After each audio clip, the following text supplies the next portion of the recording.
In the name of Allah, the most gracious and the most merciful. Ministry of Finance Indonesia presents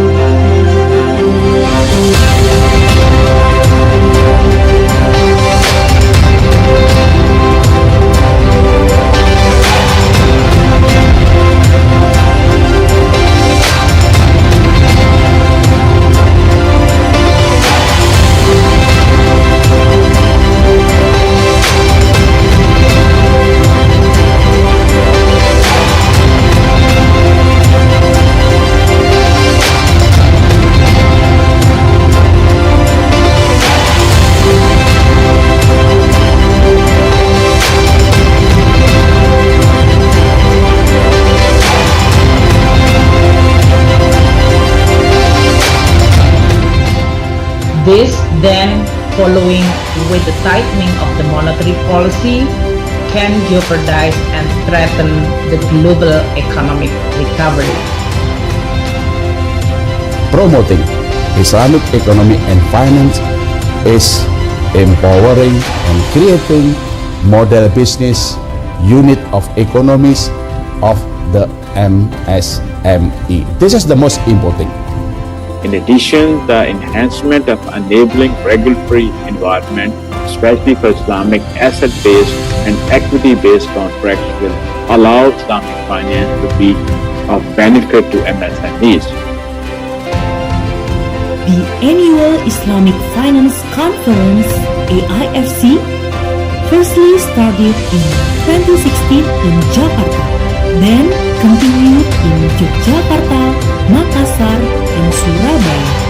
AIFC is an annual series of events that brings together a wide spectrum of stakeholders to discuss various keys of Islamic finance, economic, and development issues. In 2023, the 7th AIFC is held within the same year as Indonesia's Asian Championship.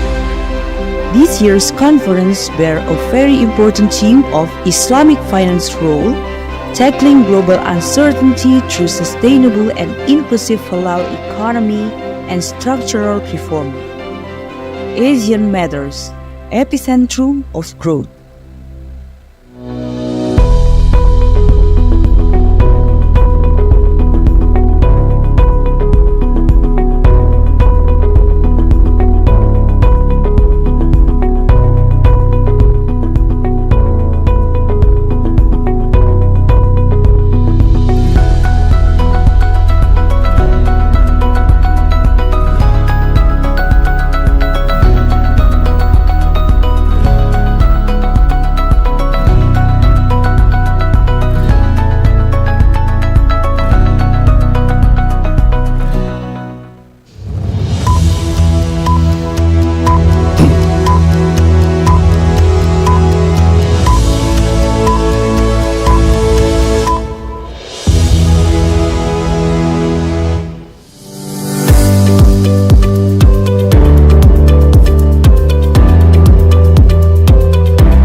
Assalamualaikum warahmatullahi wabarakatuh.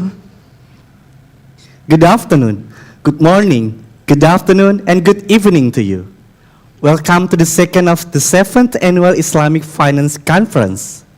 Islamic finance role for tackling global uncertainty through sustainable and inclusive halal economy and structural reform.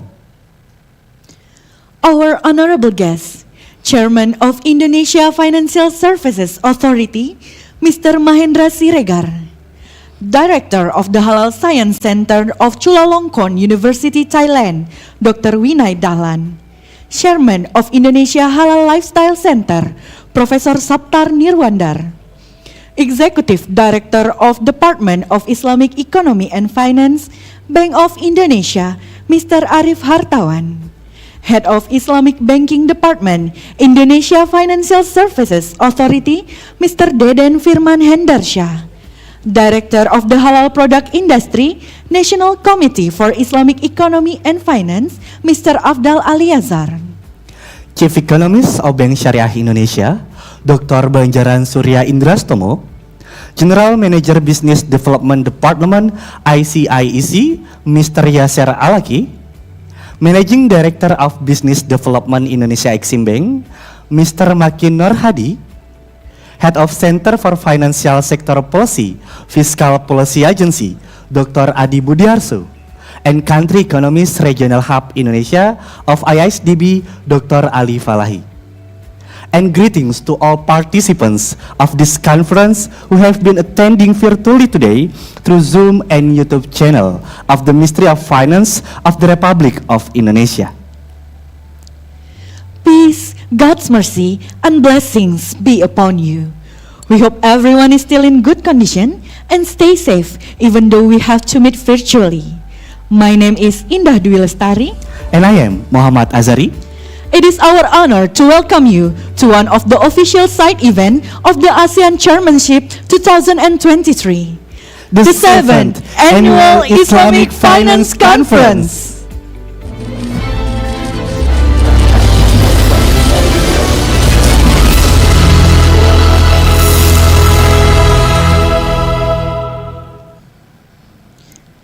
Today is the final day of the 7th AIFC. We thank you for returning after yesterday's session, which included a panel discussion on global halal economy framework, prospects and challenges, presentation from the top 20 AIFC papers, and a guest lecture by Governor of Bank Indonesia, Peri Warjio. However, today's agenda will be just as exciting as yesterday's. Not only we will be discussing several interesting topics, but we will also be announcing the winner of the call for paper today. There are 5 segments today's conference with 2 intriguing panel discussions scheduled per the day. First, we will learn about strengthening the framework for secure and competitive Islamic financing to support halal industry from our guest lecturer, Chairman of Indonesia Financial Services Authority, Mr. Mahendra Siregar. Following that, the call for papers will be announced. Second, a deep dive into an overview of the framework, strategy, and development of halal industry as a value chain, including its challenges and opportunities for the government, business entities, and economies will take place. The conference will then take a short break for lunch and duhur prayer, followed by the final panel session that will provide insights about the role of Islamic financing to boost halal product export. And eventually, we will wrap up this conference with closing remarks from Mr. Arif Wibisono, Assistant to the Minister of Finance of the Republic of Indonesia for Financial Services and Capital Market Policy and Regulation. Ladies and gentlemen, I have the honor of introducing our distinguished lecturer for today, Mr. Mahendra Siregar. He is a chairman of the Board of Commissioners of the Financial Services Authority. He had previously served as the Vice Minister of Foreign Affairs, and he was the Ambassador of the Republic of Indonesia to the United States.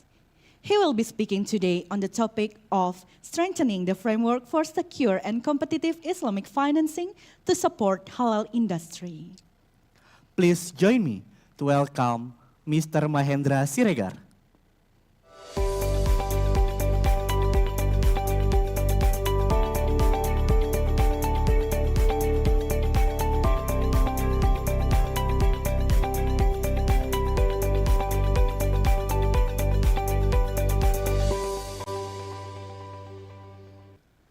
Excellencies, esteemed speakers, dear delegates, Assalamualaikum warahmatullahi wabarakatuh. A very good day to all of you.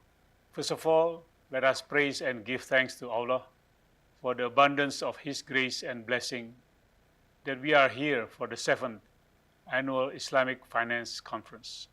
This conference is of particular importance as it provides a key platform to engage and exchange views on the different means and forms of Islamic financing and its application within the broader context of developing a sustainable and inclusive halal economy.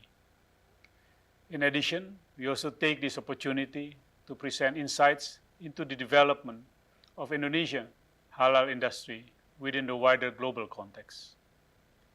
Dear participants, in respect to global Islamic financing, Indonesia stands as a nation with immense potential that needs to be realized. We need to set out strategies aimed at enhancing Indonesia's standing in the global landscape of Islamic finance.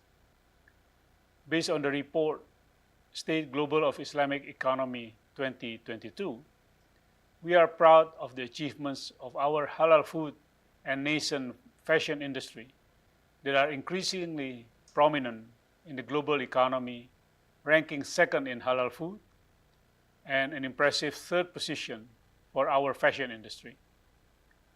We also acknowledge the increasing vibrance and diversity of the Islamic economy in general, and I believe this will underpin strong growth well into the future. In order to exploit the potential of Indonesia's Islamic economy, which currently stands at the sixth position globally, we are determined to increase our financial contribution in supporting our leading industries in the sector, which in addition to food and fashion, may also broaden to cover sectors such as cosmetics and skincare products. As of May 2023, Islamic financial assets in Indonesia reached more than 2,400 trillion rupiah, or 160.6 billion US dollar, growing 16.7% year on year, with a market share that has reached 10.8% of the entire financial landscape. And we anticipate with such growth level, this market share will increase further in the years ahead. This reflects the spirit, commitment, and importance that Indonesia attaches to providing financial support to the Islamic economic ecosystem, and our strong belief that this market will continue to expand as we are able to provide flexible and innovative financing not only to those industries that are well established, but also to innovative industries that are able to meet evolving needs of our people. Dear participants, as the largest Muslim majority nation, Indonesia has the potential to become an example of excellence in Islamic finance. This ambition aligns with our continuing drive to encourage a robust and diversified financial ecosystem that resonates with the principles of Sharia.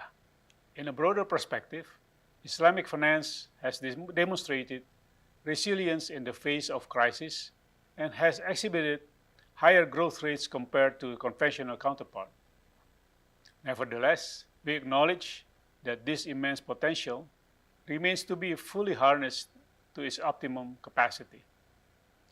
Our objectives are clear.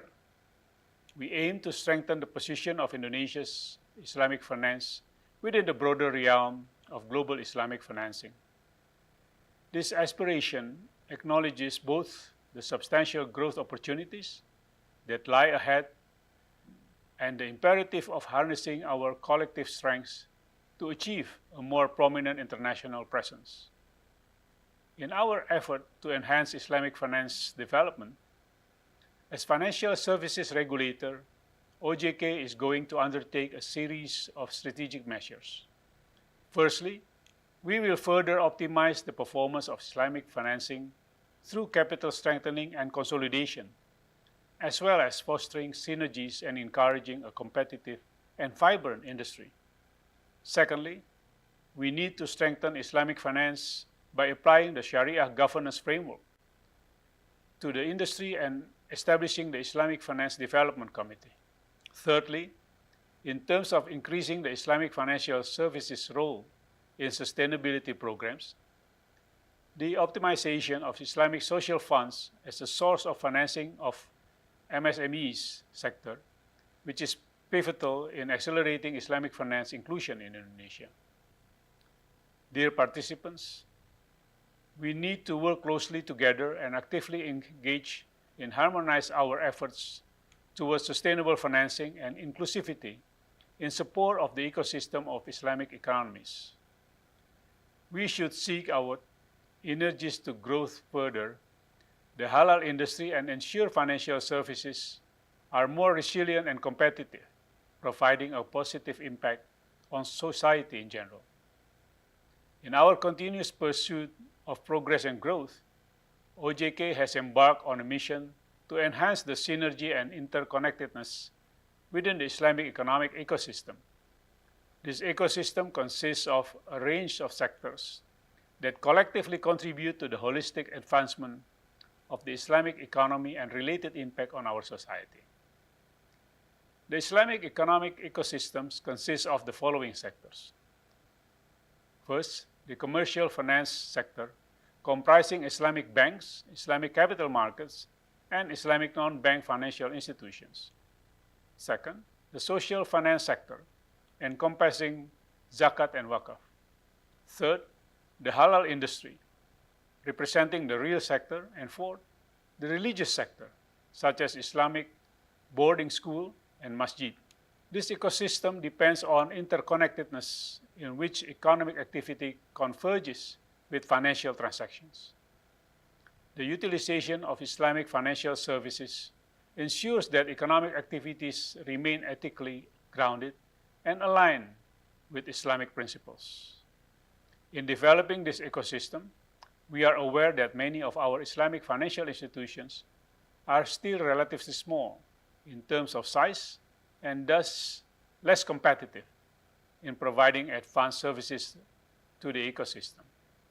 As a result, OJK encourages conventional banks that own Islamic fully fledged banks or Islamic windows to support their Islamic businesses by sharing their resources, infrastructures, or systems to enable them to provide well-standardized services equal to their parents, to better serve the public geared to the Islamic economic ecosystem.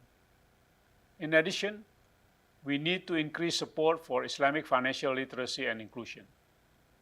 Last year, the Islamic financial literacy and inclusion indexes were recorded at 9.1% and 12.1% respectively, significantly lagging behind the overall national literacy and inclusion indexes, which stands at 49.6% and 85.1% respectively.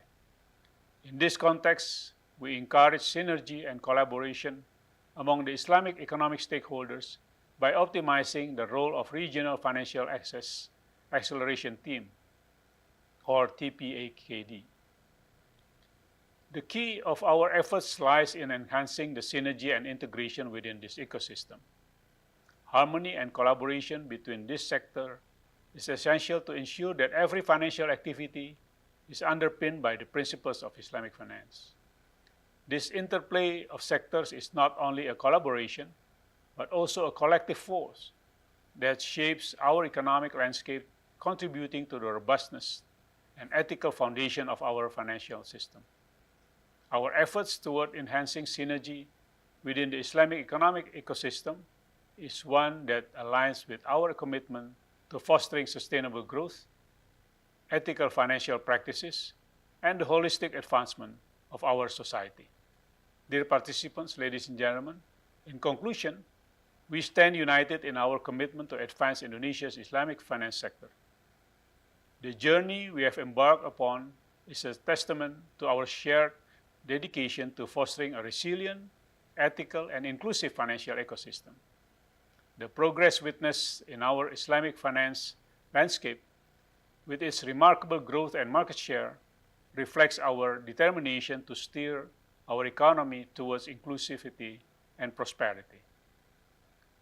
The strategies outlined are aimed at enhancing both the resilience and competitiveness of our Islamic finance sector and its socio-economic impact, and underscores our continuous commitment to excellence.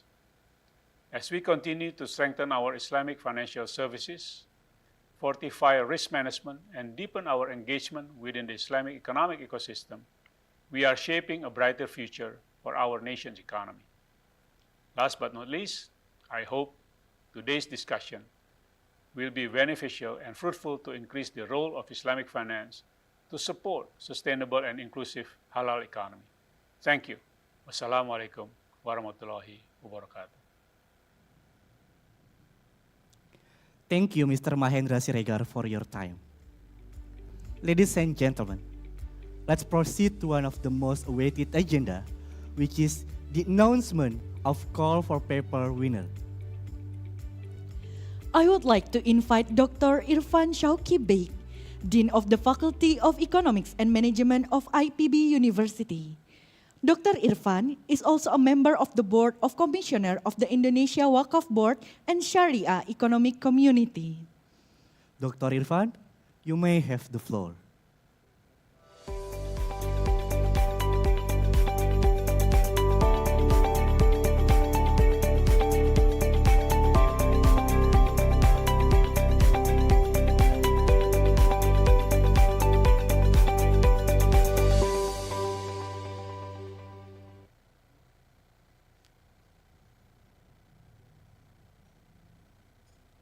Assalamualaikum warahmatullahi wabarakatuh. May peace, mercy, and blessings of Allah be upon you all. Her Excellency, the Minister of Finance of the Republic of Indonesia, Dr. Sri Mulyani Indrawati, His Excellency, the Governor of Bank Indonesia, Dr. Peri Warjio, the Honorable Bapak Mahendra Siregar, Chairman of the Indonesia Financial Services Authority, Honorable Dr. Febrio Kacaribu, Head of Fiscal Policy Agency, Honorable Dr. Adi Budiarso, Head of the Center for Financial Sector Policy. Distinguished guests, ladies and gentlemen, brothers and sisters. The 7th Annual Islamic Finance Conference 2023 consists of two main activities. In addition to the conference, AIFC also held a call for a paper competition. Furthermore, I, Irfan Shauki Beg, am here in front of all of you to announce the winners of the call for paper competition, in which the final selection process was held yesterday on Tuesday, 29 of August 2023. The paper selection process for the 7th Annual Islamic Finance Conference 2023 began with the opening of registration and submission of abstracts from the 3rd April 2023 to 15th of May 2023. As a result, 267 teams registered and submitted their abstracts within that period, consisting of 207 in the general category and 60 in the young researcher category. Of these 207 general categories, 191 came from Indonesia and 16 from other countries. 7 from Malaysia, 1 from Australia, 1 from China, 1 from South Korea, 1 from Bulgaria, 1 from Luxembourg, 1 from the United Kingdom, 1 from the United States, 1 from Japan, and 1 from Bahrain. Meanwhile, the young researcher category consisted of 59 teams from Indonesia and 1 from Malaysia. 32 reviewers of the jury team reviewed these 267 submitted abstracts.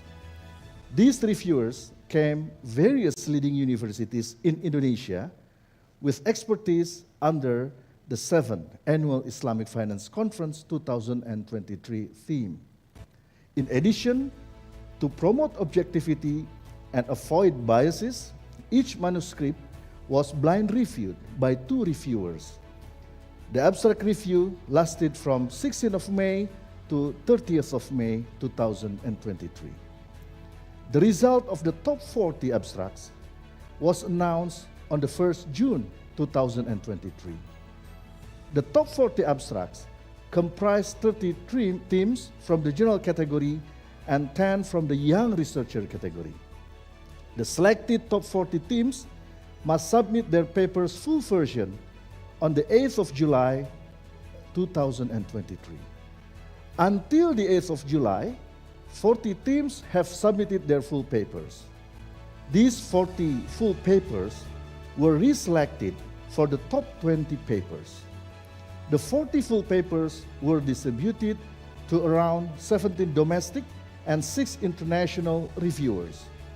2 reviewers review each paper according to each reviewer's expertise based on the paper's topic. The paper review process started on the 10th of July 2023 until August 6, 2023. And the final result of the top 20 papers was announced on Tuesday, 8th of August 2023. These top 20 papers then presented their paper in the final round on 29th of August 2023, which was yesterday. They will be selected into the top 10 best papers. 15 discussants have evaluated and provided their feedback and scores to select the top 10 best papers. The 15 discussants comprise 5 people from abroad and 10 from within the country. The assessment has been carried out as objectively as possible. Today, on August 30th, 2023, the top 10 best papers will be announced. And here are the results. The third place for the best paper in the Young Researcher category is secured by Mia Sari from Tazkiyah Islamic University, Aam Slamet Rusdiana from Sharia Economic Applied Research and Training, Indonesia. On the paper of the title, The Role of Halal Components and Marketing in Determining Halal Purchase Intention Among Consumers in Indonesia, a case study of Kemenkeu, with a total score of 73.17. Congratulations, Barakallah. Let us move on to the second place, the runner-up of the best paper from the Young Researcher category, which is won by Adora Aurahma from IPB University, Laili Dwi Arsyanti from IPB University. The title of the paper is Strategy to Increase the Number of Halal Self-Declared Certification in Indonesia, with a total score of 75.67. Congratulations, Barakallah. And here is the most awaited announcement, the first place for the best paper in the Young Researcher category. It is won by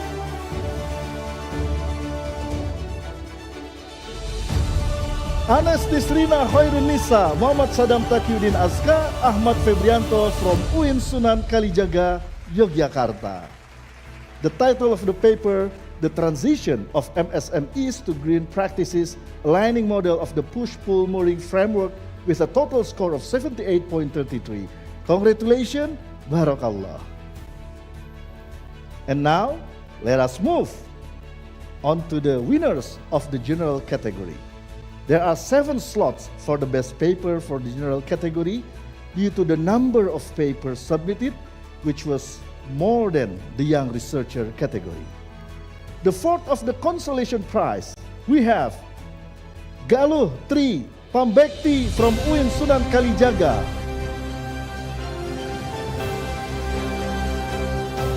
Irna Puji Lestari from Universitas Gajah Mada, Arna Asna Anissa from UIN Salatiga. And then the third of the consolation prize, we have Jajang, Ahmad Baihaki, Erina Maulida from Stay Sebi. Then we have the second of the consolation prize, Anggiana Diniari, Kenny Devita Indraswari, Tika Arundina Aswin from University of Indonesia.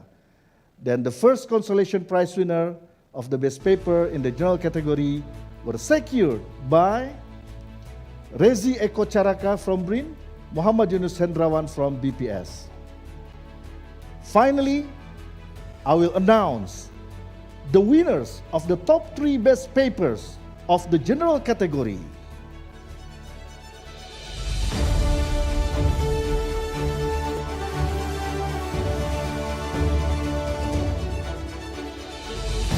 The third place of the best paper from general category is secured by Deti Nur Fadila from IPMI, Sudarmawan Samidi from IPMI, Nurul Hidayah from Universitas Muhammadiyah Sorong on the title of the development of cash wakaf link sukuk for sustainable agriculture ecosystem, evidence of fuzzy AHP approach with a total score of 70.67.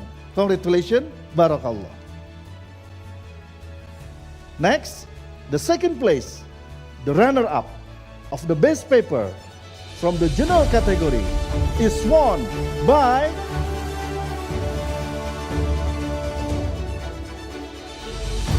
Luliatul Mutmainnah from Universitas Siliwangi, Yan Putra Timur from Wakaf Center for Indonesian Development and Studies, Rivaldi Majid from Universitas Diponegoro, Nurul Huda from Universitas Yarsi, on the title of Developing Sustainable Islamic Blended Finance to Enhance Blue Economy Sector with a total score of 71.5.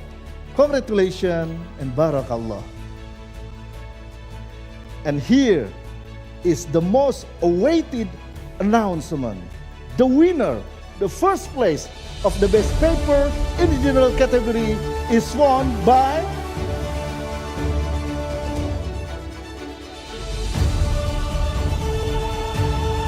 Indria Ramadhani Ziad Muhammad from Unsafe University, Malaysia, on the title of The Differences in Usul Fiqh Approach, Halal Food and Beverage Certification between Indonesia and Malaysia with total score of 72.33.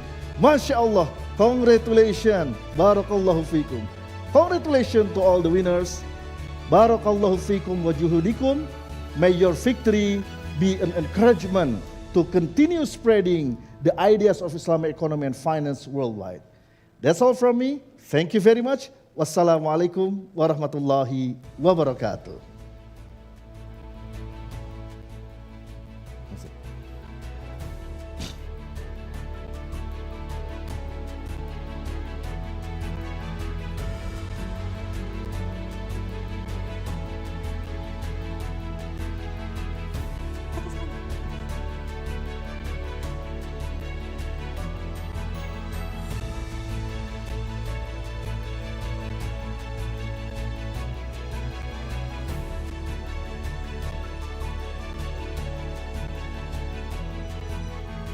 To celebrate this occasion, we'd like to invite Dr. Irfan Shauki Beg from IPB University, Ms. Yani Farida Aryani from Ministry of Finance of the Republic of Indonesia, and all of the category winners to turn on your camera and take a group photo. Please join us for the first group photos, the 3 winners in the Young Researchers category.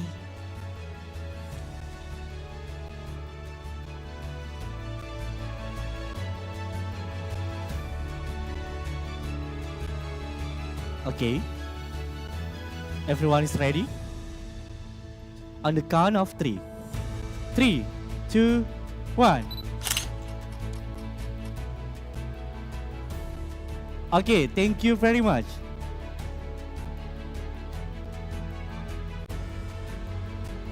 Next, in line from the general category, please join us for the second group photos.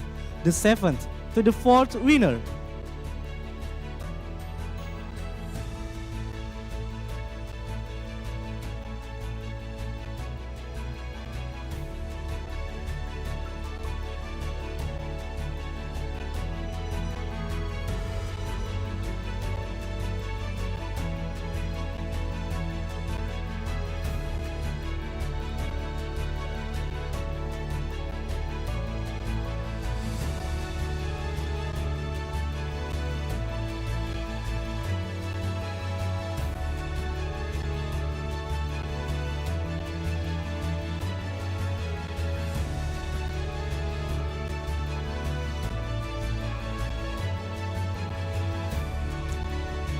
Everyone is prepared? On the count of 3. 3, 2, 1. Thank you. And last but not least, here are the first, second, and the third winner from the general category. Please turn on your camera as well for our group photos.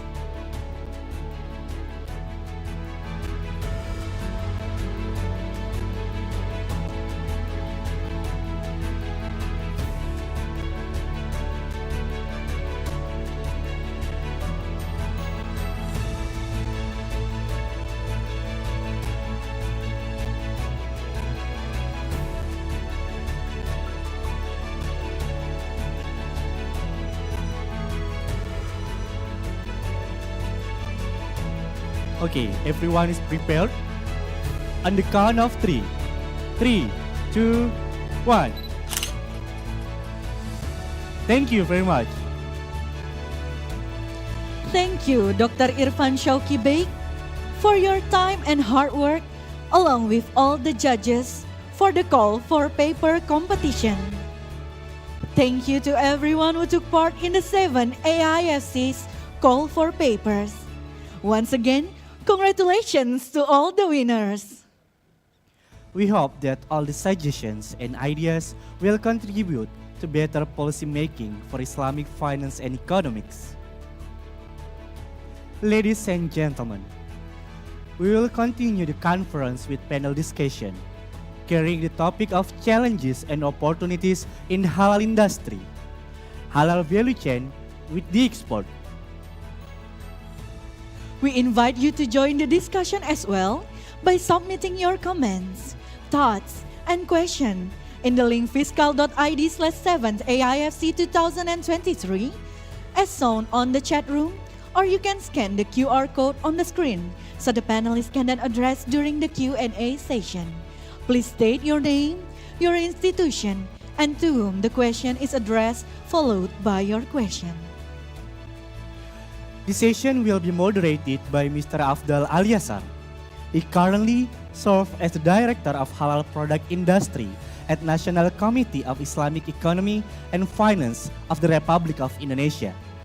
He previously served as Vice President, Head of Operations Indonesia, Nomura Asia. And our panelists are Director of the Halal Science Center of Chulalongkorn University, Thailand, Dr. Winay Dahlan, Chairman of Indonesia Halal Lifestyle Center, Professor Sapta Nirwandar, Executive Director of Department of Islamic Economy and Finance, Bank of Indonesia, Mr. Arif Hartawan, Head of Islamic Banking Department, Indonesia Financial Services Authority, Mr. Deden Firman Hendarsyah. Before the session begins, we would like to invite all the panelists and the discussion chair up to the virtual stage to take a picture together. Please welcome Dr. Winay Dahlan, Professor Sapta Nirwandar, Mr. Arif Hartawan, and Mr. Deden Firman Hendarsyah.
Okay, everyone is ready now?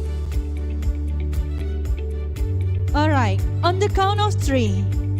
3, 2, 1. Thank you, panelists and chair. And now, we will start the discussion with Mr. Afdal Aliazar to lead this session. Mr. Sir, you may take the screen.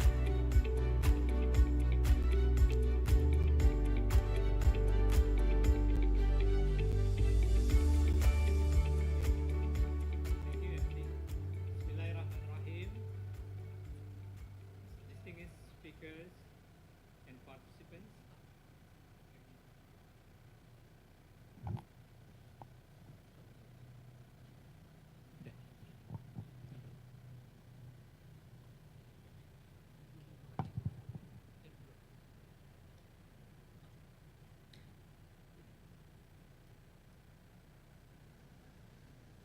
Test satu. Okay. Okay. Bismillahirrahmanirrahim. Distinguished speakers and participants. Assalamualaikum warahmatullahi wabarakatuh. A very good afternoon to all of you. My name is Afdal Aliazar, Director of Halal Product Industry, National Committee of Islamic Economy and Finance, Republic of Indonesia. And I will be your moderator for the second session on the challenge on opportunities in halal industry, halal value chains. The sessions offer insight on halal industry framework, strategies, and development as halal value chains, including its unique challenge and opportunities for governments, business entities, and economies. This panel covers some of the biggest and important halal industry sectors, such as food, fashions, and tourism, and its development policies and toolkits, initiatives, stimulus, infrastructure, developments, and regulations. We are very fortunate to have several prominent speakers in this session. Our first speakers, Dr. Vinay Dahlan. Assalamualaikum, Dr. Vinay.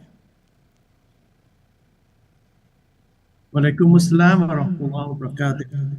Thank you for joining us, Dr. Vinay. Dr. Vinay is director of the Halal Science Center of Chulalongkorn University, Thailand, who will share his knowledge and ideas on developing robust ecosystem to support sustainable halal food and beverage, including pharmacies and cosmetics and industries as well. Then our next speakers, my senior and my mentor, Professor Sapta Nirwandar. Assalamualaikum, Pak Sapta. Alhamdulillah sudah join sini. Salam Pak Vinay. Yeah. Professor Sapta Nirwandar is the chairman Indonesia Halal Lifestyle Center, who will share his thoughts on Muslim-friendly and ecotourism. It's a very interesting topic. Branding strong image on halal travel and environments. Our third speaker is Mr. Arif Hartawan. Assalamualaikum, Pak Arif. Waalaikumsalam warahmatullahi. Pak Abdal, Prof. Sapta, how are you? Thank you.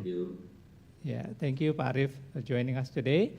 Pak Arif is Executive Director, Department of Islamic Economy and Finance, Central Bank of Indonesia, who will share his knowledge and idea on community-based approach, optimizing the role of Islamic boarding school for halal economy development.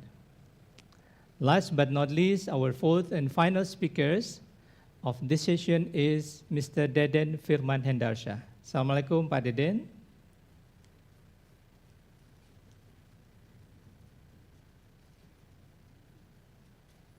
Assalamualaikum, Pak Deden. Waalaikumsalam warahmatullahi wabarakatuh, Pak Abdal. Pak Sabta. Thank you for joining us, Pak Deden. Pak Deden is an Executive Director of Islamic Banking Department in Indonesia Financial Services Authority. He will share his knowledge and thoughts on utilizing Indonesia's Islamic banking business capacity expansions to support supply chain in the halal industry.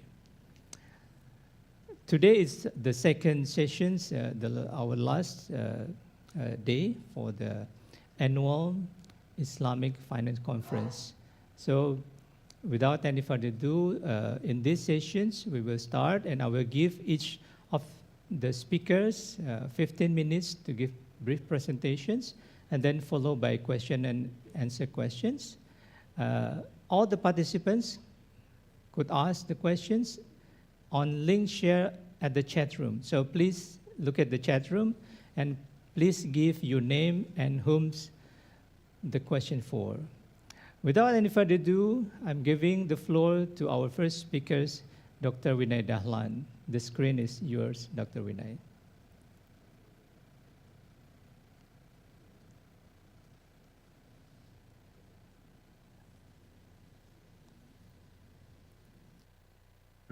Chair of my morning, Professor Safta. Okay, Bismillahirrahmanirrahim.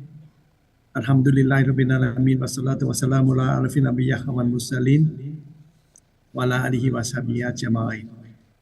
Assalamualaikum warahmatullahi wabarakatuh.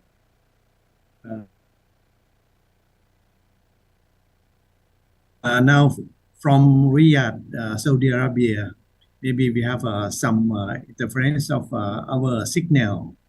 Then apologize for this inconvenience.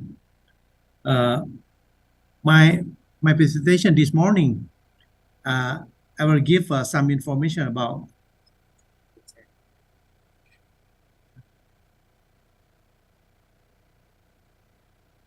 I will give some is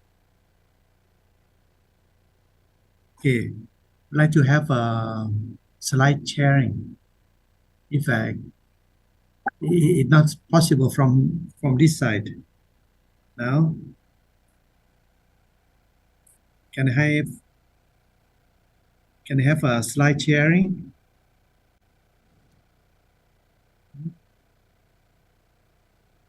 Okay, share screen. Okay. My topic today, I have 15 minutes about the challenges and opportunity in halal industry. I will give some experience about the Thailand, the development of halal scientific-based industrialized innovative product. May we have next slide, please?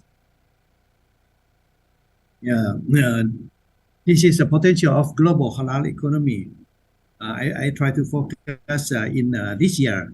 The figure may be different from the slide that the host shared this morning. This is try to find the approximate value of the halal economy is around 0.5 or 0.3 trillion. This is huge. For the food, it's about 1.5 trillion per year. The growth is quite impressive, around 14.5. Then one thing very important for the halal economy is not about the tap potential. Something like untapped potential. When we consider tap potential, it means that we focus on the population of Muslim that comprise around 24% or 25% of the global population. But if we consider untapped potential, it means that still around 72% of the non-Muslim population quite interested in halal. That one point. Another point is that the food product is may possibly considered as the naturally halal. That one thing. It finally is totally considered as 89% of the global population have some share visibly or invisibly for the halal economy. And another thing is about the intangible. Intangible is something like a halal value, for example, brand, sign, culture, soft power. Now we are in Thailand. We are so focusing our halal potential in the soft power. Next slide. Next slide. Okay, this is about the experiences of Thailand about the introduction of the science and technique for backing up halal industry. You see that since 2013, Halal Science Center of Chulalongkorn University play a crucial role for the development of the halal industry in Thailand. We work closely together with the ulama and also the inspector for the halal industry. Next slide.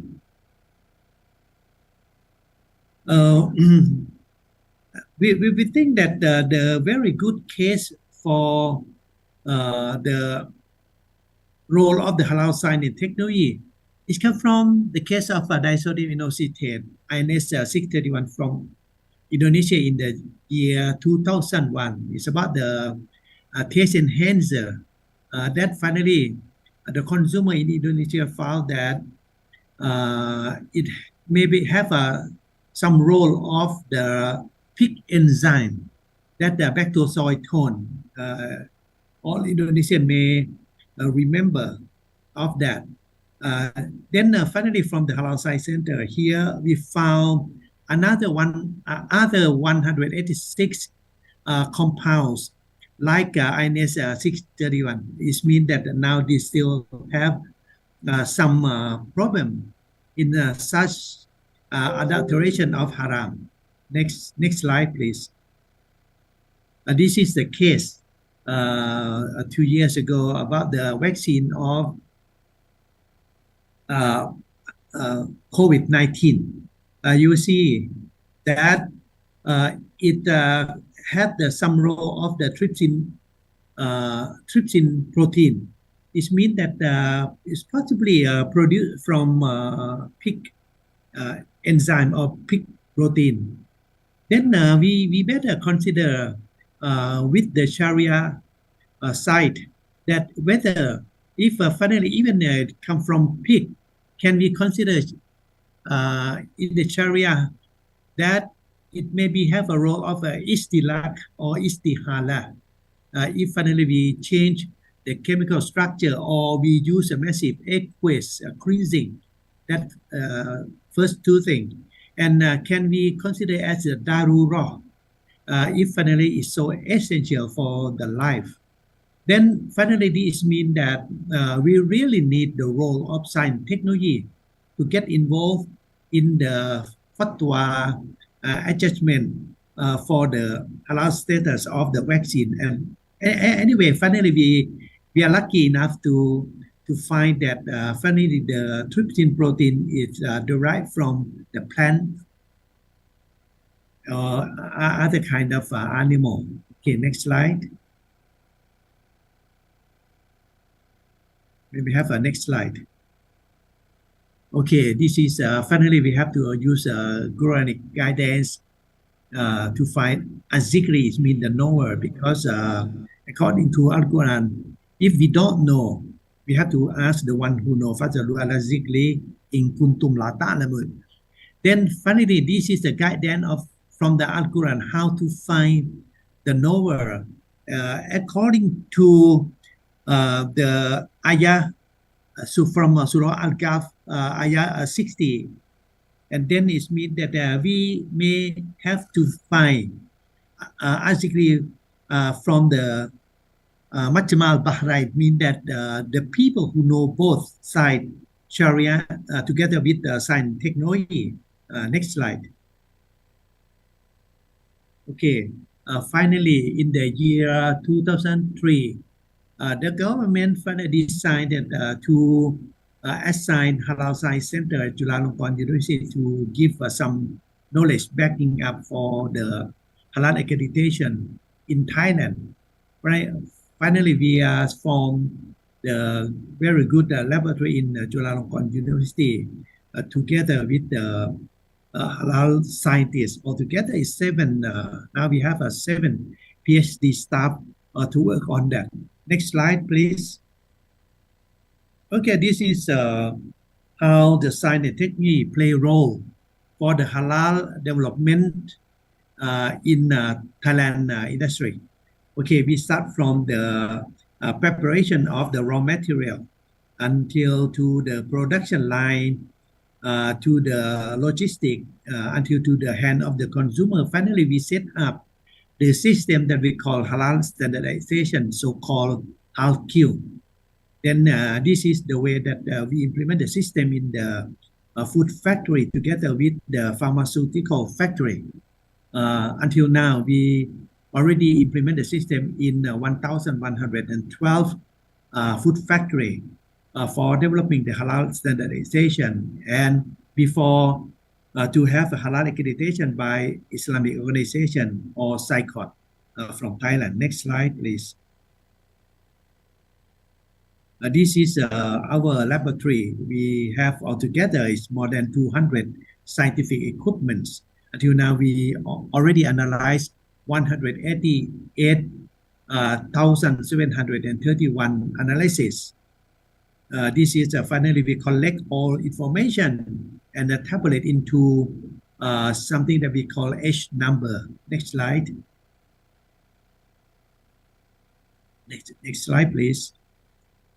Okay, this is the procedure for HALQ standardization, comprised of 4 phases.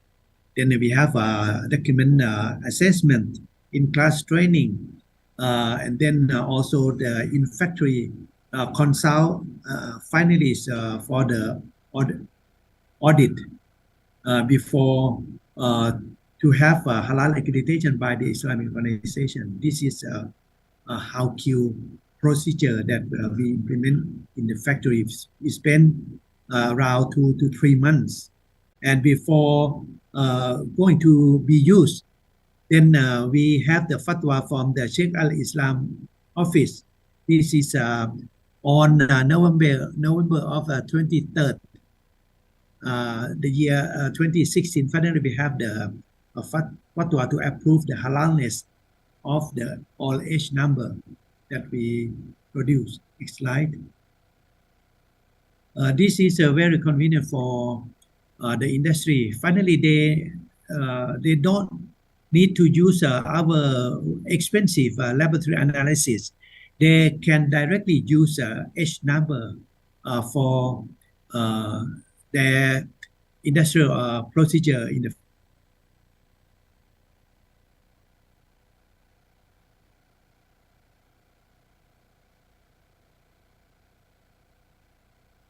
HALQ procedure. All will see that finally we lock it down with the NFT for the non-fungible token, and finally develop the app. Until finally we have in individual factory, we have the halal, we consider as a node, and finally we link it together with the halal blockchain. Now we're going to implement for practice, maybe inshallah very soon from now. This is finally we have halal blockchain in Thailand, and would like to share our experiences also to other country. Next slide. And how about the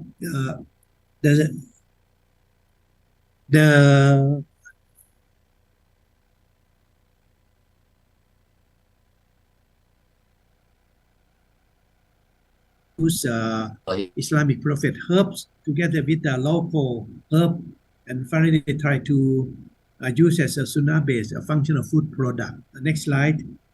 We see that next slide. This is we use habatus sauda, atin, sanjabil, tarifa, enab, and aruman.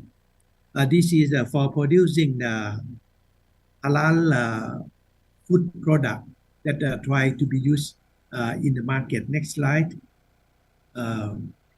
This year we use the campus in Chiang Mai together with in Nakhon Nayok, close to Bangkok. We developed the precision farming technology to produce our herb. Next slide.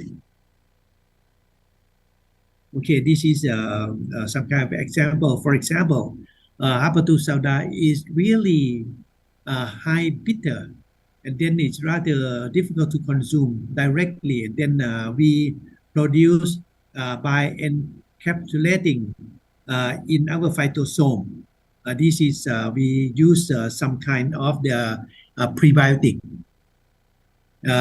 as phytosome and neosome. This is finally we can produce a high value innovative products.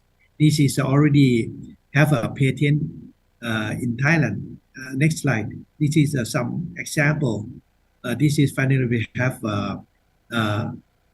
intellectual property for micro encapsulated black cumin or Habatus sauda seed oil.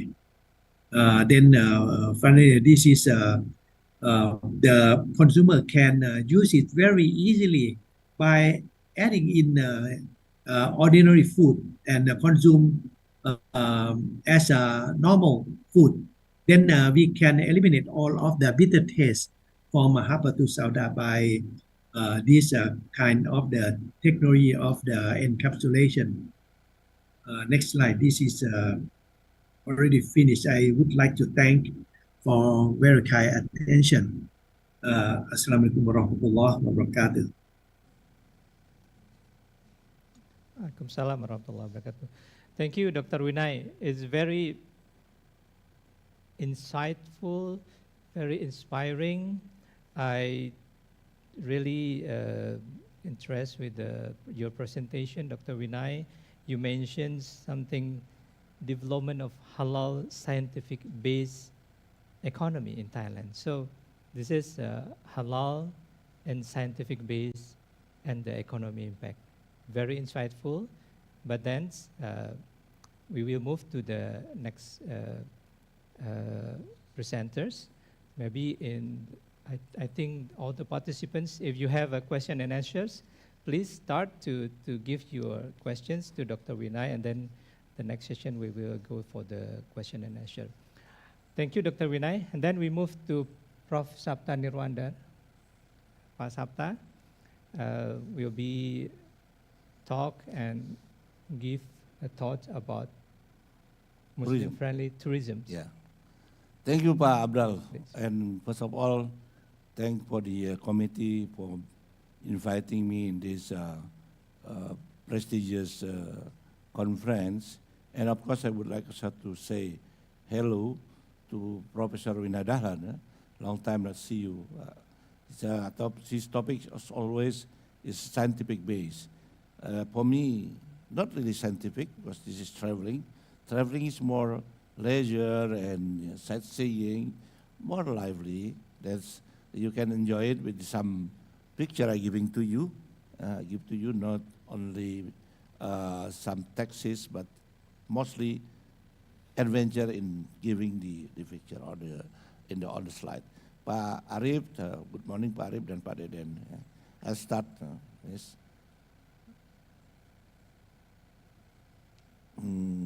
This one, right? This is global halal industry. Of course, this the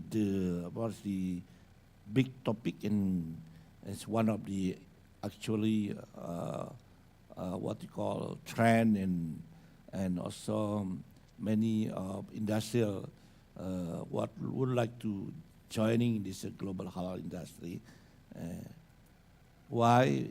Because this is halal. Halal actually also is trend, and everyone knows about halal. This one, right? Yes. Halal is everyone, and halal is right for everyone. It's indeed privilege for everyone. This is IHRC Pak Abdul, our quote. This is a little bit, yeah. Okay. Why halal has become global business? Of course, the important is related to values is universal, and also make some, not only education, but also business side is very important. You can see, this,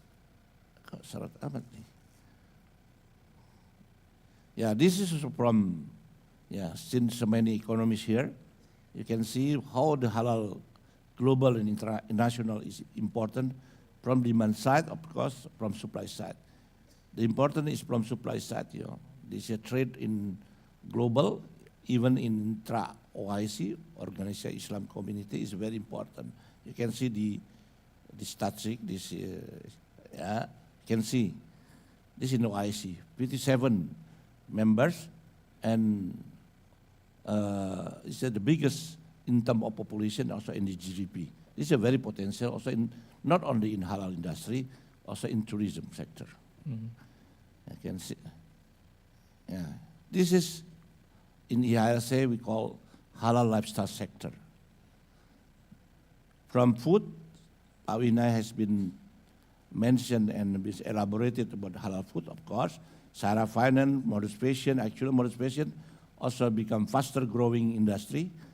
Media recreation, yes, and pharmaceutical and cosmetic, of course, cosmetic now is very important because especially the ladies, Muslimah, cannot live without cosmetic. Even toiletry, cosmetic, nail, shampooing, and etc. This is cosmetic. What we call beauty business.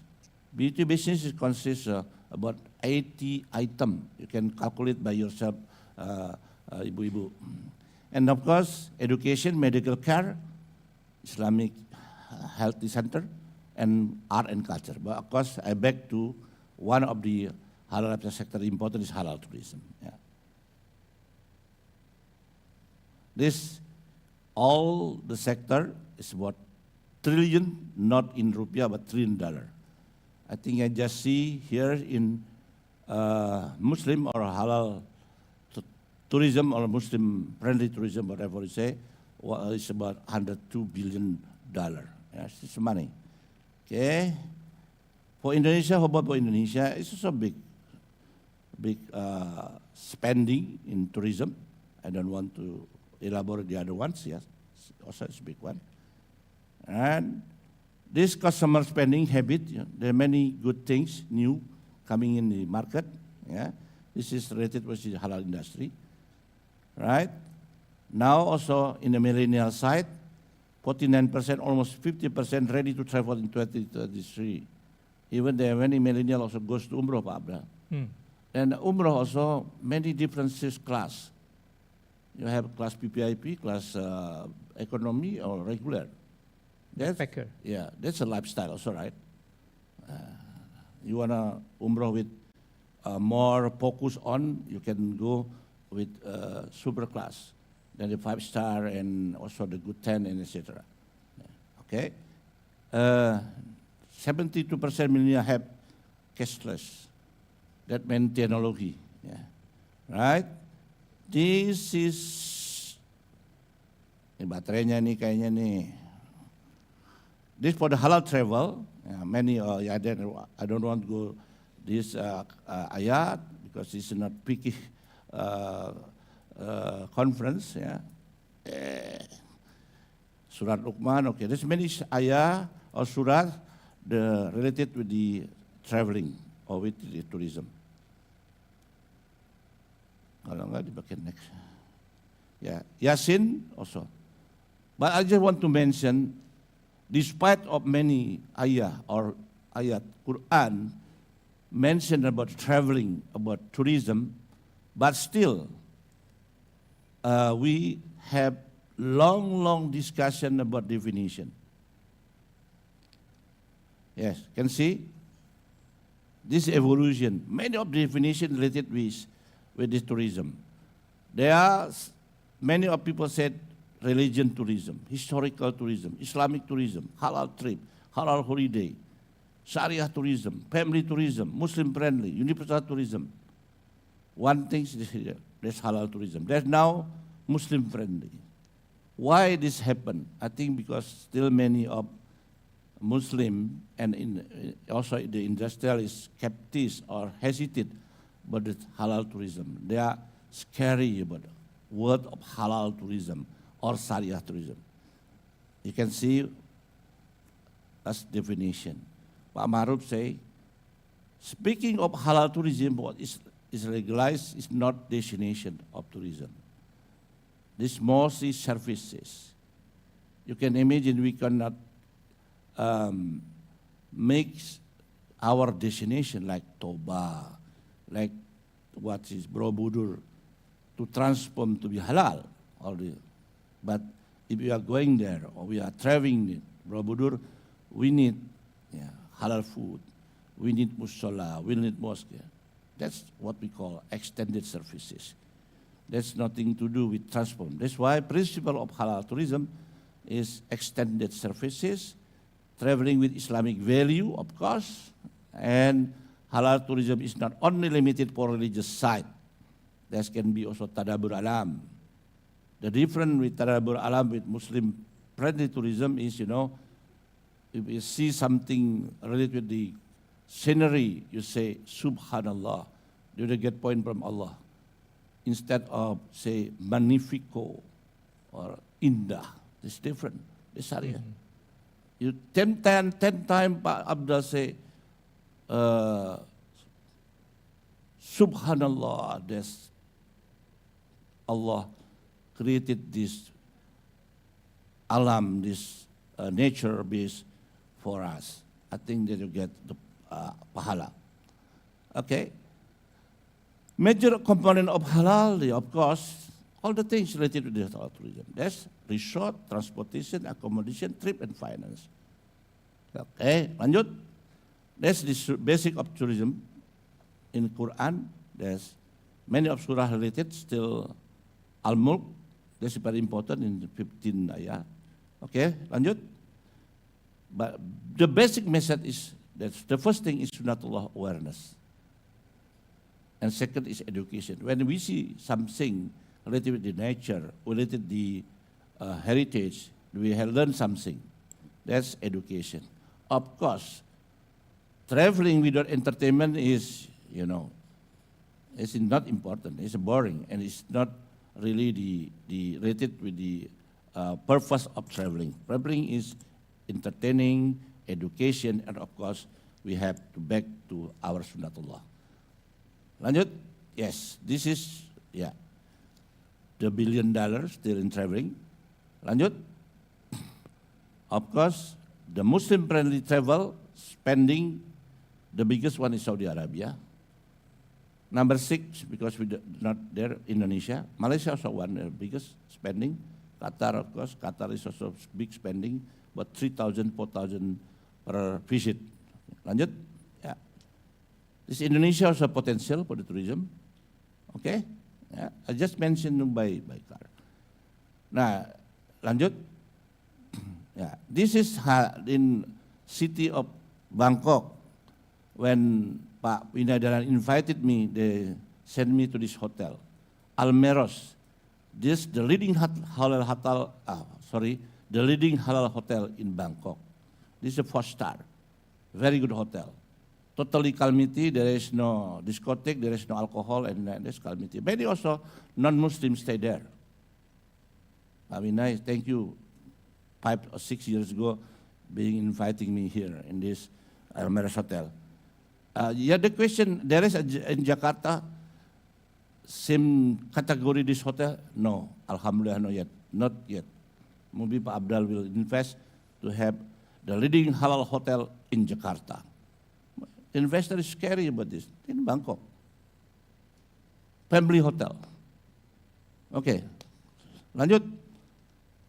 Pattaya, halal hotel. Pattaya is the very famous beach in Thailand. If I just talk in Bandung, I just said with the audience, in Pattaya is too near from Sajadah to Haram Jadah. That's in Bandung side, but I cannot translate in English. Because that's very, but still they have hotel and halal restaurant. You can imagine in Kuta, still in Kuta you can see many of sport women and men with the serving and etc. But still they have the halal, and also this is choice. Like life is also choice. Lanjut, ininya susah amat. Ya, restaurant in Korea, Thailand. Lanjut, Turkey, because the committee asked me the example. In Turkey, this Antalya, this is a famous beach in Europe, especially in Turkey.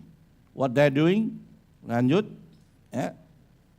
this one, warm deluxe hotel, friendly destination. They have 3 swimming pool, they have 3 musola, they're separated within each other. Right. Also many hotels related with the halal. Lanjut. This is interesting. Even in Paris, they adapted with the request by the Muslim, services by ready provided by request. Halal by request. This is very expensive hotel. $2,000 per night, 2,000 euro per night. Antique one. There's one rich Muslim or Muslimah want to visit Paris. They want to stay this. They will ask by request. What they are doing? Only just they take out the alcohol in the room and they provide breakfast in halal way, and of course Qiblat directions. Then and I think Al-Quran they will be provided. This facility is good request. Can see? Yeah. Easy, it's not complicated. As in Japan, same thing. Ini di mana lagi nih? Singapore, Bugis Street, etc. Dining club. In Malaysia, there is special. This is what we call by night in Bukit Bintang. They open until 4 o'clock. 4:30 after subuh because they adapted with the Middle East market. You cannot find in Indonesia the mall or the street open until subuh. Yeah. But why? Because the many of Middle East visitor or traveling, they need, because they are adapted with their lifestyle. They're sleeping after subuh. This beach, very sensitive one, especially for the Muslimah. Yeah? What we are doing here, there's in Greece, China free, Spain, there's resort private for Muslim woman or Muslimah. Nah. Indonesia, alhamdulillah, we don't have this one. Inshallah. Inshallah, next 20 up to 2024. Now we have to touch also not only nature, culture, but also mosques. Many mosques like Sophia Haya now become very famous, not for Muslim, but also for non-Muslim. During the Ramadan, they have the packet tour to visit Hagia Sophia and Tadarus, and also, of course, buka puasa and etc. I mean, fasting and etc. Okay, there's many success story of mosque, right? I don't want to elaborate all these things because this is too many mosques. How about Indonesia? Okay, this one, the population is not, I think you know, everybody knows about this one. Only this one. Tourist arrival 2018, because I don't have the new one, only just 3,400,000. Compared with Singapore, Malaysia, we still less. Then why? Yeah, maybe the infrastructure, maybe also the hotel, maybe the other things. Yeah, we have 5 minutes, don't worry. I can add 7 minutes, right? Main product for halal tourism, this one, culture, nature, and also man-made. MICE, conference, the same things with the conventional tourism. Not definitely. The difference is you have to eat halal food. They're serving also not alcohol beverage, this halal food, etc.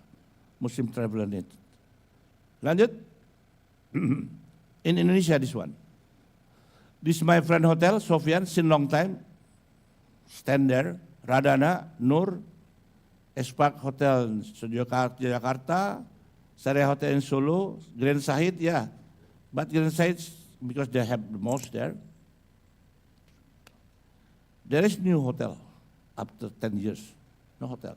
No one there or is excited to develop 5-star or 7-star halal hotel in Jakarta or in Bali, etc. Even though we have regulation in MUI, halal 1 is pendakwah, halal 2, hilal 2 in hilal 1. Okay?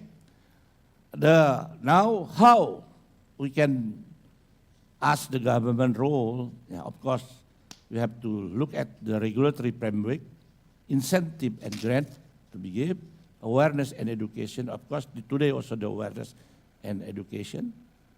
Lanjut? Yeah, efficiency and resources, yes. Innovation and business model, collaboration, of course. This, of course, how we can make it more and more tourism industry revive or develop. Lanjut? This also we have to comply with sustainable tourism. Also Al-Baqarah say, we cannot make alam destructive, have to keeping our nature and alam as it is. This is our responsibility, even for the cleanliness. Clean is part of faith, is part of belief. That why we don't try also the zero waste in tourism, But you can see all on the beach that is content of waste, garbage, plastic, and etc. This cannot be sustained of tourism like this one. Living a life with zero waste, composting, use an eco-friendly bag, not plastic bag. Buy second hand, that can be done, especially for ISN, second hand. No, it's joking. And this theoretically we have to have Indonesia integrated halal ecosystem. From services, education, literacy, government policy, institution integrator is KNEKS, Pak Abdal there, production, infrastructure, media recreation, halal accreditation. This. Without this one, I think, we not achieve as optimal size about the halal industry, especially also halal tourism. Lanjut. Then this our references, maybe for the student, for the candidate of doctor, we have many of references. This probably the standard, you can see. Next, we have also the Indonesia Halal report with the Bank Indonesia, Pak. This one, we have also another report, please. This 2023 on progress, Indonesia Annual Digital, this is important. Islamic Economy Report with dashboard system. Then after that, you can assist, if that's finished in October, you can assist and you can chat, you can ask interactively with this report, 2030. There's 3 Kementerian Bapenas with us, Dinar Standar and Indonesia Halal Officer Center. This is our report before, marketing Islami and etc. They want, if you have any inquiry for this one, please do, don't problem. This 2014, we are already talking about Wisata Syariah. Okay? Finally, WW7, wabillahi taufiq wal hidayah wal afiyat. Wassalamualaikum warahmatullahi wabarakatuh. Waalaikumsalam warahmatullahi wabarakatuh. Thank you, Pak Sabta. Very interesting. I want to look at my calendar. Many destinations. Pak Sabta mentions very insightful and hope development in Indonesia will be more than in other countries coming in the future. We have only 17,000 islands. We have more than 1 million mosques. Yeah. Why the Istiqlal? Same thing with Hagia Sophia. And many of antique mosques, and also in the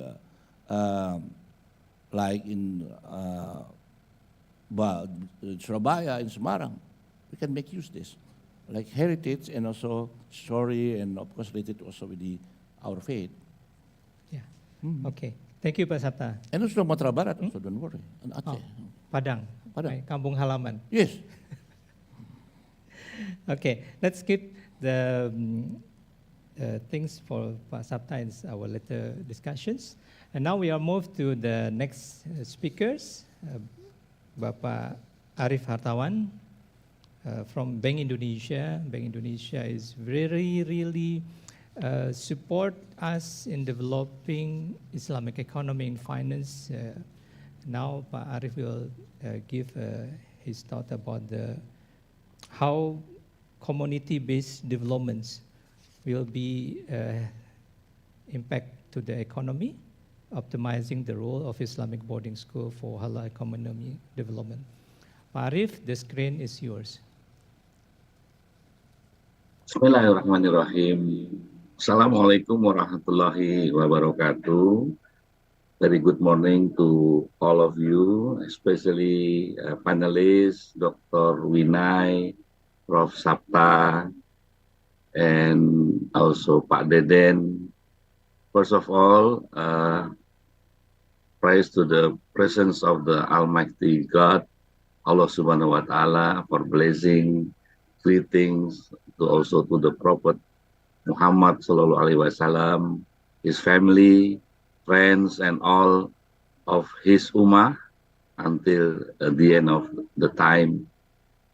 I would like to send our gratitude to the organizer of the distinguished the 7th Annual Islamic Finance Conference hosted by Ministry of Finance for giving me the opportunity to participate in this important event.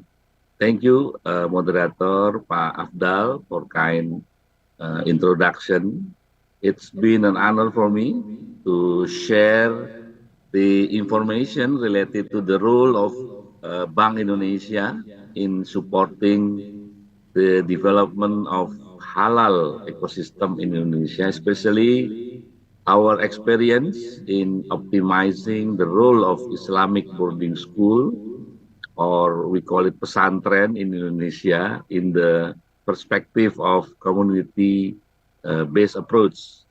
So today, as a central bank, I will not talking about the area of Sharia finance, but rather I would like to share our experience on how develop the Sharia economy, the real sector.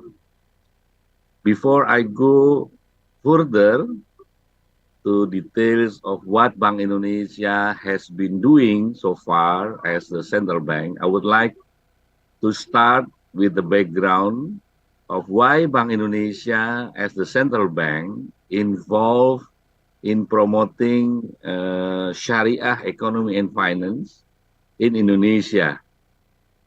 Let's go, maybe if somebody can help me with the presentation, we go to the slide number 6, my presentation. Number 6, please.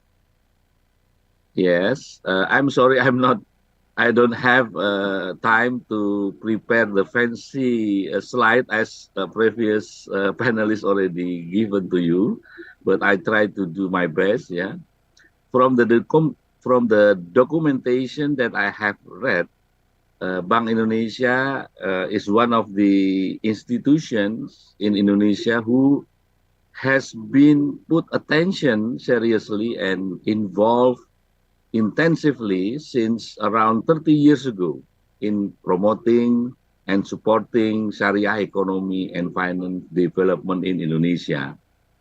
Let's start by initiating the establishment of the profit sharing bank in early 90s, which is called Bank Muamalah, and then introducing the Sharia monetary instruments to the market and having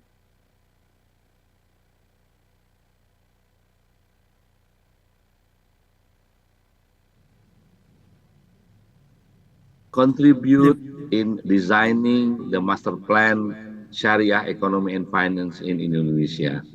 In the last 10 years, besides focusing on the development of the Sharia finance together with Financial Services Authority or OJK and Ministry of Finance and other ministries, Bank Indonesia also acknowledge the importance to encourage and accelerate the development of the real sector as the backbone of more sustainable Sharia economy. As we know that one of the uniqueness in Sharia economy and finance, which is different with the conventional one or the mainstream, that in every transaction in Sharia should be should have an underlying. So we encourage the real sector. We are focusing on developing several segments. Alhamdulillah, the segment for Sharia is very huge, starting from very low segment, which is subsistence, up to middle scale and the highest one. So the spectrum from players' point of view is very divergent. Among others, in the spectrum of Sharia players is the Islamic boarding school. The question is, why Islamic boarding school? I think the choice of this is based on at least three main reasons. First, there is a huge number of Islamic boarding school all over Indonesia. We have at least 37,000 Islamic boarding school, and the newest data from the Ministry of Religion mentioned that it approaching 40,000 boarding school, and with the total number of students, which is called santri, around 5 million. The number is not including the alumni, teachers, and also other people involved in the activity of Islamic boarding school. My point is, Islamic boarding school is a potential player in the future with their student age ranging from 13 to 18 years old. When they graduated at this age, they are physically and biologically mature enough to start their professional career in the job market. So on the one of the basic modalities, furthermore, one of the basic modalities as entrepreneur is a personality that is tough, has a high fighting spirit, and these aspects tend to be inherent in the student of Islamic boarding school. This is because Islamic boarding schools were founded and on community initiative and decision with struggle and determination to make them happen. So moreover, while studying Islamic boarding school, they were taught about spiritual intelligence from the example of the Prophet Muhammad SAW, which is characteristic as we call siddiq, true or honest, tabligh, conveying amanah, trustworthy, and fatona or intelligent, as well as other ritual worship to get closer to Allah Subhanahu wa Ta'ala. So the determiner of everything is this: if this basic pre-requirement is well managed and complemented by other determinants such as the presence of visionary or kiai or the Islamic boarding school leadership in the effort to make Islamic boarding school economically independent, then the implementation of various Islamic boarding school economic independent program will be easier to implement. So my point again, with those basic modalities, it is not too difficult for students from Islamic boarding school or pesantren to develop business, so that actually require various basic modalities.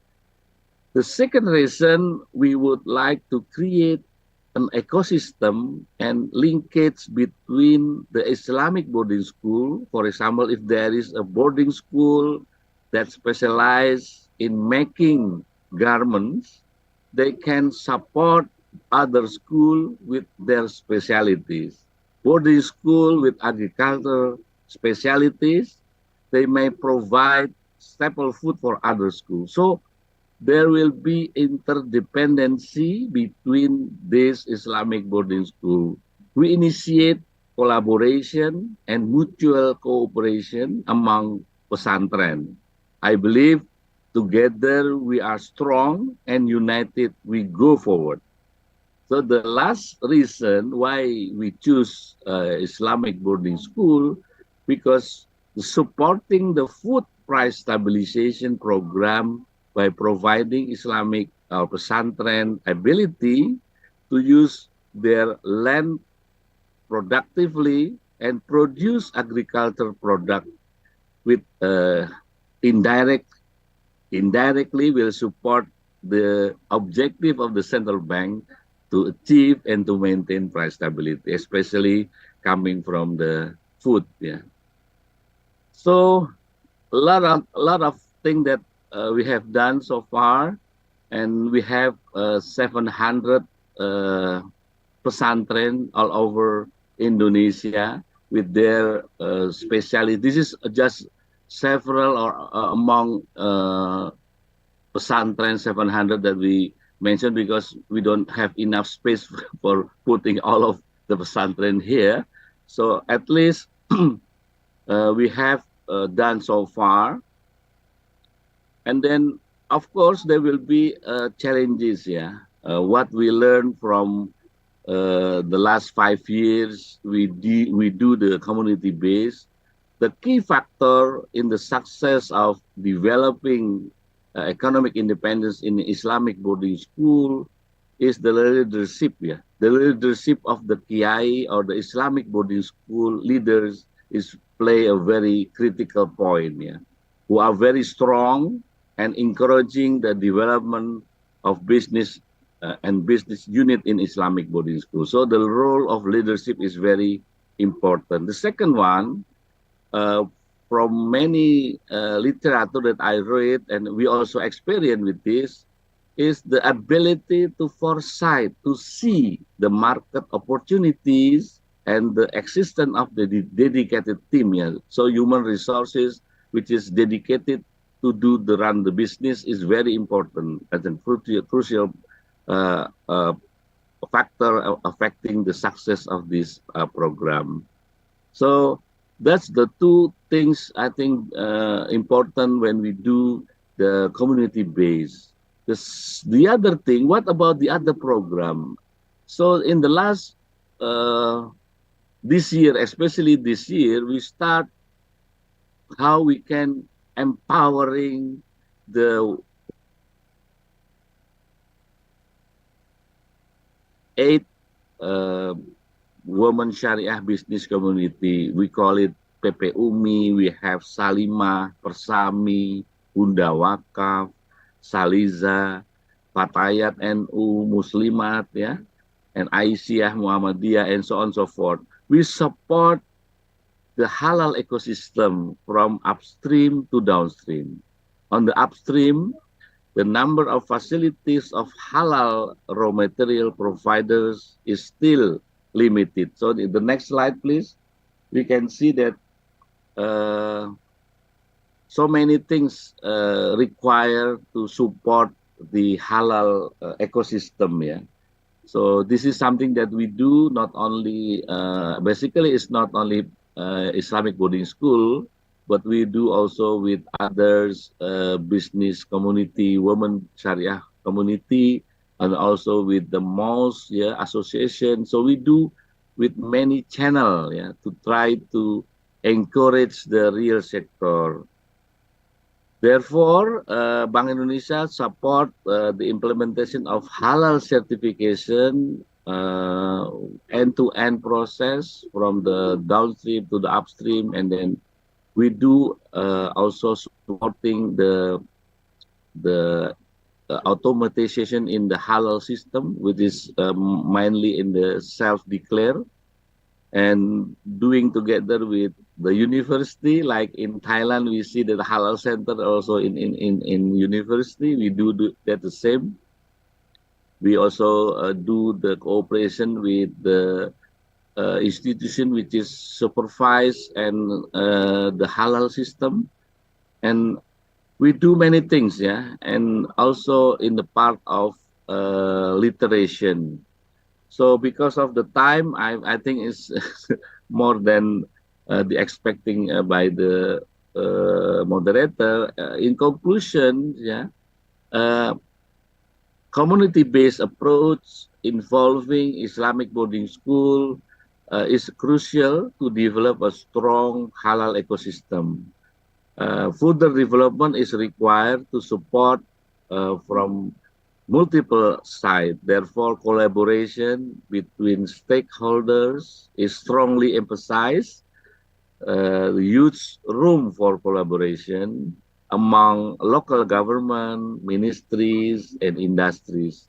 But what we need is a grand design, grand design for better achievements. Hence, the role of National Committee on Economy and Finance Sharia is crucial, important, Pak Abdal, to as a conductor, to make this orchestra sound very beautiful.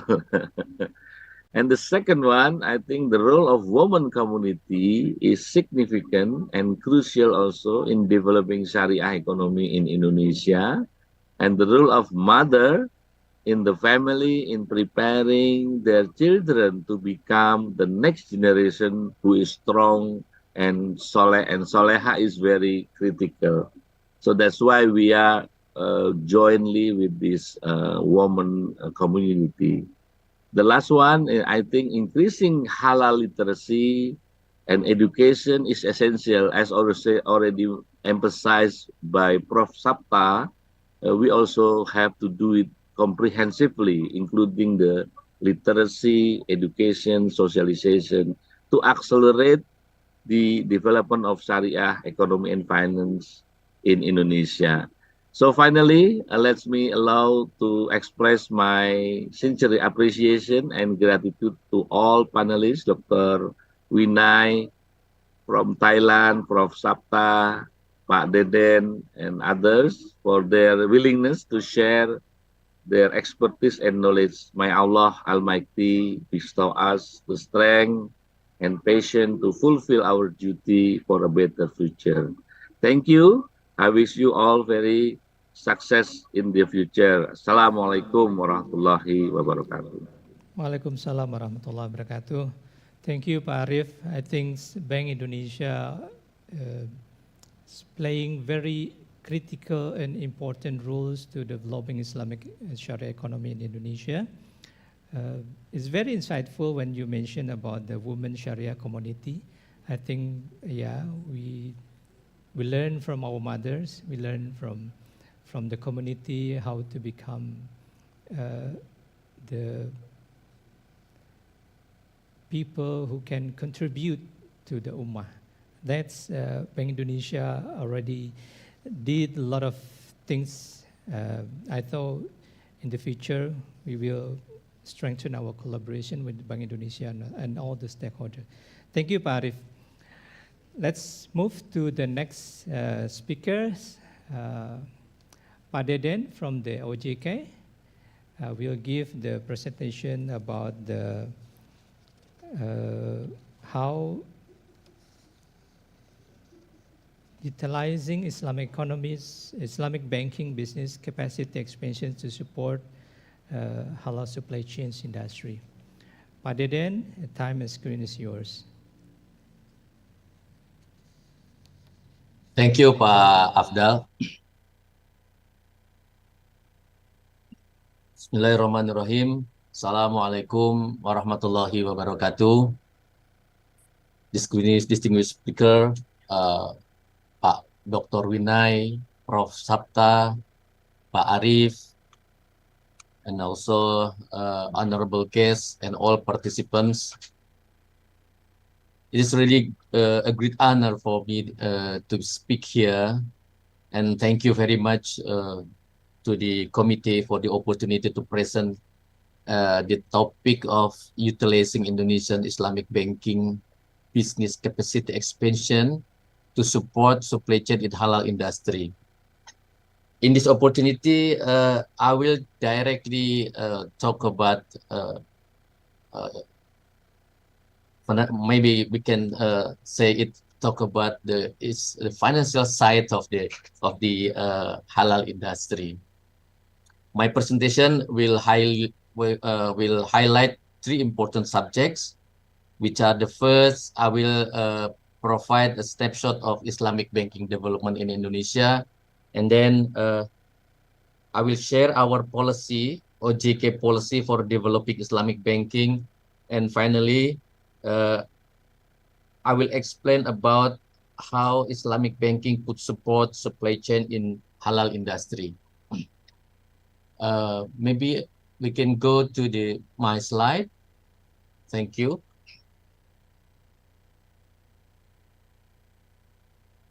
Okay. Indonesia has become one of the noble nation in terms of Islamic finance.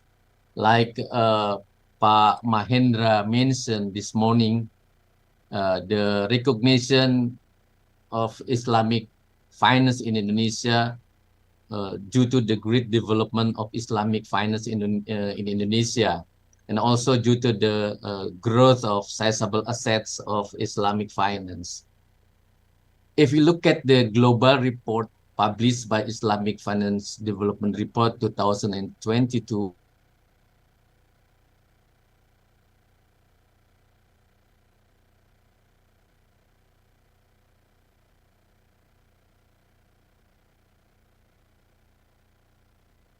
each sector of Islamic finance in Indonesia also recorded a remarkable position in global map. We can see as an example, our Islamic banking is placed in 9th position in global Islamic banking sector.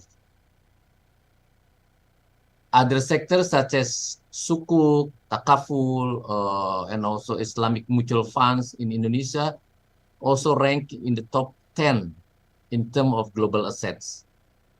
This achievement is a testament to our commitment and dedication to develop Islamic finance that could meet the necessities of our nation.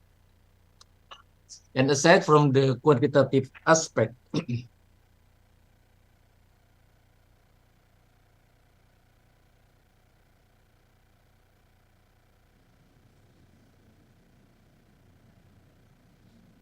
and Development Indicator 2022, Indonesia was ranked third, is third based on several indicators such as industry performance, governance, government support, sustainability, and awareness. You can see here from the chart that after experiencing slowdown due to the pandemic effect and uncertain global condition, the national Islamic banking industry recorded encouraging growth since last year. We can see that Islamic banking in Indonesia currently has a market share about 7%, or 7.27% to be exact, of the total national banking industry, which consists of 13 Islamic commercial banks, 20 Islamic windows, and 171 Islamic rural banks. In terms of asset, Islamic banking in Indonesia has also reached 806 trillion rupiah. It recorded increased year-on-year growth about 50.5% compared to 13.75% last year growth. With asset growth moving in consistent upward growth, the Islamic banking is, I believe, is on the right path of recovery after COVID-19 pandemic. If we move on to the next slide, I would like to share our policy for developing Islamic banking in Indonesia. The good performance of Islamic banking, of course, does not automatically prevent Islamic banking from various challenges, especially in adapting to the fast-paced technological development and consumer expectation. Challenges faced by Islamic banking underscore the necessity for transformation. We can see here that there are two pivotal dimensions demanding enhancement, which are resilient and competitiveness, like it's shown in the vertical axis of the chart, and also the socio-economic impact that you can see as horizontal axis of the diagram. In order to heighten the resiliency and competitiveness, Islamic banking must embark on a journey of consolidation, fortify resiliency and prudential measures, and promote product and service differentiation. As you can see here at the upper left-hand side of the diagram.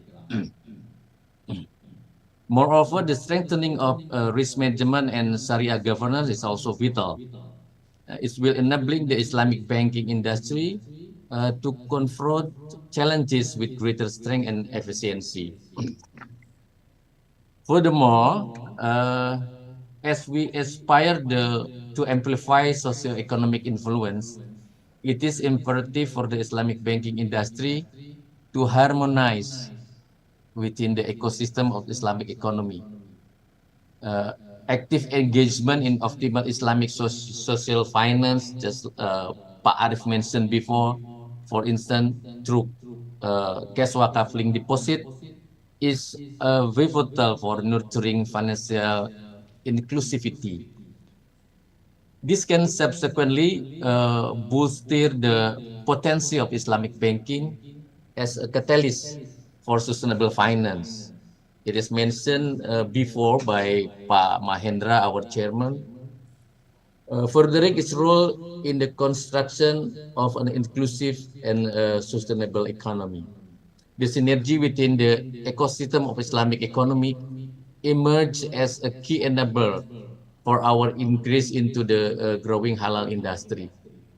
As we deliberate on this imperative, let us be mindful of the collaborative spirit that will drive the transformation of Islamic banking, propelling it toward greater height of excellency.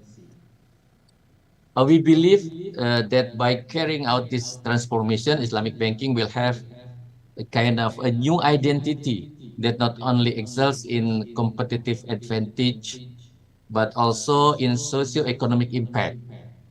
It is indicated by the unique business or product model, optimal synergy of the Islamic economic ecosystem, an integrated commercial and social finance function, high quality of human resource, and also cutting edge of information technology.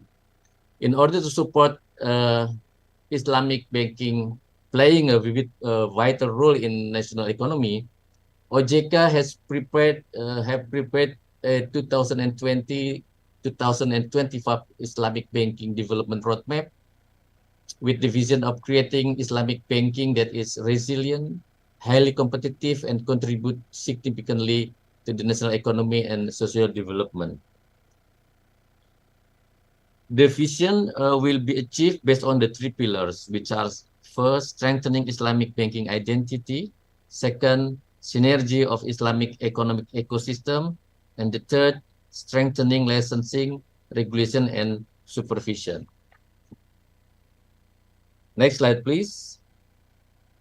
Now, related to the topic of today's seminar, I will address the second pillar of the roadmap, which is synergy and integration of Islamic economic ecosystem. In accelerating national economic recovery, the real sector and financial sector should be both act together, including the role of Islamic finance. Going forward, the development of Islamic finance will focus on synergy and integration between commercial finance sector and the social finance sector. And of course, the real sector or the halal industry, which all included in Islamic economic ecosystem.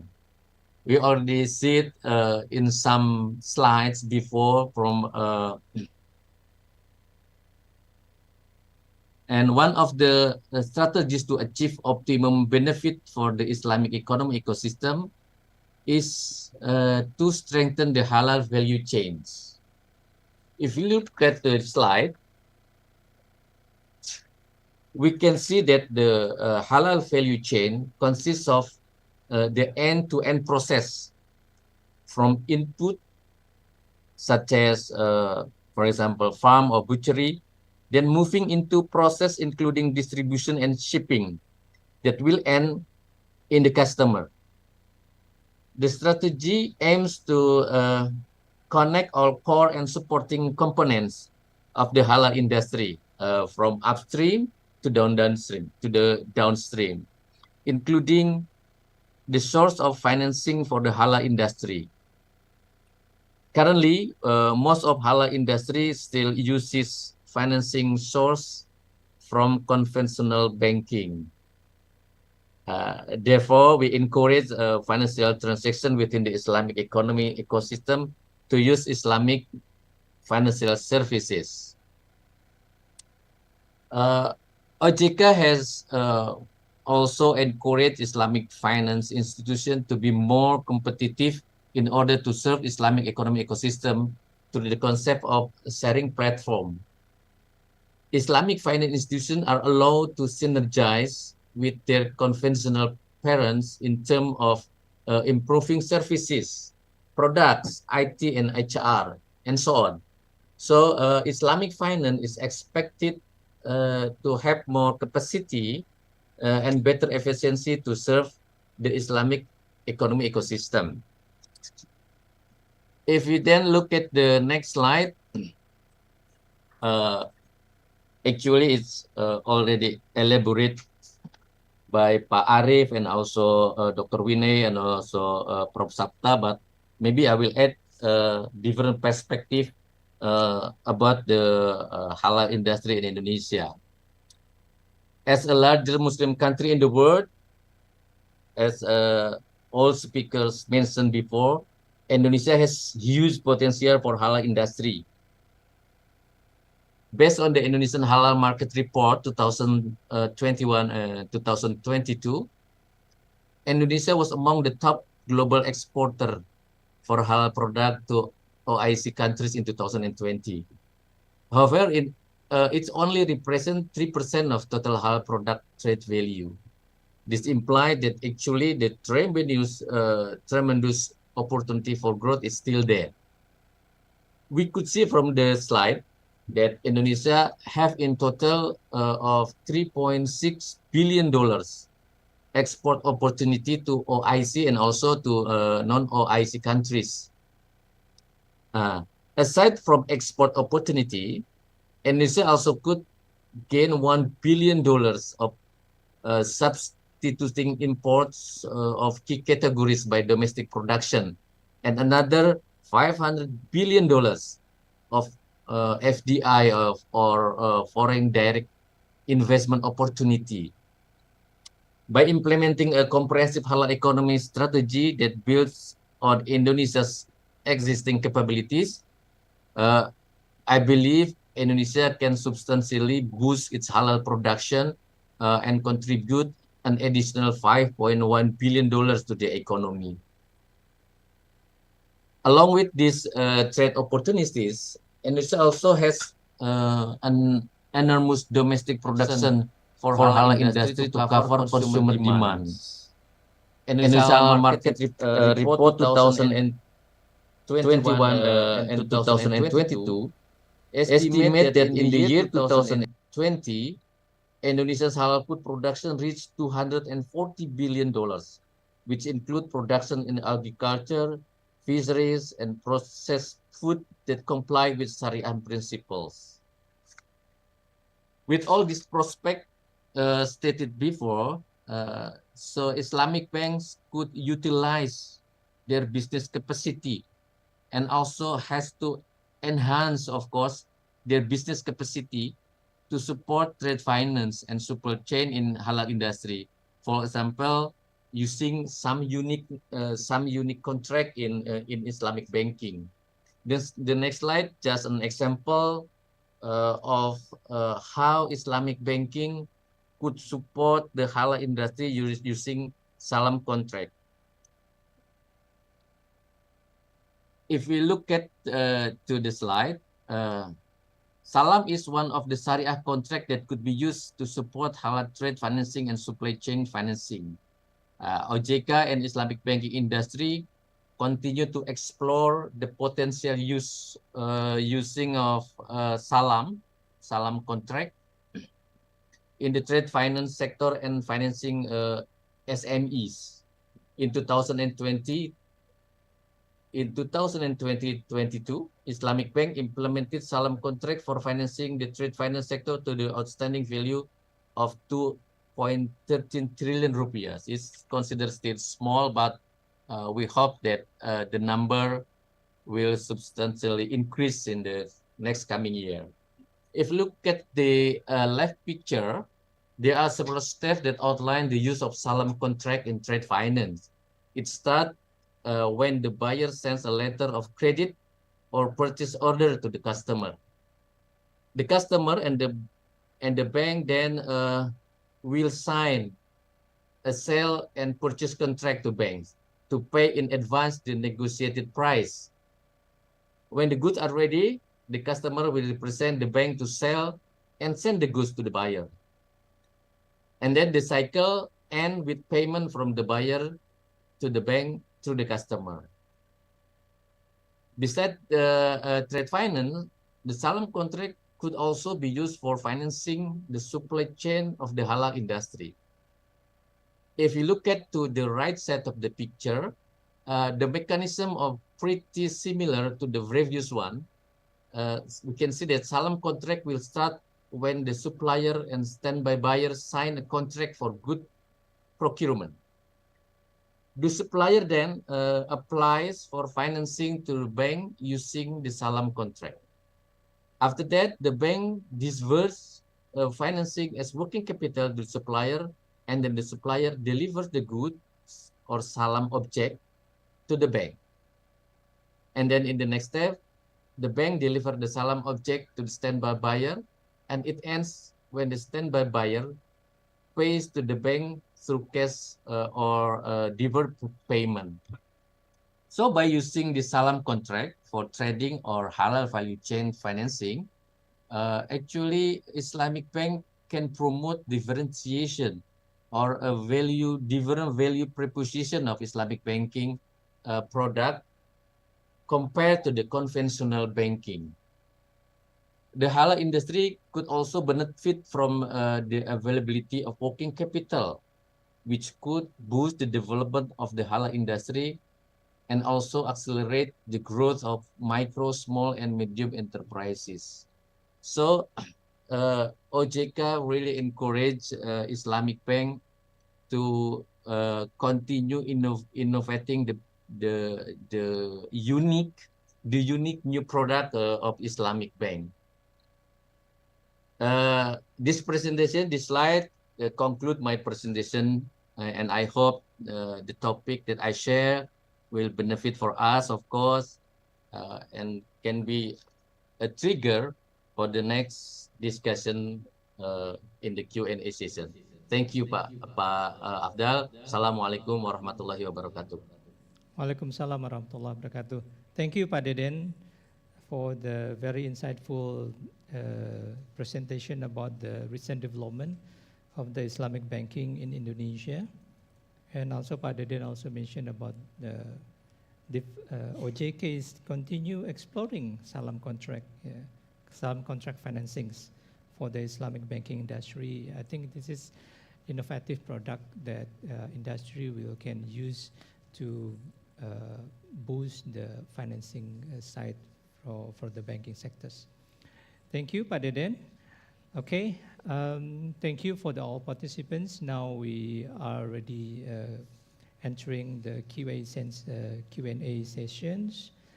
Before I giving to the floor, actually I want to ask one question to Dr. Vinay, because Dr. Vinay presentations is the experience about the Thailand. I think is very interesting. We want to learn a lot from what Thailand did, Dr. Vinay, but maybe before to the question from the floor, I have my own question, especially for Dr. Vinay. Dr. Vinay, look at for the development that code or H number, and how Thailand do the scientific-based research, scientific-based developing for the halal ingredients.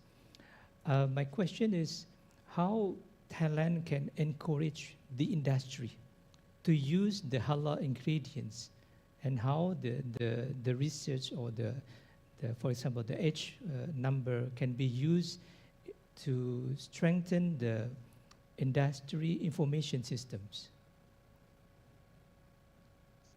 Yeah, thank you very much. Some signal was cut. Then anyway, I try to answer your question. Even I could not hear all the question. Okay, let's say that the industry actually they consider the benefit for the industry side. For the H number first, normally when we would like to establish the halal system, time to time we have to use laboratory assessment for finding the adulteration of the haram. This is a regulation from the Islamic organization in any country. Anyway, how to use the laboratory analysis for adulteration of the food product is really expensive, especially for the investment of the laboratory, the equipment, and so on. We try because from the Islamic thought, we think that if finally the Muslim consumer would like to consume halal according to their belief, the first thing we should altogether try to reduce the price. Time to time, when we found if finally the company or the factory would like to have a halal accreditation, they have to pay more, especially for the laboratory analysis. This is not correct. Then we try to reduce the cost for the industry. The best way is from the laboratory analysis that requested from the Islamic organization. Then we develop the H number. And now it's luckily that the industry finally they found that this is the benefit for them to reduce the cost for halal accreditation. For example, just 2 months ago, the company have the factory in one region. For example, EEC in Thailand. This is for the industrial development. It's quite a specific region. Then the halal factory there, they have more than 500 food ingredients that they would like to have some analysis. They send to halal science center all the list, right? This is in order to initiate the halal food manufacturing process in the factory. We use H number to document analysis for the halalness of the product. This is the way that we call halal forensic determination. Finally, we can cut the cost for this kind of analysis to more than many hundred times. It means that the factory pay just a few to the halal science center in Bangkok, and this is should be the benefit for the industry. And this news finally is attract to other industry to try to have a very good collaboration with the halal science center together with the new aspect of the H number utilization, and also the system of the halal standardization. This is finally is boost up the popularity of the halal science and technology for them. And now I think the cost for the investment for the halal industry, this is a real important. This year we try to convince to the Islamic organization also that finally, if we can reduce the cost, especially for the accreditation, together with the certification, finally, this is to provide the benefit to not only the industry but also to the Muslim consumer as well. And one thing that I mentioned at the beginning that the halal is not only for Muslim. Ya ayyuhan nas kulu mimma fil ardi halalan tayyiban. It means that this is for industry, not only in a Muslim country, also in non-Muslim country like in Japan, even in England. Now the popularity of the halal economy finally attract the industry there in both country, and I think that also in other country. Then this is the way that we can use the benefit of the science and technology to boost up the popularity of the halal economy. Okay. Thank you, Dr. Vinay. I think it's the very important point from Dr. Vinay say the industry must get the benefit from the scientific-based approach developed in Thailand. And I think that the key, what Dr. Vinay mentioned, is about the information disclosure. Yeah, we need to disclose the informations, the H numbers, so everybody can use the information from the halal research. And finally, it can reduce the cost. And I think it will be the very critical and important development for our next halal certifications business model in the futures. Thank you, Dr. Vinay. And also this, the answer from Dr. Vinay also answering the question from Muji Astuti. I think the same point of questions.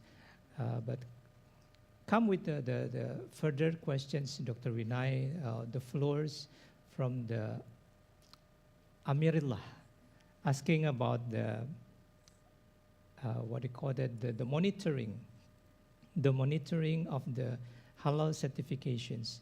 We understand a lot of efforts need to do the monitor and control for the halal product we already distribute in the market. Is there any experience in Thailand for the monitoring and we call it control this side, Dr. Vinay? I'm sorry, I could not hear clearly about your question. It's the question that mentioned in the monitor from the participant. I think it is the question from the umbrella. The question is in Bahasa, but the question is how to what do you call that? Monitor and control. I will go to Indonesia after Saudi Arabia immediately, and I have a collaboration with Surah University. Now, I think Indonesia now is expanding rapidly. And then I think Indonesia as the biggest Muslim country should play the crucial role for the development of the halal economy and business. I think it's the best way, especially in the future world, mean that we better use science and technology to back up. I discussed with some rector of university in Saudi Arabia. They said this is very interesting. And then I think also should attract to the interest of the Indonesian academician also. They said, now when we consider about the Sharia, every country with a Muslim population, maybe they consider it equally. But the role of science and technology become more and more important. Then for backing up the halal accreditation by Islamic organization in order to export the product and get the well acceptance from the consumer, not only Muslim but also non-Muslim. This is should be crucial to have a science technology back up. And then we discuss about the IT, especially for the AI and about the blockchain and so on, because the traceability for facilitating the consumer to understand about the halalness of the product is very well accepted for the consumer worldwide. And then we better together develop it together.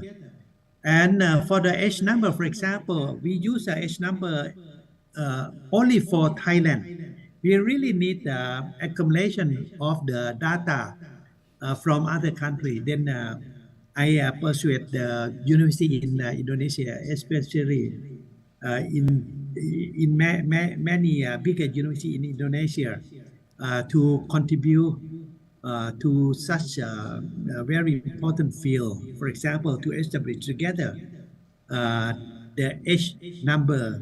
Then we already developed the procedure to establish the H number system. Then is better. Finally, we can have a very good collaboration together. Then I think that we are ready to have such a collaboration with Indonesia and other countries. Okay. Okay. Thank you, Dr. Vinay. Dr. Vinay mentioned about the use of IT and digital development to strengthen the halal business process, including control mechanisms. And also welcoming you in Jakarta, next from Saudi, Dr. Vinay. We hope we can meet together. Yeah. Yes, I will go to Bandung and Surabaya and Malang. Inshallah. Thank you very much. Enjoy Indonesia, Dr. Vinay. Okay, and then I come to Pasapta. Pasapta, from your presentations, a lot of development of the halal tourisms or Muslim-friendly tourism around the world. Turkey, Japan, Singapore, even Thailand, Malaysia, France, Paris.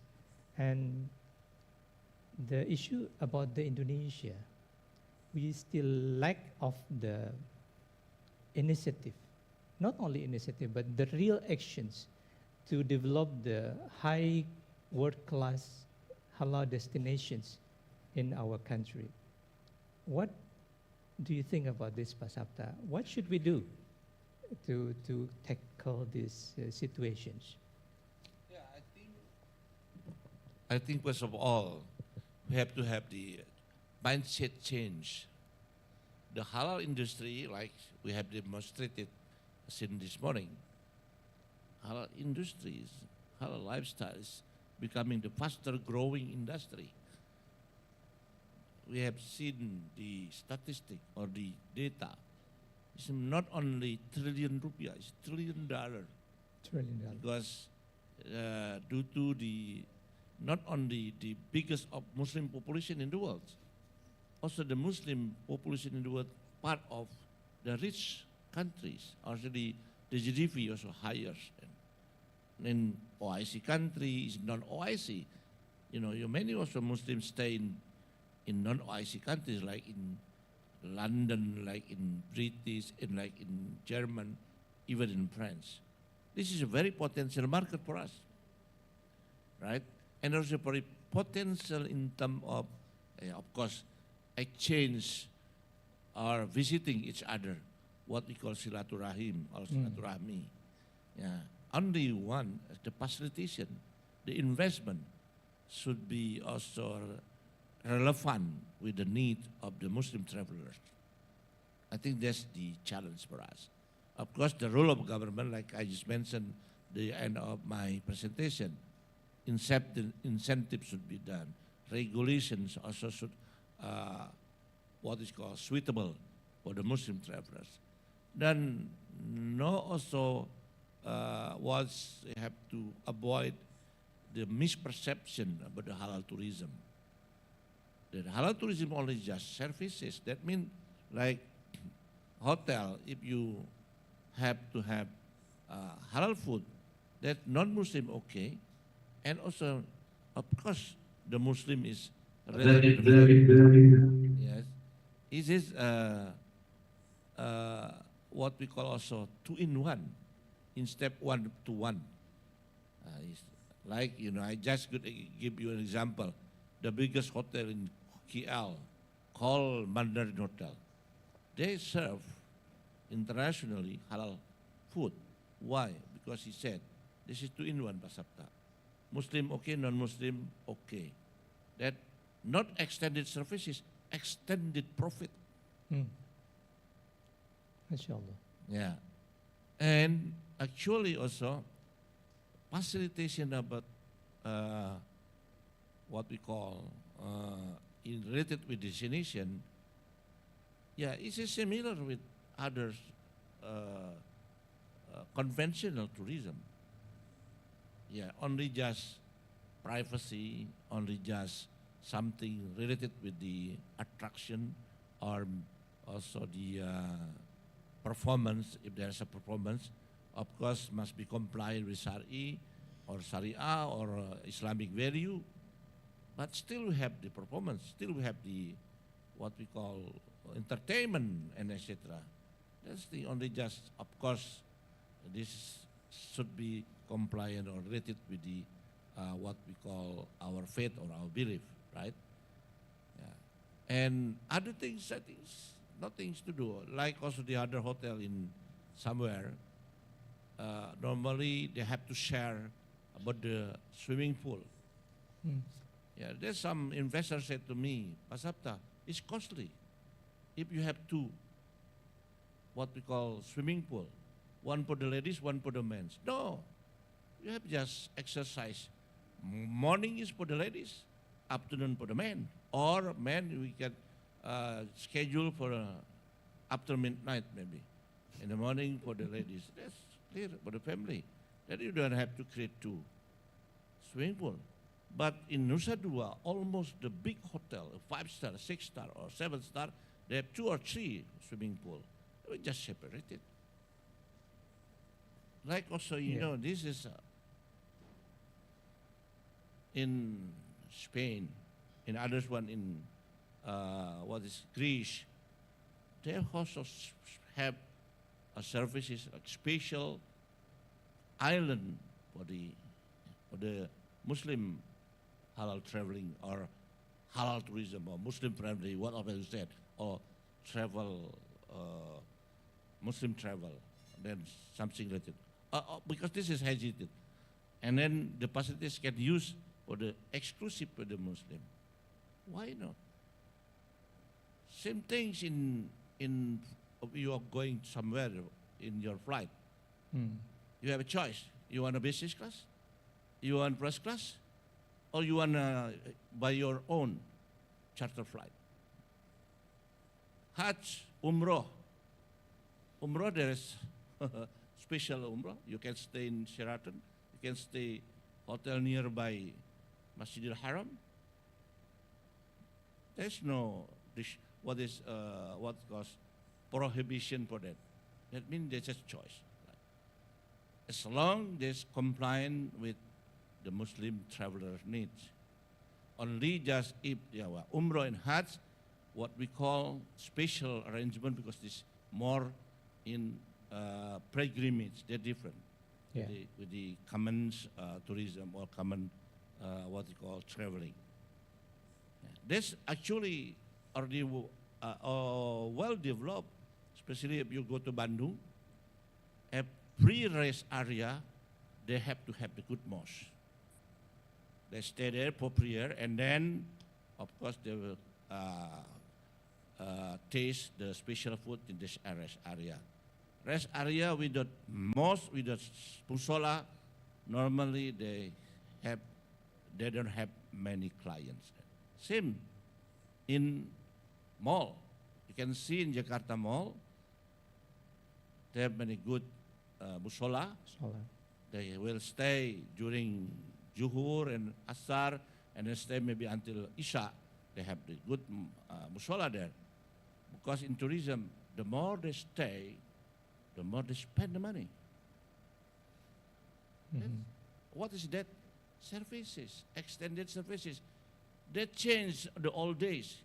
Musola is in the bottom or the basement, near the parking car. No, it's not acceptable actually, because the strong of movement or the strong of Islamic value in real life, especially in tourism, in what is called in daily life. That's the example or the explanation about your question. Okay, thank you, Pak Sabta. So, attracting investor to come to Indonesia, invest to Indonesia to develop halal destinations. Yes. And that's a key, right? Yes. Of course, you have 220 million Indonesian Muslim. If they, just 50% want to have choices of halal lifestyle way, why not? We have also the facilities for the food, for the performance, for the resort, and etc. There's a big market for that. Of course, if they want to go to conventional, please hear their choice. Even in conventional, our regulation, Indonesia especially, they have also a very, what we call, limited, not limited, basic services, like in hotel. Like last night, I stay in Marriott in Kuta, Bali. They have Qiblat direction. They have sajadah. Of course, they have a good food, halal. That's at least this is conventional. They don't brand name with the halal hotel. Yeah. Okay. Thank you, Pak Sabta. Very interesting. Very potential. I think halal tourism, Muslim-friendly tourism, is a locomotive for the Islamic development. Yeah, in Indonesia. because tourism is, has tremendous what we call multiplier effect. Multiplier effect. One tourism, like you, Pak Abdal, if you back to your kampung in Padang, at least you need transportation. After you need food, you need souvenir, you need everything related with the creative economy. One, if we are going there 10 times, if you 1 million times, at least 3 times food in morning, afternoon, and then night. Different type of food. Yeah, in the morning you just tetalua, and afternoon you may be with the sate padang, with rendang. At night you have the others food, and of course with the additional dessert, durian, with the sticky rice. Wow, mashallah. And then next day you go to somewhere to buy sarung, mukena, sajada, tasbih, everything. Kopiah. Yes, kopiah. That creative industry. Yeah. And the more they stay, normally the more spend. And if from Middle East, I don't want to say the one country, at least the average they stay is 1 and 2 weeks. It's about $4,000 and $3,000 per visit. Oh, it's very huge. That's good. Yeah. For the community and also for the government, they can have tax and also the others related with income. Okay. Thank you, Pak Sabta. Welcome. And then we move to the next questions. I think there is a question from the floor to Pak Arif, from Bank Indonesia. Pak Arif, what kind of supporting ecosystem should we build to support the enhanced role of Islamic boarding school? Oh, I need the question to Pak Arif. Maybe Pak Arif can explore more how to enhance the role of Islamic boarding school. Yeah. Thank you. Thank you, Pak Abdal. In the real world, we face many challenges because uh, honestly speaking, they are not ready enough to, to encourage the Islamic boarding school to do their own business. Yeah.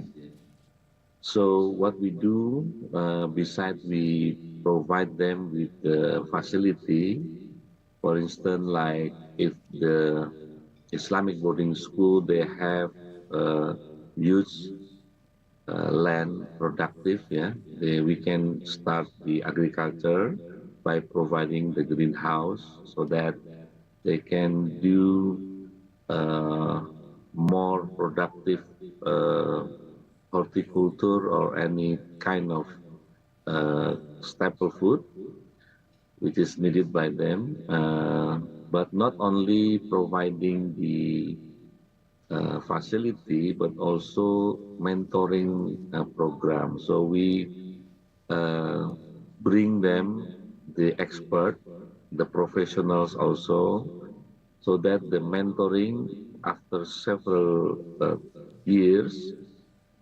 mostly is 1 to 2 years, they understand how to do the farming uh,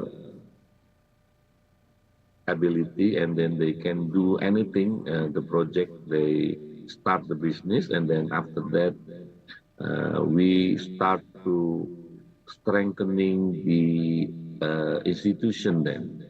So we ask them to set up the cooperative, yeah, or uh, the legal entities so that they can doing the business with other parties. So after the strengthening the entities, um, we try to help them finding the market for their product. But normally we start from uh, market driven. So we find first what the market needs. Yeah, especially if they need to provide their self-sufficiency. So let's start from the self-sufficiency. But after that, we have to find out what is the market is needed. For instance, market need the uh, good quality of the fruits, yeah, like the melon. Now we introduce sultan melon, the type of the fruits which is very good, the quality, and then the price is also very reasonable for them to get the profit from doing this business. So uh, asking them to find the market, also helping for the sustainability. And then the thing that we also provide after they can produce, they can have the market, and then we enhance the institution, legal institution, like setting up the cooperative, and then we also helping them with distribution center, packaging, yeah, sortir, quality A, B, C, and so on and so forth. So we try to fulfill the market demands, and after that, the program will be ended. So we do from the beginning and mentoring. Yeah, we do also enhance them, establishing the legal entities until they can do by themselves. So the thing we are facing in the real world, that it's not only providing with financing or giving them with the facility, but also mentoring is very important to make them, established and sustainable in the future. Thank you. I hope this answering the question. Thank you, Pak Abdul. Yeah. Thank you, Pak Arif. So providing facility, do the mentoring, strengthening the business process, help them to get the market access. I think it's really, really important and good initiative from Bank Indonesia. I want to see in the futures others institutions, not only Bank Indonesia, will do the same thing to develop Islamic boarding school. So I think, Pak Arif, maybe we need national movement to support this very good initiative. In the future, Islamic boarding school will be the very important, playing the important role of Islamic economy developing in this country. Thank you, Pak Arif. Okay, and then we move to the next questions. The questions is for Pak Deden from the Alivia Firdausi. Pak Deden, why was Indonesia only placed 7th in global finance, global Islamic finance 2022, despite having largest Muslim people in the world? Oh, I think this the question to Pak Deden. Yeah, we have a very huge potential Islamic finance and Islamic economy, and how we can grow this market shares more than what existing we have in this time. Pak Deden, please. Pak Afdal, hear the last part of your question or your statement, Pak Afdal. Could you repeat it, Pak Afdal? Yeah. So the question from the floor, Pak Deden, why was Indonesia only placed 7th in global Islamic finance? Okay. We do have a lot of potential Muslim people in Indonesia. Maybe they're still served by the conventional bank, Okay. but how to move the potential customer of potential banking sectors to the more investment, more to the Islamic banking sectors, Pak Deden. Okay, thank you for the questions. My direct, maybe the direct answer to that question is because not all of the our Muslim population doing banking with Islamic bank. That's my direct answer, of course. That's maybe related to the fact that only 9.1% of the Indonesian population knows about Islamic bank. That based on the survey that's done by OJK about the financial literacy in Indonesia. But then, of course, financial literacy, especially for Islamic banking, is the most important, in my opinion. But then, if you try to make Islamic banking or Sharia banking bigger than what is today, we have to think that Islamic banking, even not only for the Islamic population, Islamic people. Islamic banking, when we talk about Islamic banking, then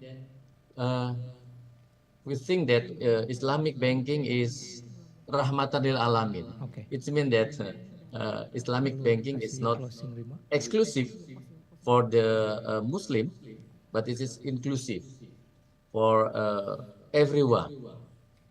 That's the other thing that will make the Islamic banking in Indonesia will grow faster. On the other side, if we talk about the supply side, then with the fact that Islamic banking in Indonesia is considered still relatively small in terms of size. Let's say we talk about Bank Syariah Indonesia as the biggest bank, the biggest Islamic bank in Indonesia. In terms of assets, Bank Syariah Indonesia only rank 7 compared to the whole banking industry in Indonesia. And then when we try to compare it with the other banks globally, there's a data about in terms of in terms of market capitalization in 2025, it means 2 years from now, it is predicted that the market capitalization of Bank Syariah Indonesia is only in the 10th position in the global Islamic banking industry. It means that when we talk about the size, it's still relatively small if we compare to the other Islamic bank in the world. That means that, in my opinion, if you want to have a better rank in Islamic finance, or especially in Islamic bank, then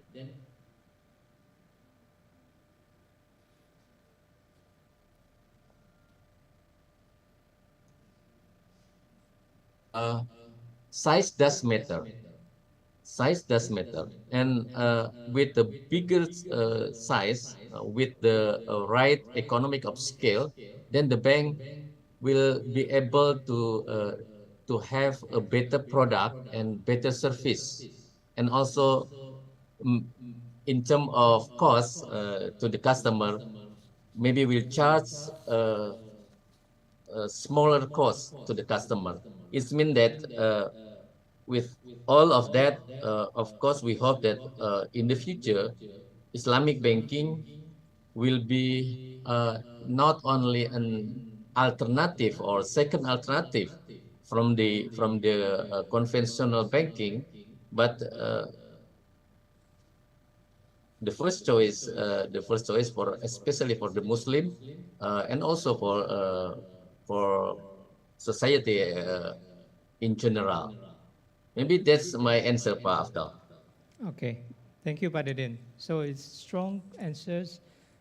We need to make Islamic finance, Islamic economy, Islamic banking to become the first choice for our populations in Indonesia. So it will help to develop the Islamic economy in the future.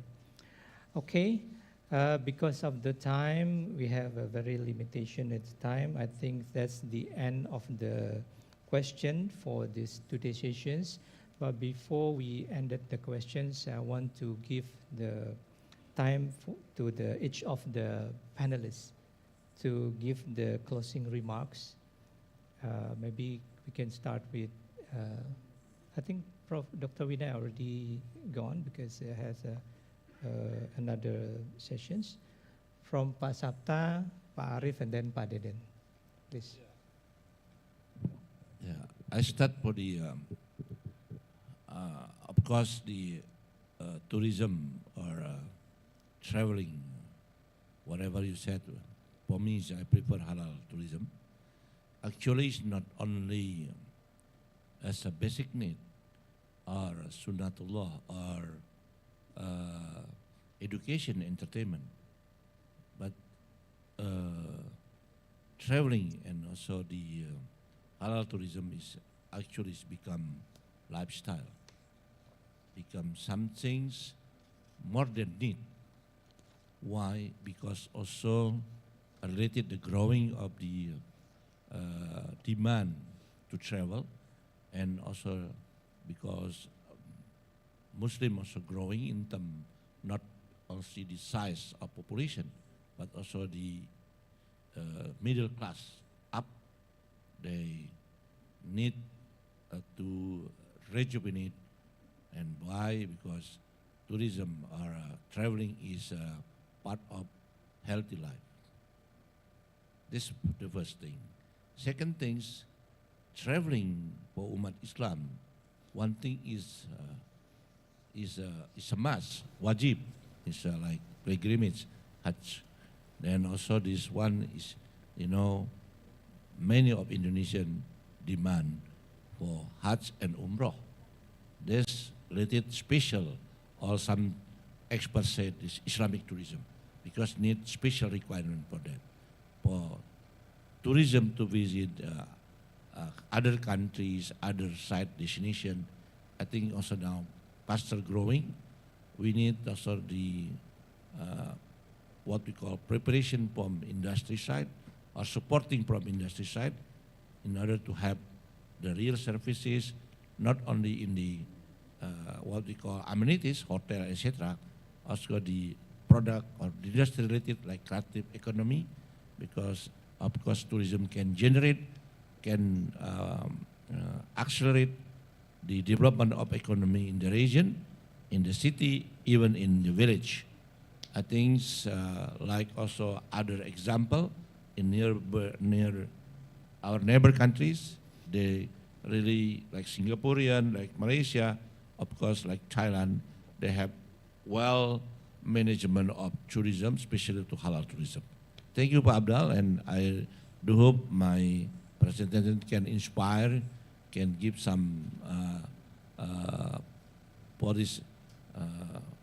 policy input for the government, because we need also some incentive facilitation in order to develop destination of tourism or halal tourism. Thank you. Thank you, Pak Sabta. Pak Arif, please. Thank you. Bismillahirrahmanirrahim.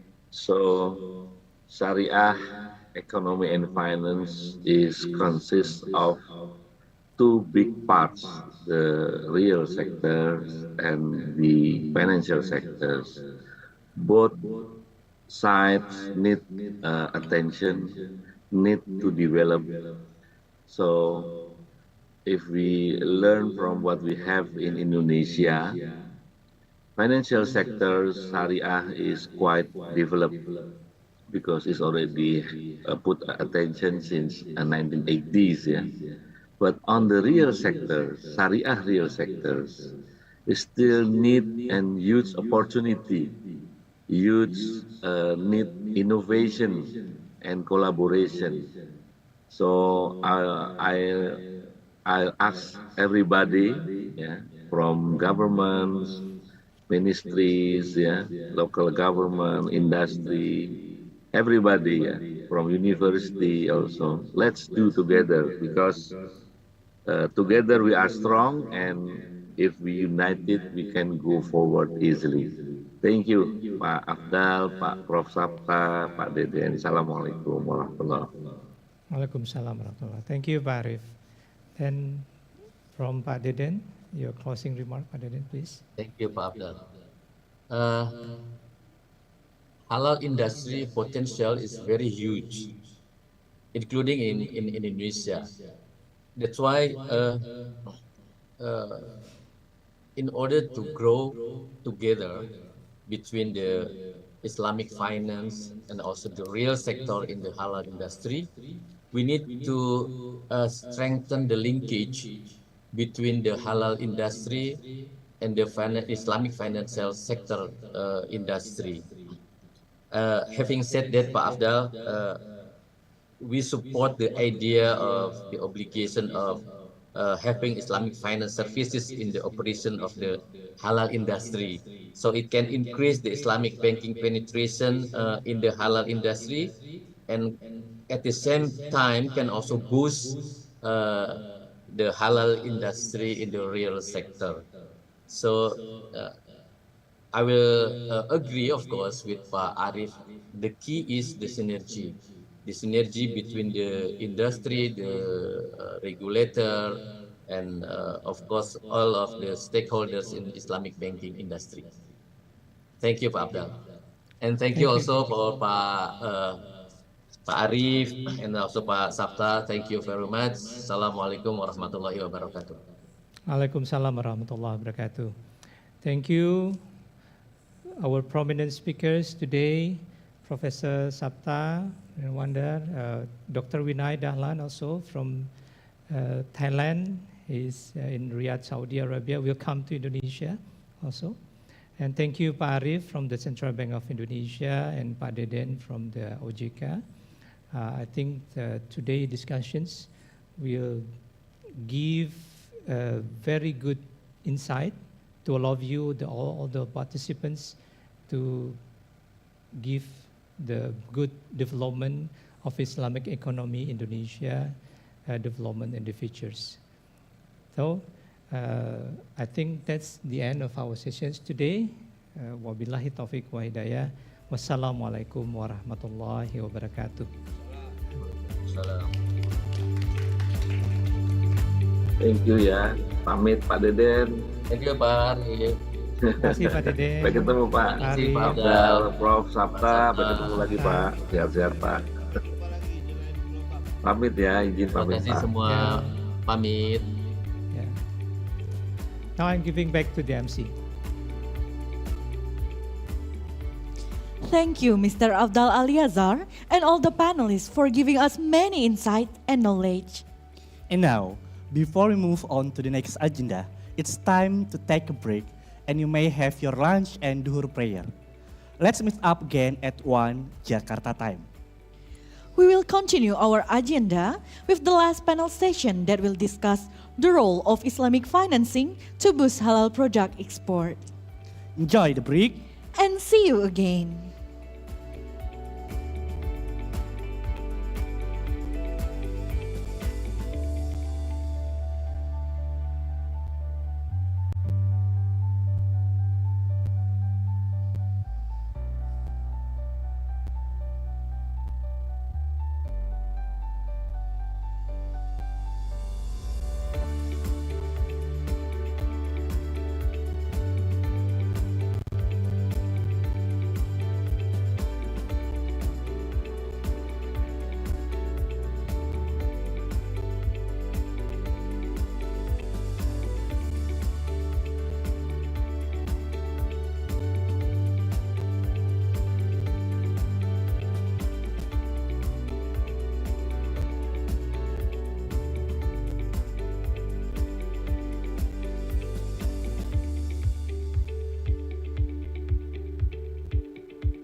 Do you have?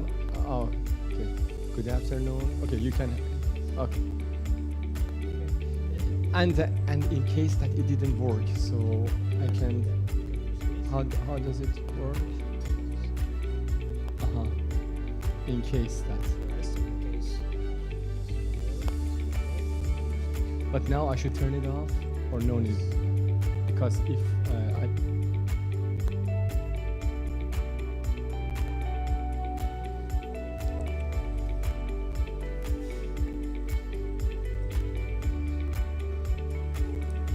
Yes. Thank you. Pleasure.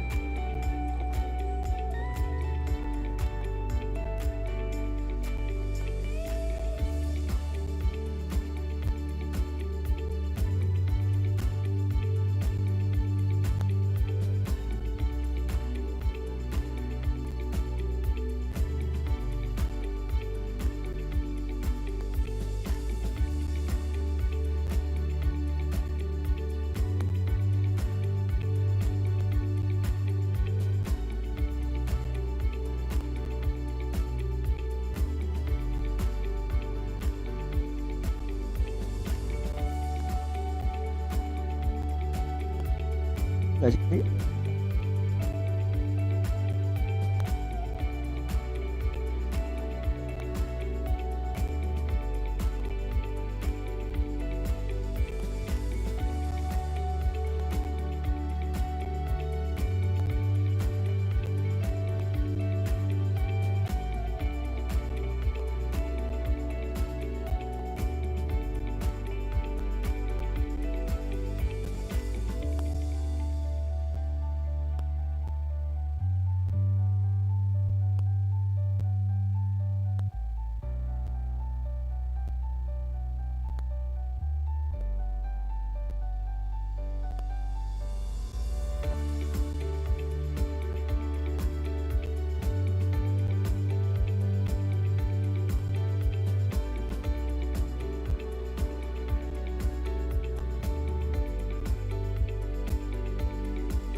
Assalamualaikum warahmatullahi wabarakatuh. Good afternoon and welcome back to the 7th Annual Islamic Finance Conference. Islamic Finance Role for Tackling Global Uncertainty through Sustainable and Inclusive Halal Economy and Structural Reform. We hope that everyone had a pleasant break and has come back to Zoom or YouTube to continue this conference. Ladies and gentlemen, we are about to dive into our final panel discussion of the day, which will focus on the role of Islamic finance to boost halal product export with the export. We invite you to join the discussion as well by submitting your comments, thoughts, and questions in the link fiscal.id/7AIFC 2023 as shown on the chat room, or you can scan the QR code on the screen so the panelists can then address during the Q&A session. Please state your name, your institution, and to whom the question is addressed, followed by your question. This session will be moderated by the Country Economist Regional Hub Indonesia of Islamic Development Bank Group, Dr. Ali M. Falahi. Dr. Ali M. Falahi is a country economist at the Islamic Development Bank, based in Regional Hub of Indonesia, and helped the bank develop country partnership strategies and programs in the member countries. He contributed to managing and enhancing the country's portfolio, identifying areas of investment, and promoting regional cooperation and integration based on the country's national development priorities. And the panelists for this session are Chief Economist of Bank Syariah Indonesia, Dr. Banjaran Surya Indrastomo, General Manager Business Development Department ICIEC Mr. Yasser Alaki, Managing Director of Business Development Indonesia Exim Bank, Mr. Makin Nurhadi, and Head of Center for Financial Sector Policy, Fiscal Policy Agency, Dr. Adi Budiarso. And please allow us to invite all the panelists and the discussion chair to the virtual stage for a group photo in honor for this occasion. Let us invite Dr. Ali Falahi, Dr. Banjaran Surya Indrastomo, Mr. Yasser Alaki, Mr. Makin Nurhadi, and Dr. Adi Budiarso for the group photo session.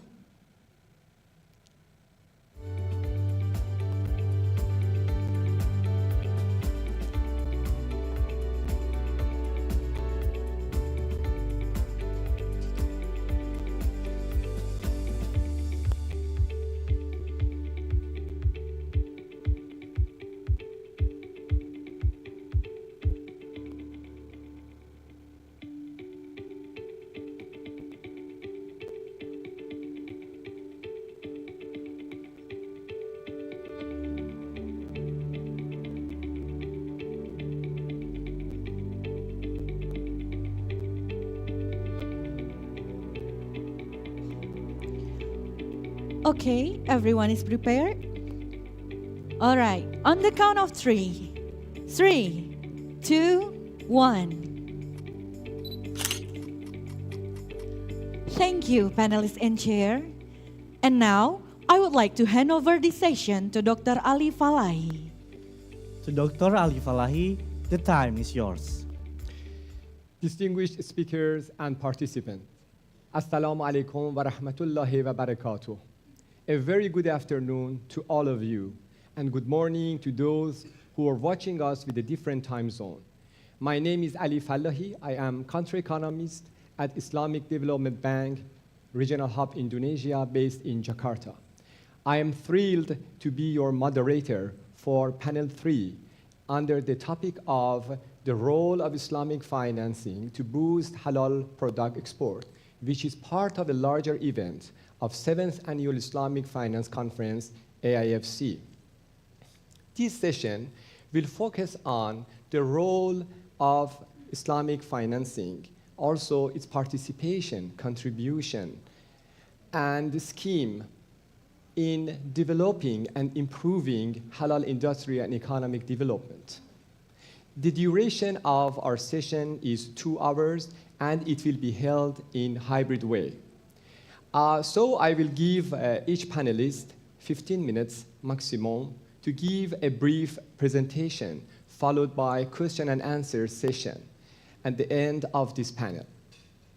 All participants could ask the question on the link shared under the name of Slido in the chat room. So please give your name and state to whom the question is. Our priority here is to get your expectations and needs met. We are fortunate to have several prominent speakers with diverse skills ranging from policymakers, academicians, researchers, and policymakers in this panel, starting from Dr. Banjaran Surya Indra Prastomo. He is the chief economist of Bank Syariah Indonesia. He graduated from Durham University and holds PhD in Islamic economics and master in Islamic finance. He also has research experience with some institutions, including Bandung Institute of Technology Business. He is also a lecturer at University of Indonesia. Dr. Banjaran will share his knowledge and ideas on formulating an ideal financing scheme for the halal industry. Our second speaker is Mr. Yasser Alaki. Currently, he is the general manager of ICX Business Development Department. He is responsible for driving the organization's strategic growth and fostering international partnerships in the realm of investment and export credit insurance. He has over 20 years of experience in developmental institutions, particularly in intra-trade and investment development. He has a master's degree from Michigan University in business administration. Mr. Yasser will share his experience on ICX contribution to food security, including halal trade. Our third speaker is Mr. Makin Nurhadi. He is Managing Director of Business Development at Indonesia Exim Bank. He has more than 20 years experience in banking and finance, mostly at Bank Mandiri, where he held senior position in corporate banking and regional distribution. Mr. Nurhadi holds a Master of Management from Gajah Mada University, and he will share his experience on the role of Exim Bank in supporting of halal industry export financing for SMEs. Last but not least, our fourth and final speaker is Dr. Adi Budiarso. He is the head of Center for Financial Sector Policy at Ministry of Finance. Dr. Adi has held various executive positions, managing cross-functional initiatives at Ministry of Finance. He was a co-chair of G20 Global Partnership and also co-chair Working Committee Financial Inclusion. He got his PhD in business administration at the University of Canberra, Australia. He will share his thoughts and ideas on the development of SME financing to support of halal industry. Without further ado, I'm giving the floor to our first speaker, Dr. Banjaran Surya Indra Prastomo. The screen is yours, sir. Please. Thank you. Good afternoon, ladies and gentlemen, our honorable guests, honorable speakers as well, online. Greeting from Jakarta, Indonesia. I've been given a task that is quite difficult because I was asked to set up the tones of the discussion. I think I will start sharing the screen. Hopefully you can see my screen. So the topic of the discussion that I'm going to deliver today to set up the discussion, I've been given the task to roll out the idea of formulating ideal financing scheme for fostering halal industries.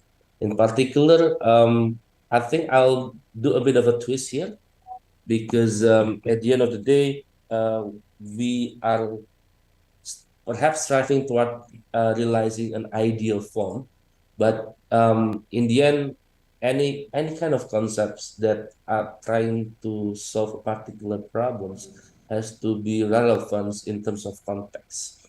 And in this regard, I will try to roll out this idea on how we can actually formulate this financing schemes that is perhaps sub-ideals, but importantly can work in addressing some of the issues that we see on the idea of developing halal industry. So the outline of or the framework of my idea based on four different stuff.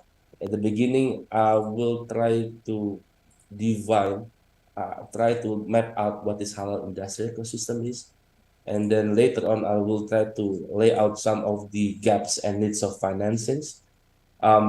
Proposed model of Islamic financing for halal industry. In particular, I will use study case or perhaps Indonesian case as an example on how we can actually formulate this idea or model for Islamic financing, and perhaps a bit of a touch point on how Islamic banking solution for halal industry. Now, lately I've been reading a lot on Mariana Mazzucato's works, especially the last one, the mission-oriented theory. If you are really not following her work, so she is actually a professor at UCL, the director of Institute of Innovations and Public Services. So she had this idea that which is actually related to some of the phenomena that we had today, especially the recent plethora of technological advancements and technological disruption in different source of works, including finance, where perhaps in different jurisdiction in different countries, we witness financial technology solution are somehow being the disruptor of a financial industries. And we witness not only in finance, perhaps back then we remember how Steve Jobs rolled out this idea of Apples, how Jeff Bezos came up with this idea of Amazon, and perhaps the most recently something that sort of like dragged the attention of the people was actually Elon Musk's idea of SpaceX. Never in my daydream I ever thought of one day those projects rolled out by NASA will soon be available to normal people. But importantly, it's not just that it is accessible to normal people, it can actually be conducted in a schemes that is not just only cost-centric, but also involve different forms of financing scheme. And perhaps the idea lies out in the idea of how can we use innovation or perhaps nudge the ecosystem through innovation to sort of like try to address some of the mission that we try to achieve. So all in all, what we are talking about is economic growth is need to be set through kind of like innovatively, inclusive and sustainable. What I mean by this is that pretty much this is actually relevant with the idea of the condition that we faced in the last 3 years with pandemic, where we never see such situation before. The wheels are not rolling in the same manner that we used to understand. And I think economists, public policy makers, industry players have to come out of the box. And somehow her work has actually grabbed attention of these policymakers that in the end, we can actually learn something out of this technological disruption. That even in public well-being, we can consider it as a mission, something that we try to tackle bit by bit with the multiple missions trying to be achieved. So mission-oriented theory promotes this kind of approach in solving emerging issues. It is something that I want to highlight together. So this actually can be applied in different forms, policy making as well as industry development, transformation as well in achieving objective by utilizing, devising innovative solution, and including within financial investment aspect. And within that, I think halal industry ecosystem is something that we can also address from using this kind of approach in financing or investment.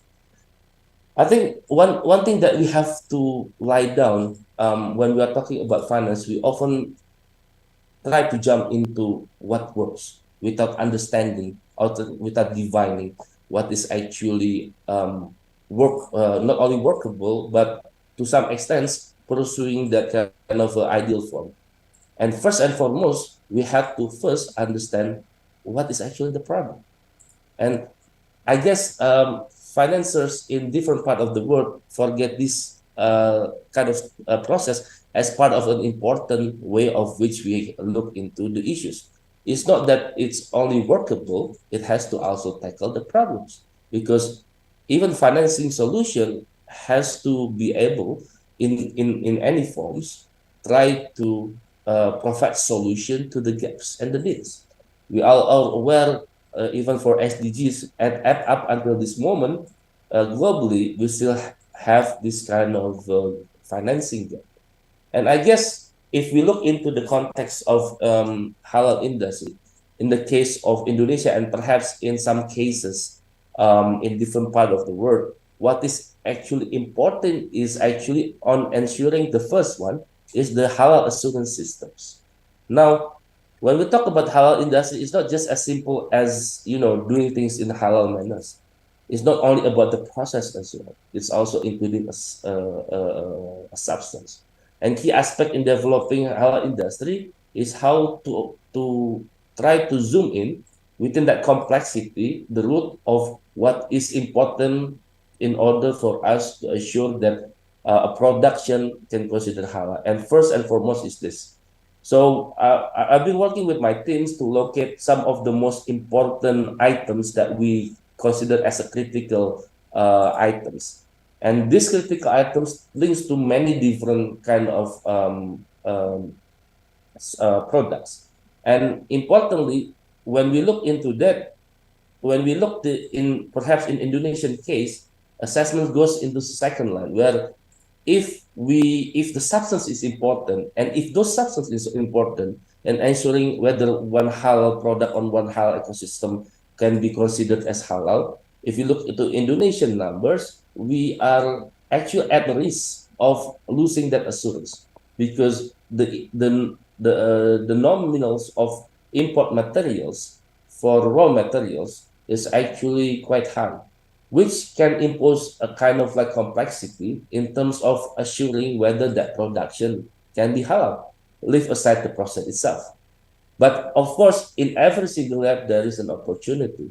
So for different halal product, we can actually involve different marketplace and segment. And of course, what is important here in bringing together not only the upstream bit, but also not only the downstream as well, but the midstream as well. And I guess finance has to try to locate themselves within that problems. Now, I try to zoom in what's actually the problem. In this picture is a pictures of an example. Let's just zoom in. This is pretty much related to consumer good, consumption basis, related to food. So if let's say halal industry consists of like 5 or 6 kind of sectors, in particular food is the most important one, we have this kind of issues where we have to understand what the problem is, the ecosystem is.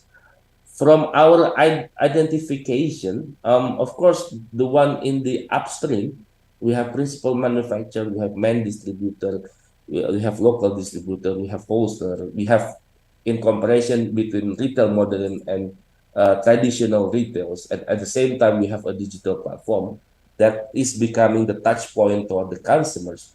When we're talking about halal industry ecosystem, halal standard, within the process of the production, we have to ensure that each and every single process can assure those process comply with the standard that deems to be halal. Because the idea is not only just halal, but toy. But when we try to zoom in, for instance, the issue of halal in terms of financing, mostly within the Indonesian context. That's why I personally always consider two things when we look into the problem. First, context. The second is condition.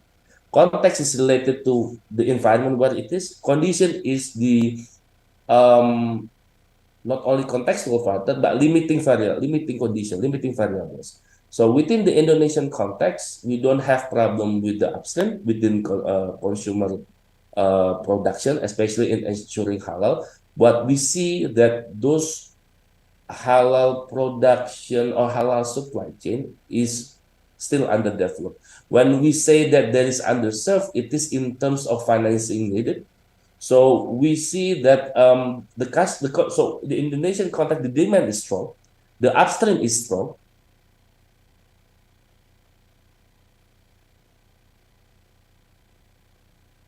retail basis, they are still underdeveloped. And I guess it's still relevant with the Indonesian context of downstreaming the industry, where at the end of the day, we see a disconnection within a value chains of production. And I guess in this kind of regard, within the Indonesian context and condition, we look into this kind of issue as also related to national issue of the industrialization. So even the financing intervention has to look into the problems in detail. And again, as we try to map out, the one in the downstreaming are the one that needs to be addressed fully. And I believe that later Pak Adi will elaborate more on the national attempt to address these issues, because that's where the backbone of the national industry is. Now, when we talk about export oriented, we are talking about mostly the upstream one. Up until this point, most of their needs are already needed. It's just that we just need to try to find a new market for them. And I guess some of this idea on the enhancement has to look into that.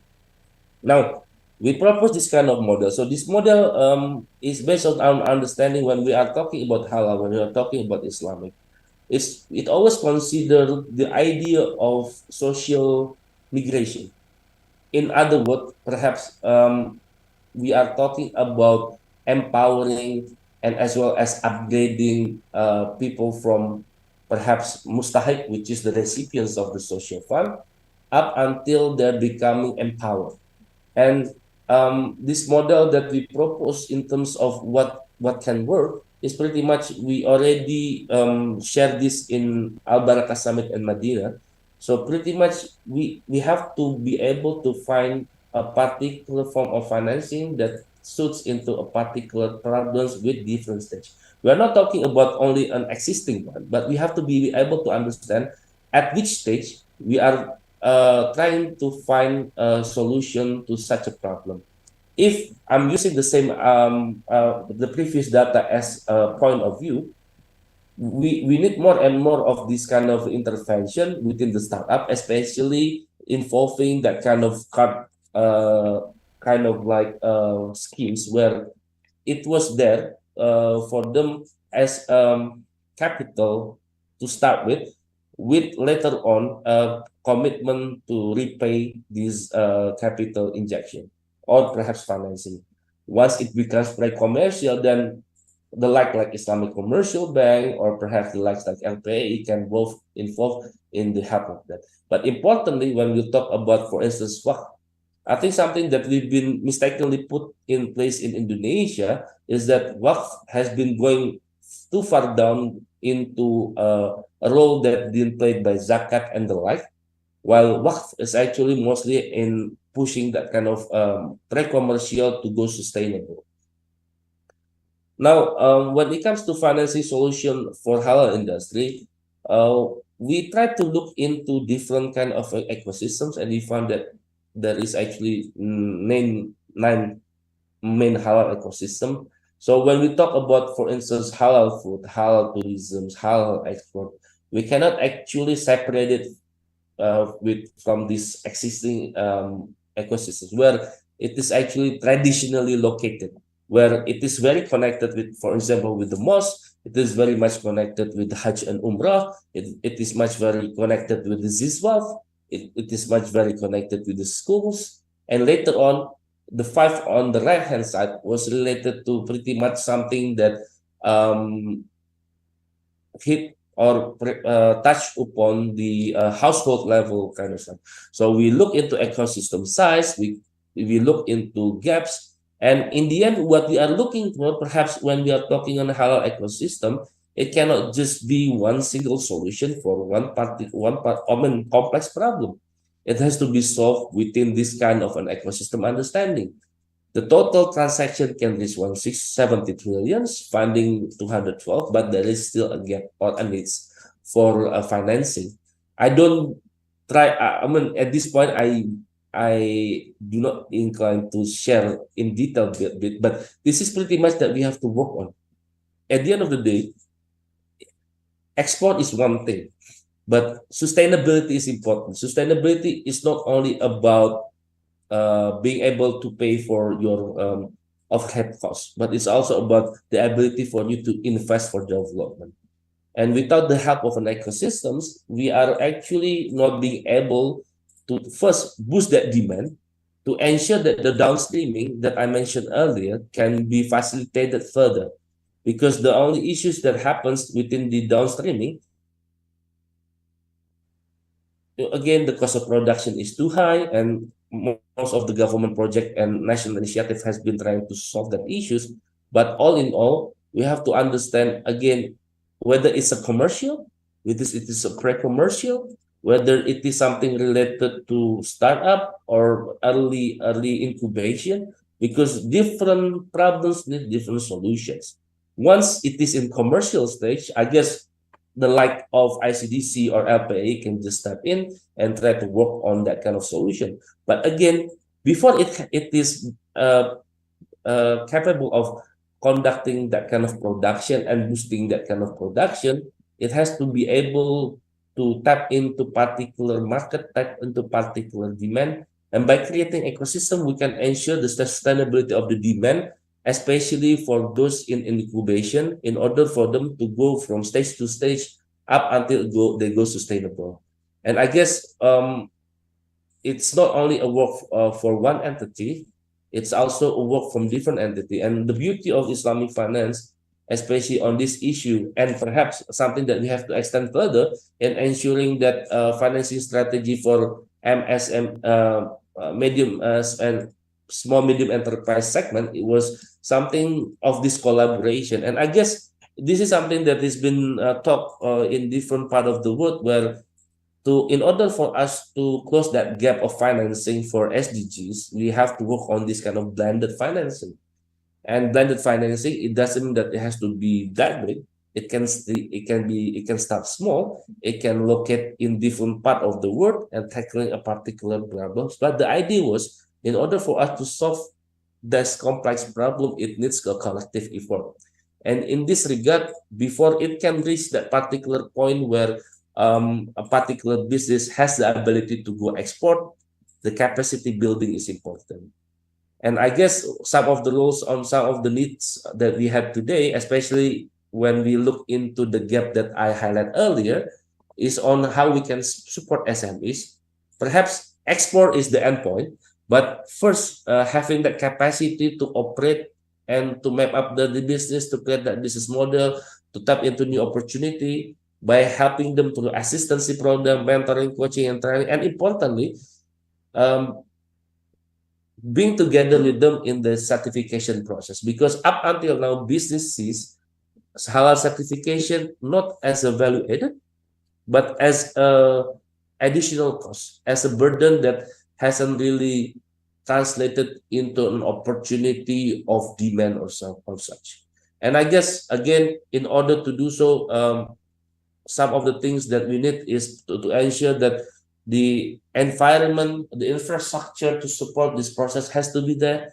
We really praise for the effort being pushed forward by the government in ensuring that the infrastructure investment is there to lower the logistic costs, to expand the access, especially as well as commitment and energy transition, and importantly in telecommunication, where even Islamic banks is now having access and capacity as well to tap into and to help in developing some of the projects in telecommunication. And not less important, agriculture is important. Again, the sourcing is important in halal. When the sourcing can be located locally, then we can ensure that the credentials of its assurance is there. And last and not least is actually the educations, where in the end we are trying to not only work by ourselves, but try to create that kind of movement where people are on the same agreement that it is a complex problem that needs a collective effort to tackle the issues. And I guess another things that perhaps can be touched upon in regard to halal industry player, I might sidetrack from the main objective of export, but one of the things that is needed when the available funding is not there in locally is this idea of perhaps is already there within Islamic financial institution is on the idea of Sharia restricted investment account.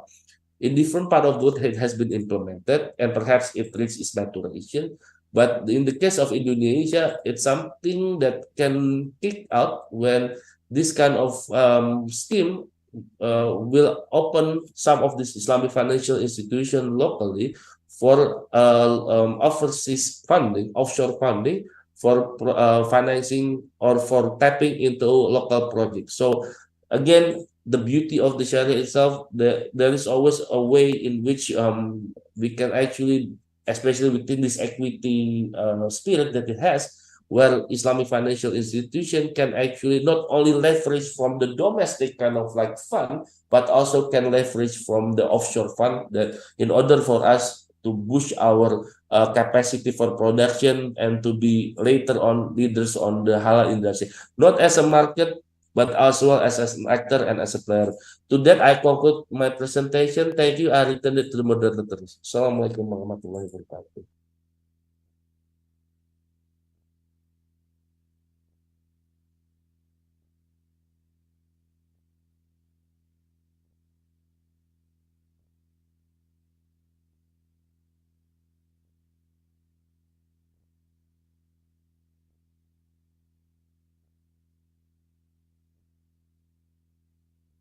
Industry ecosystem, we should identify the gap and needs and also define the solutions.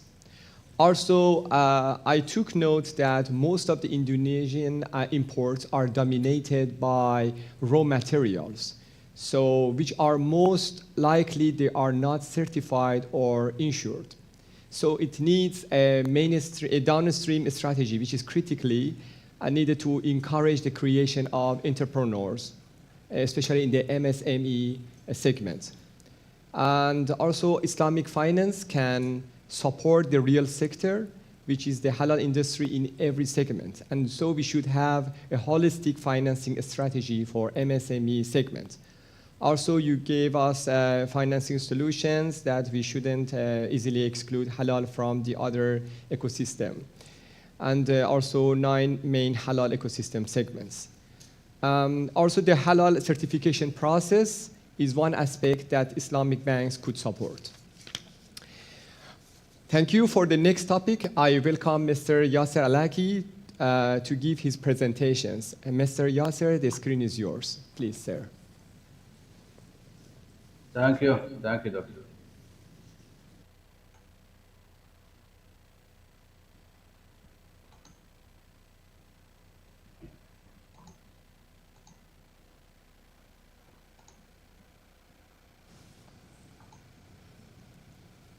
Can you see my presentation?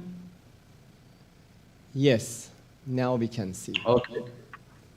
Thank you so much. I'm honored to be here today. I'm very glad to represent the Islamic Corporation for the Insurance of Investments and Export Credit. The presentation I have today, and before starting the presentation, I'd like to thank the Minister of Finance for extending the invitation to ISEC. My presentation today will briefly introduce what ISEC can provide to support the food and halal industry in our member countries. Let me start by presenting a brief introduction on ISEC.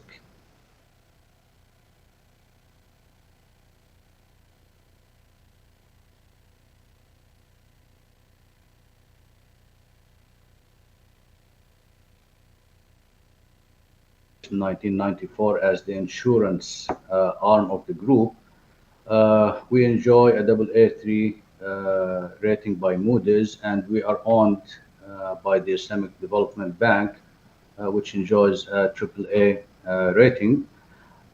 We are a pioneer of Sharia compliant export credit insurance and political risk insurance tool, and I would say we are the only multilateral that provides credit insurance and political risk insurance that are in compliance with Sharia.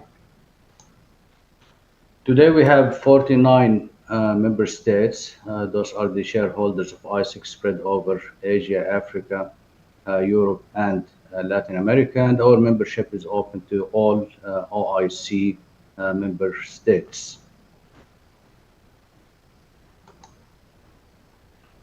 ISIC provides two lines of services, the export credit insurance and the investment insurance.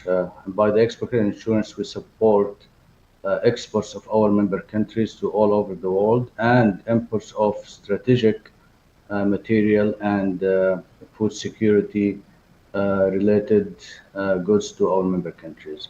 On the investment side, we encourage and we attract investments from all over the world into our member countries by providing risk mitigation tools to financing institutions, to direct investors who are interested to invest in our member countries. Our insurance wrap covers both the political risks associated to the host countries receiving the investments or the countries that are importing from other member or non-member countries. And we also provide commercial risks that are related to the obligors' commitments to settle the payments related to investment or trade activities. The market segments that ISIC targets and provides service to are basically the banks and financial institutions who extend financing to investments into our member countries or to trade activities, working capital, pre-shipment financing or post-shipment financing. And this is very important tool for actually financial institution. And when we talk about partnership, I'll elaborate more on what we do with financial institutions to support such activities in our member countries. Corporates can also benefit directly. Investors who are investing in our member countries can enjoy the political risk insurance policies or non-honoring of sovereign obligations that ISIC provide to protect investors and investments in our member countries. Our services are not limited to these two segments. We also provide export credit support in forms of free insurance to Exim banks, to ECAs in our member countries. And in Indonesia, for example, we have a very strong relationship with the Indonesia Exim Bank and SI, where we provide our reinsurance, co-insurance, and underwriting support in forms of credit information exchange and so on.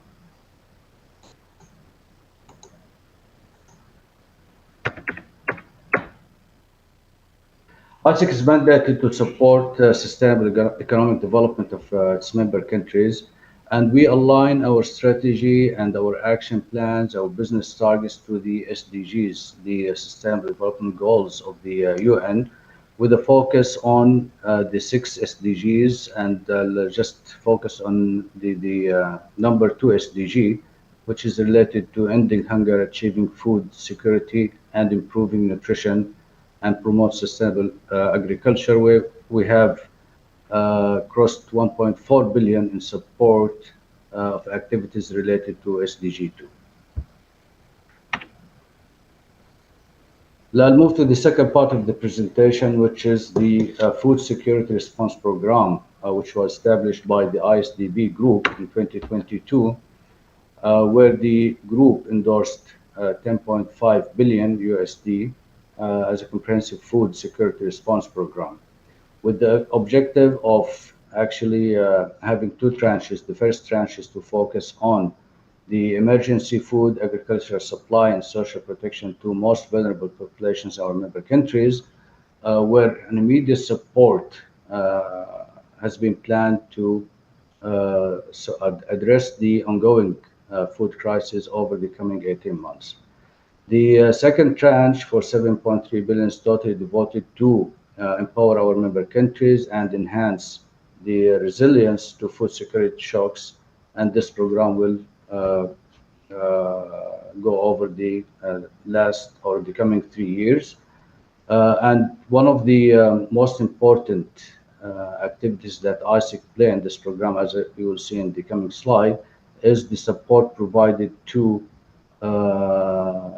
the banking sector in terms of supporting a trade mechanism like the LCs between member countries. I'll give some examples in the coming slide on the timing. How does the program work? Actually, the ISDB as parent institution and the members of the ISDB has committed to provide, as for ISDB itself, 4 billion in terms of approval for transactions related to food and agricultural support. ISIC pledge of 500 million has been also committed by ISIC over the coming 3 years. ITFC, the trade finance arm of the group, committed to provide 4.7 billion support, while ISD, the project finance and the private sector development institution of the group, committed to support 0.27 billion for this program. The Islamic Solidarity Fund also, one of the IDB group funds, will be supporting an amount of 0.07 in forms of loans, grants, and capital resources. As for ISIC,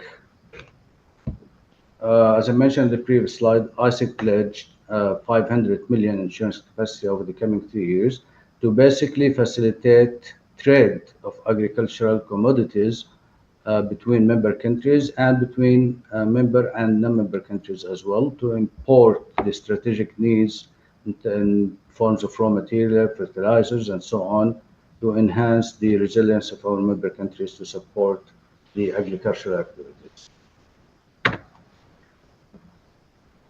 So far, ISIC has already exceeded the pledge amount of 500 million. We have reached around 573 million by July 2023. This is a list of the countries who benefited from ISIC support program. Most of these transactions were covered or were provided to banking facilities and to financial institutions to cover LCs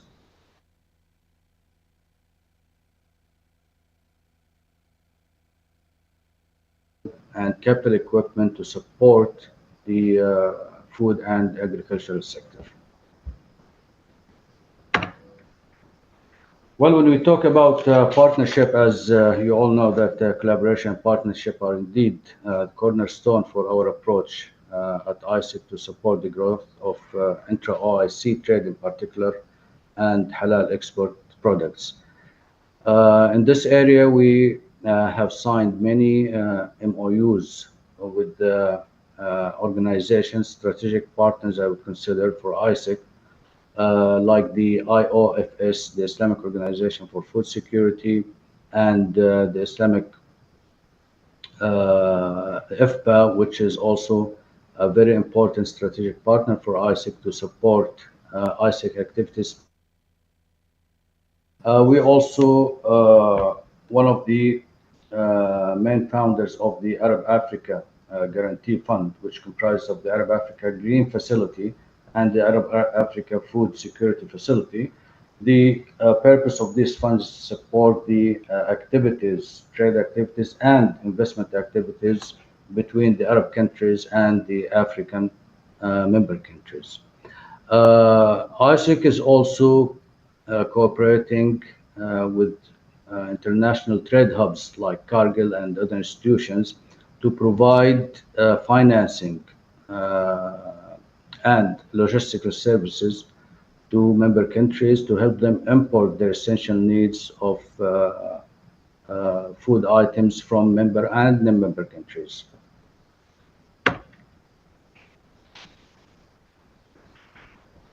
We also signed a very important memorandum of understanding with the Islamic Chamber of Commerce, Industry and Agriculture, ICCIA, where we have agreed together to promote the halal and agricultural industry in our member countries. All of these institutions are working hand in hand actually with ISIC to promote what ISIC can provide to beneficiaries in our member countries, and to enhance the credit information ecosystem, where we can provide access to our partners all over the world in terms of credit information on corporates, financial institutions, and we also provide our support to investors and financial institutions when it comes to aligning their activities with the national interest of our member countries.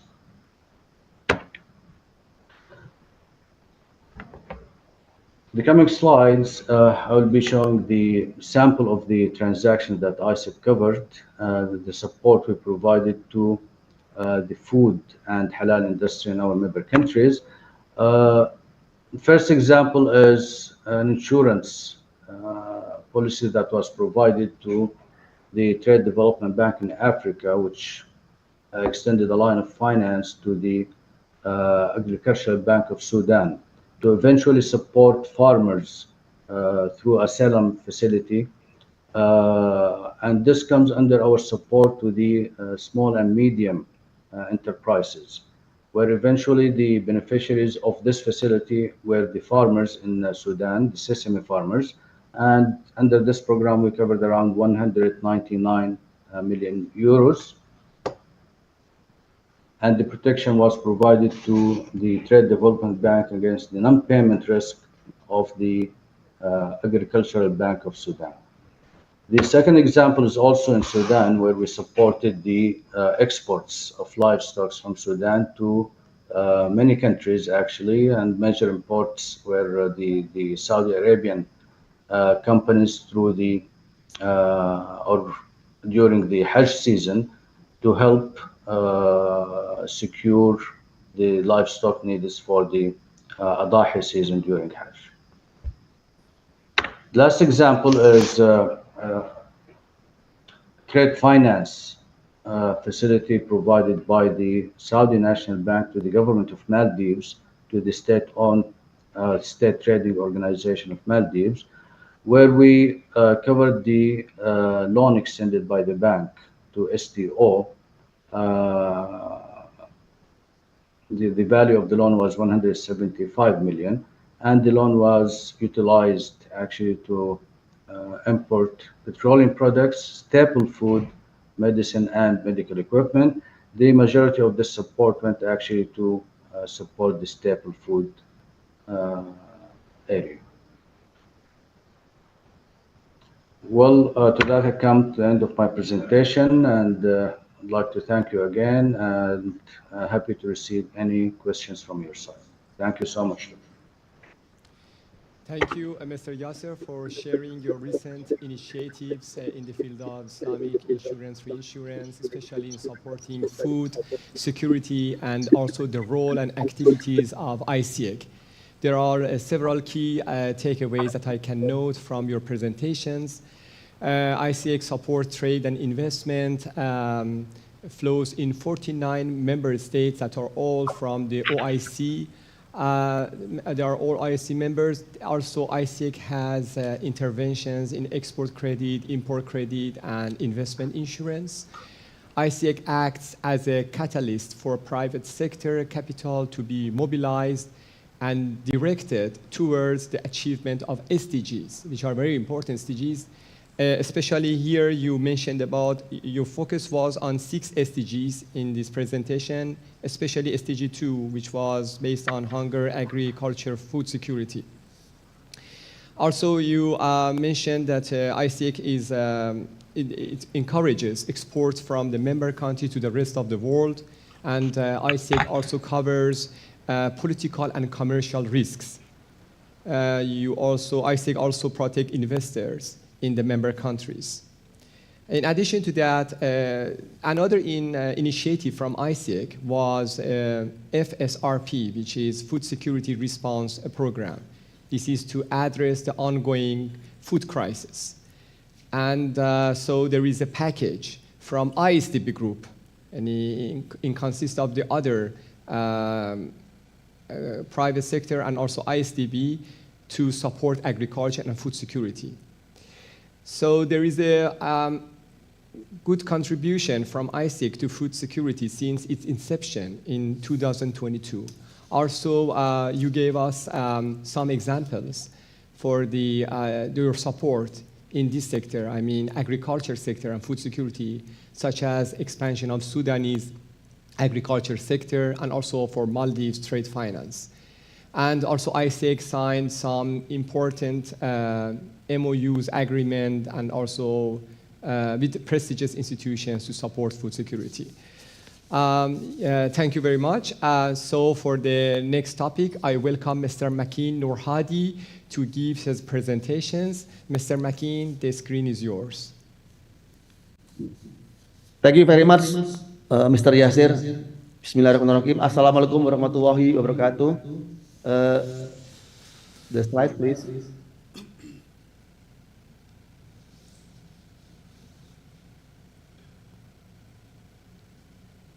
Yes, we have now your slide. Good afternoon, ladies and gentlemen, Bapak Ibu.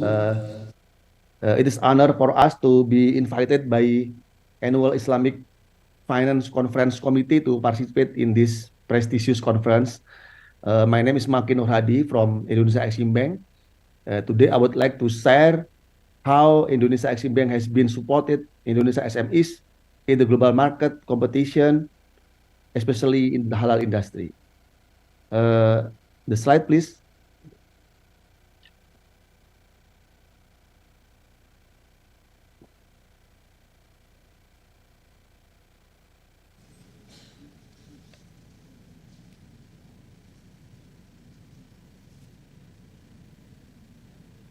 Okay. Let me start with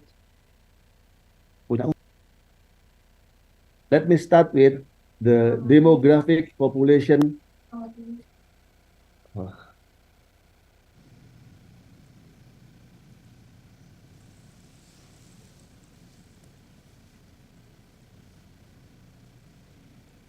Yes, Mr. Makin, we have your slide. Okay. Maybe there's... Sorry, can you see my presentation? Yes. Okay. Please go okay. ahead. Okay. Let me start with the demographic population in Indonesia. It is introduce you how big Indonesia having population. In 2022, our national population number is around 277 million people, and it keep rising. Therefore, putting Indonesia as the fourth largest population in the world, as you see in our slide. Our current demographic profile is dominated by productive age with total around 69% of all its population, around 191 million people. From that, 86% of our population is around 230.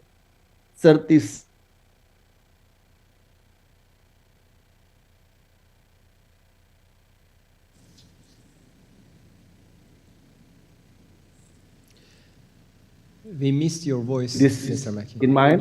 Okay. Yeah. Yes, please. Okay, Indonesia is expected to become the biggest market for global halal product, considering the advantage of demographic bonuses. So let us see how the demographic realism can affect the halal market in Indonesia. Next slide, please. As you see, this is a wisdom slide actually. We are very proud to set our foot in many global halal product spending. Indonesia has spent up to around $184 million for halal product, or about 10% of worldwide spending in terms of halal product. Once again, this shows that Indonesia being the largest market in terms of halal product spending in the world, because our population is also huge actually.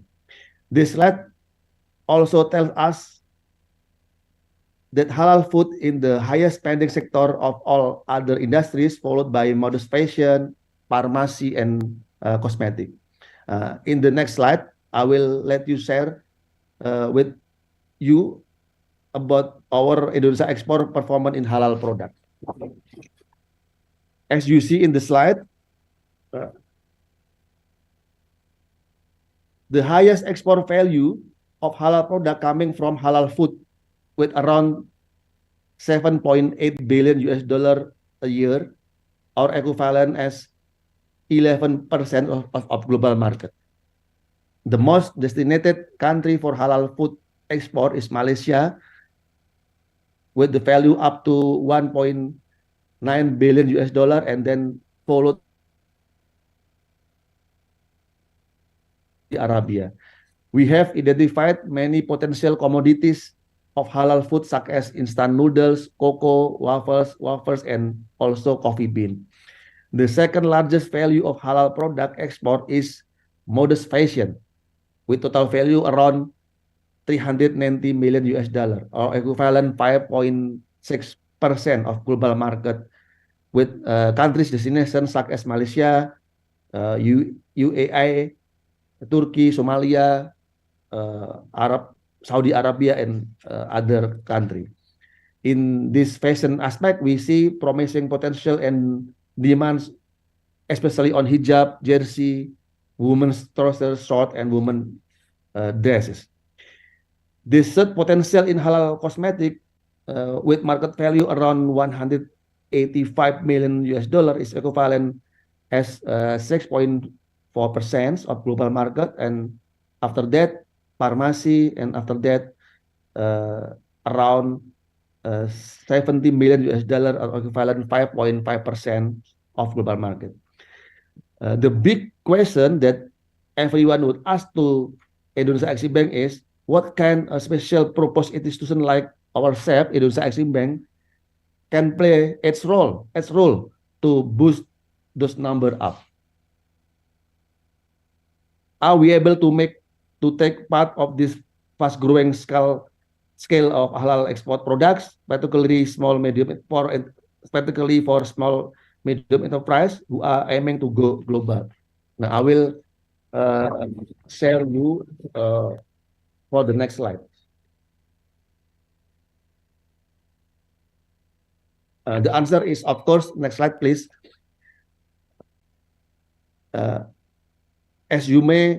As some of you may already aware that we are Indonesia Exim Bank, we are state-owned enterprise, 100% owned by Indonesia government and holding sovereign status. We are also known as special mention vehicle under supervision of the Ministry of Finance of Republic Indonesia. Indonesia Exim Bank is mandated by Indonesia law to operate under conventional scheme and Sharia schemes. We provide products and services to support exporter and ecosystems in the form of financing, guarantee, insurance, and advisory service. So we have 4 mandates to support exports. We are here to support all segments, from corporate segment, SMEs, and also cooperatives.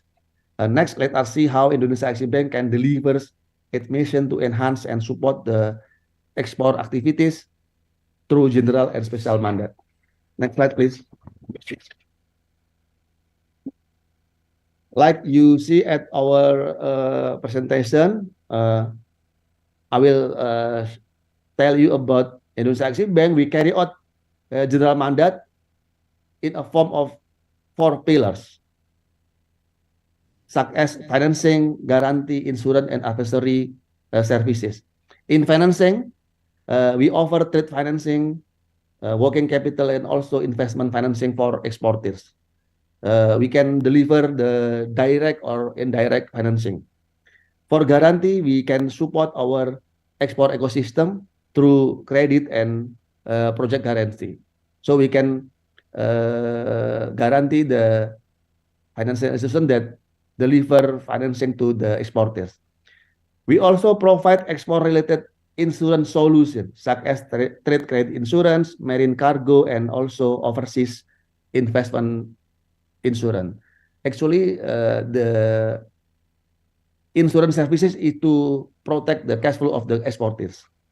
We also provide advisory services, especially for SMEs, focusing in export coaching program for new exporters. In addition to our general mandate, we can channel our support in a special mandate program that we known as National Interest Account, or we call NIA. NIA is program is proposed by government as special given to Indonesia Exim Bank. Currently, NIA is focusing on targeted programs such as SMEs, non-traditional market such as Africa, Middle East and South Asia, trade finance and other strategic industry program of transportation manufacturers, tourism development, and also pharmaceutical industry. What important here is we can implement our NIA program with Sharia principle also. In terms of the Sharia business, we already have sharpened our focus in three main areas. Number one is supporting export for halal product. Number two is supporting export to organization of Islamic countries. And then the last focus is we deliver co-financing with other institutions, Sharia institutions, locally or globally. And the next slide, in the last slide, I would like to highlight that Indonesia Exim Bank has commitment to provide Sharia export financing to exporters, also to ecosystem export, especially SMEs, by creating collaboration with financial institutions locally and globally. Where do we see our values in potential collaboration or partnership? Number one is the first potential collaboration in terms of treasury collaboration. In this area, we require collaboration with other financial institutions to finance Indonesia Exim Bank as an alternative source of fund. Of course, with manageable area of return or pricing. Financing facility for Indonesia Exim Bank is treated as Indonesian sovereign risk. So you are welcome to participate in financing Indonesia Exim Bank. And the number two and number three is collaboration would be delivering services together in other institutions. So we can support our exporters through co-financing or co-guarantee, especially on project basis opportunities. We are welcome. We can assist our exporters through insurance solution, either in form of co-insurance or delivering our insurance solution through reinsurance transaction. Ladies and gentlemen, some examples of our collaboration are we have already partnered with Asian Development Bank (ADB) to support PT Inka, the Indonesia rolling stock manufacturer, to export several countries. We also have a long partnership with Atradius to strengthen our insurance business, and we are right now progressing to build mutual partnership with Islamic Development Bank (ISDB) and Nippon Export and Investment Insurance (NEXI) in deep discussion. Ladies and gentlemen, all of these services can be delivered also in Sharia and conventional scheme. Once again, we are welcoming you all to develop partnership with Indonesia Exim Bank. We believe through collaboration, we believe with prominence locally and globally, Indonesia Exim Bank can play the significant role in the global market, especially in halal product sector. Of course, with collaboration with you all. I think this is the end of my presentation. Thank you very much. Assalamualaikum warahmatullahi wabarakatuh.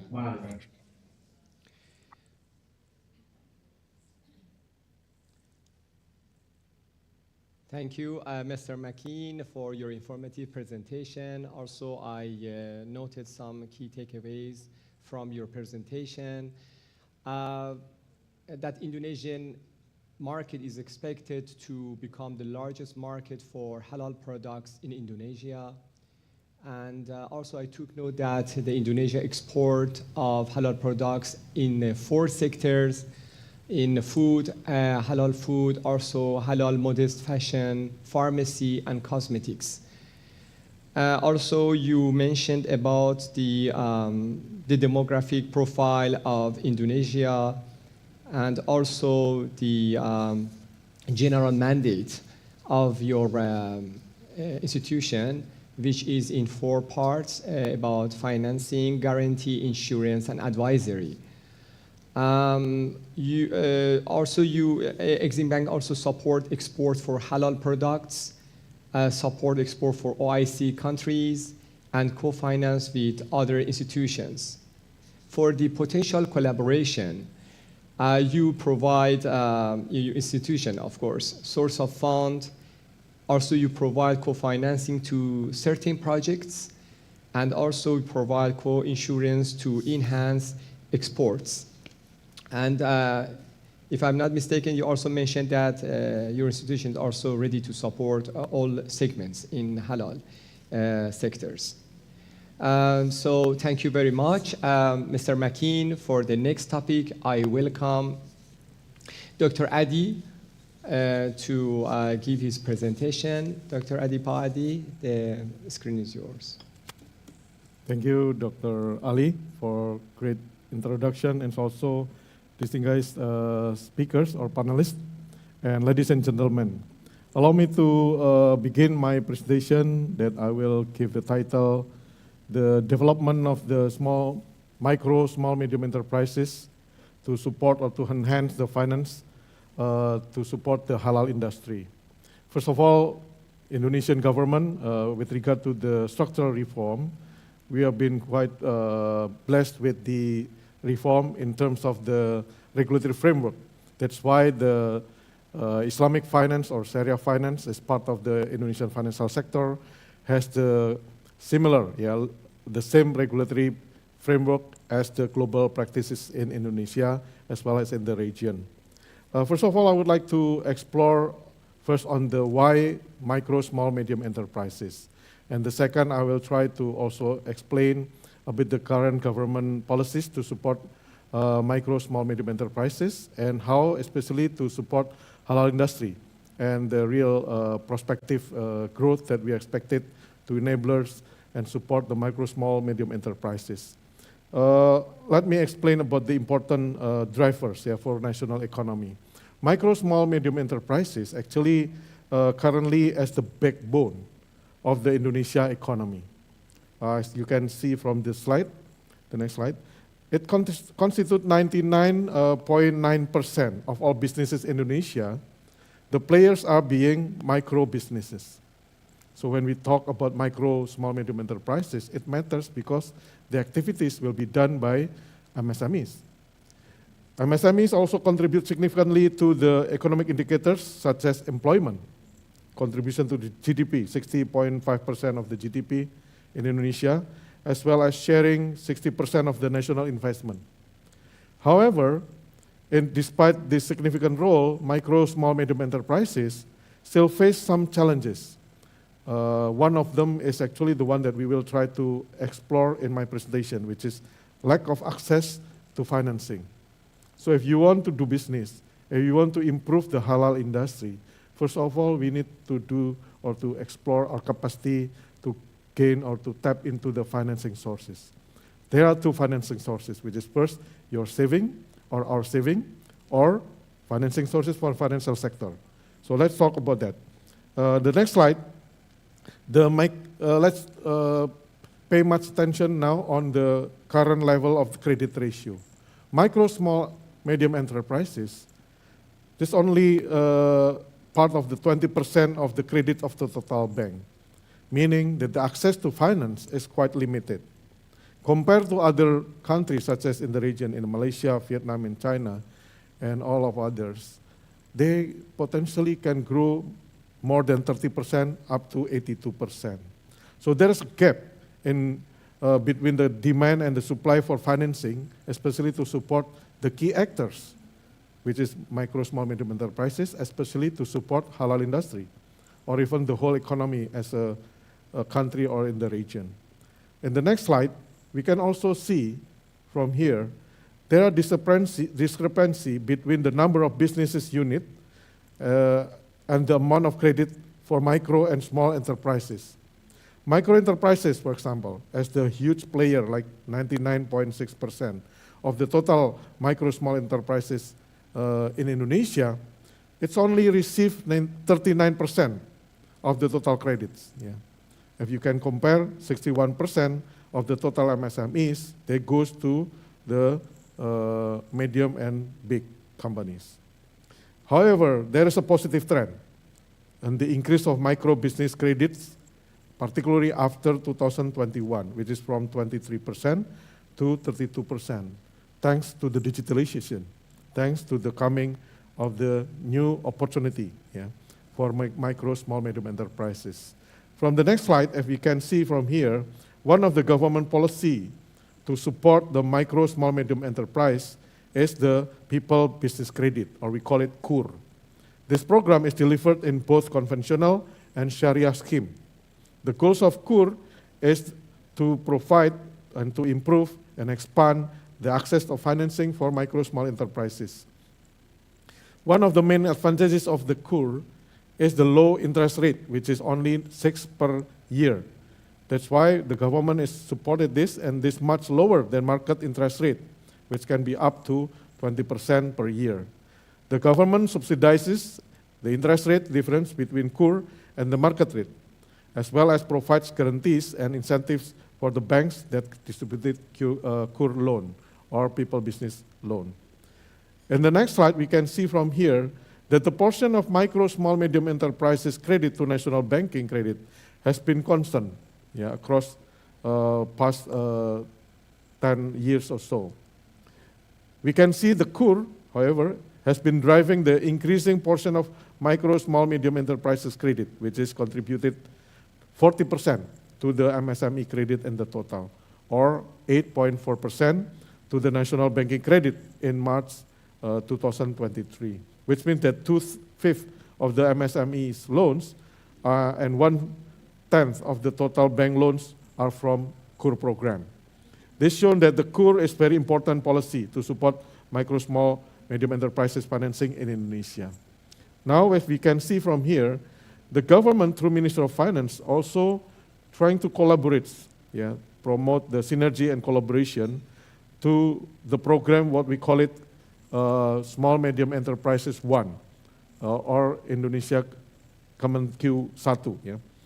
UMKM Kemenkeu 1, or Ministry of Finance Micro, Small, Medium Enterprises 1, is the program that aims to provide guidance to support micro, small, medium enterprises in various aspects, such as financing, better access to fiscal facilities, such as tax incentives, custom facilities, etc., access to market, and training and assistance. Previously, Mr. Makin has already introduced the way one of the BLU, or the special mission vehicle of the government done by PT LPAI, or Exim Bank of Indonesia, promoting such as a huge support for micro, small, and medium enterprises to tap into more support financing to improve our export. The 4 main points of the UMKM Kemenkeu 1, or Micro, Small, Medium Enterprises Ministry of Finance 1, is to support the financing, to support fiscal facility incentives, market access, as well as training and assistance for the economy. Next slide. There are some challenges or key challenges that micro, small, medium enterprises that currently face. I think this is the one that we discussed it with the Ivan Kadin and all practitioners.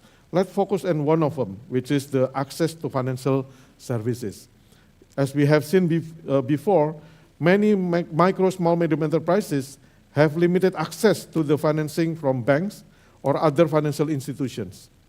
They often have to meet collateral requirements that are beyond their credit capacity, such as land or property titles. They also face reluctance from financial institutions due to the information asymmetry, meaning that the lenders do not have enough information about the borrower's creditworthiness and repayment ability. So all of the challenges, specifically for the access to financial service, need to be addressed properly. In this next slide, this is the way we would like to promote. Based on the BRI research, access to financing is one of the main challenges that MSMEs currently face. The total, especially including for support for halal product and services, of course, without adequate financing, MSMEs cannot expand their businesses, even to improve their quality, promote the competitiveness, even better on broader access to market. There are around 45 million ultra micro customers who still need additional financing to support their businesses. However, only 15 million of them have received access to financing from bank or other sources. That's why now we're trying to gather together to at least address the main issue.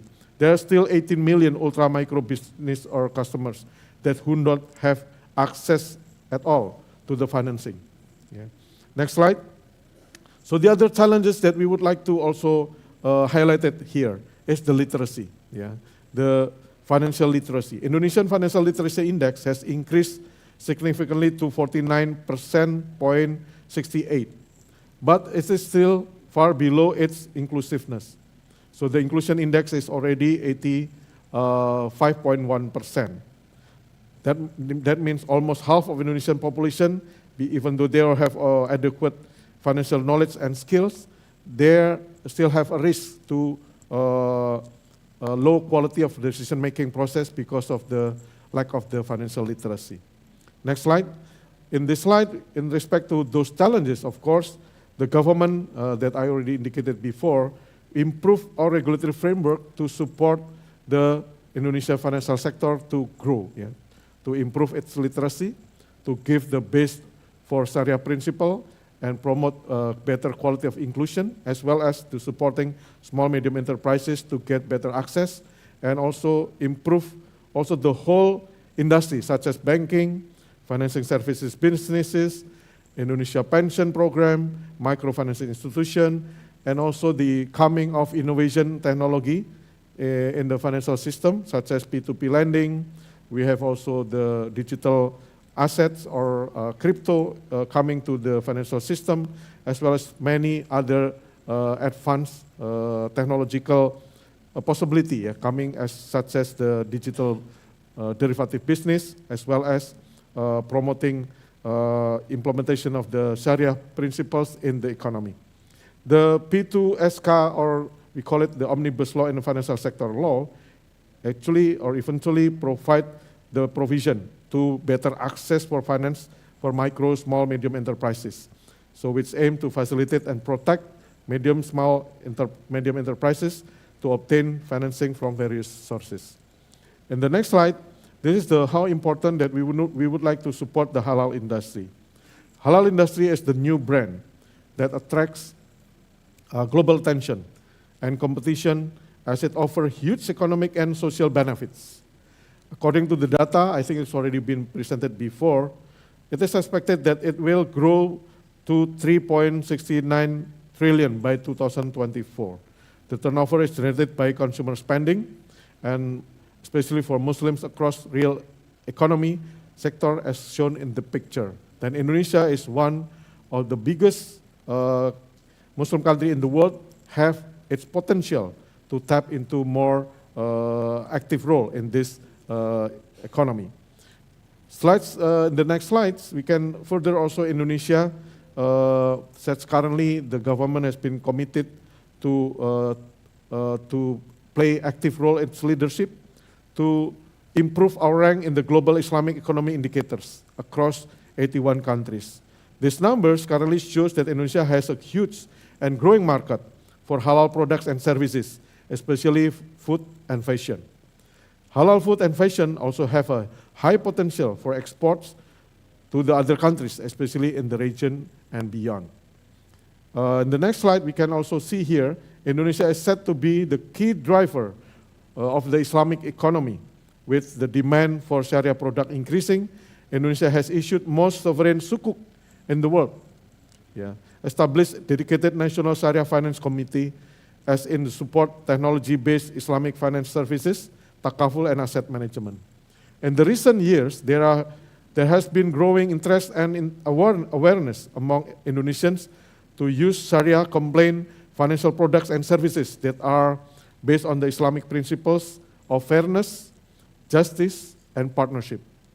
Sharia finance offers the alternative to conventional finance that avoids interest, speculation, and gambling, promotes social welfare, and ethical investment. As you can see also from the next slide, Sharia finance is the system of the financial activities that comply with Islamic principles and values, such as ethical framework, asset-backed transaction, prohibition of speculation, risk sharing, and real economy focus. We do believe this is the clear value that accepted by everyone. This feature make the Sharia finance more stable and resilient during the crisis, as it can avoid excessive debt, leverage, speculation, or risk transfer that can trigger or worsen the crisis. Sharia finance can also provide more social and environmental benefits, as it addresses the needs and the challenges of the society and the planet. These advantages also can benefit also for micro, small, medium enterprises in the halal industry, as they can access more reliable and affordable financing from Sharia financial institutions. In the next slide, we can see here one of the pillars of the halal industry is services. Halal industry ecosystem is the network of actors that support the development and growth of the halal industry: government, infrastructure, human resource, and services.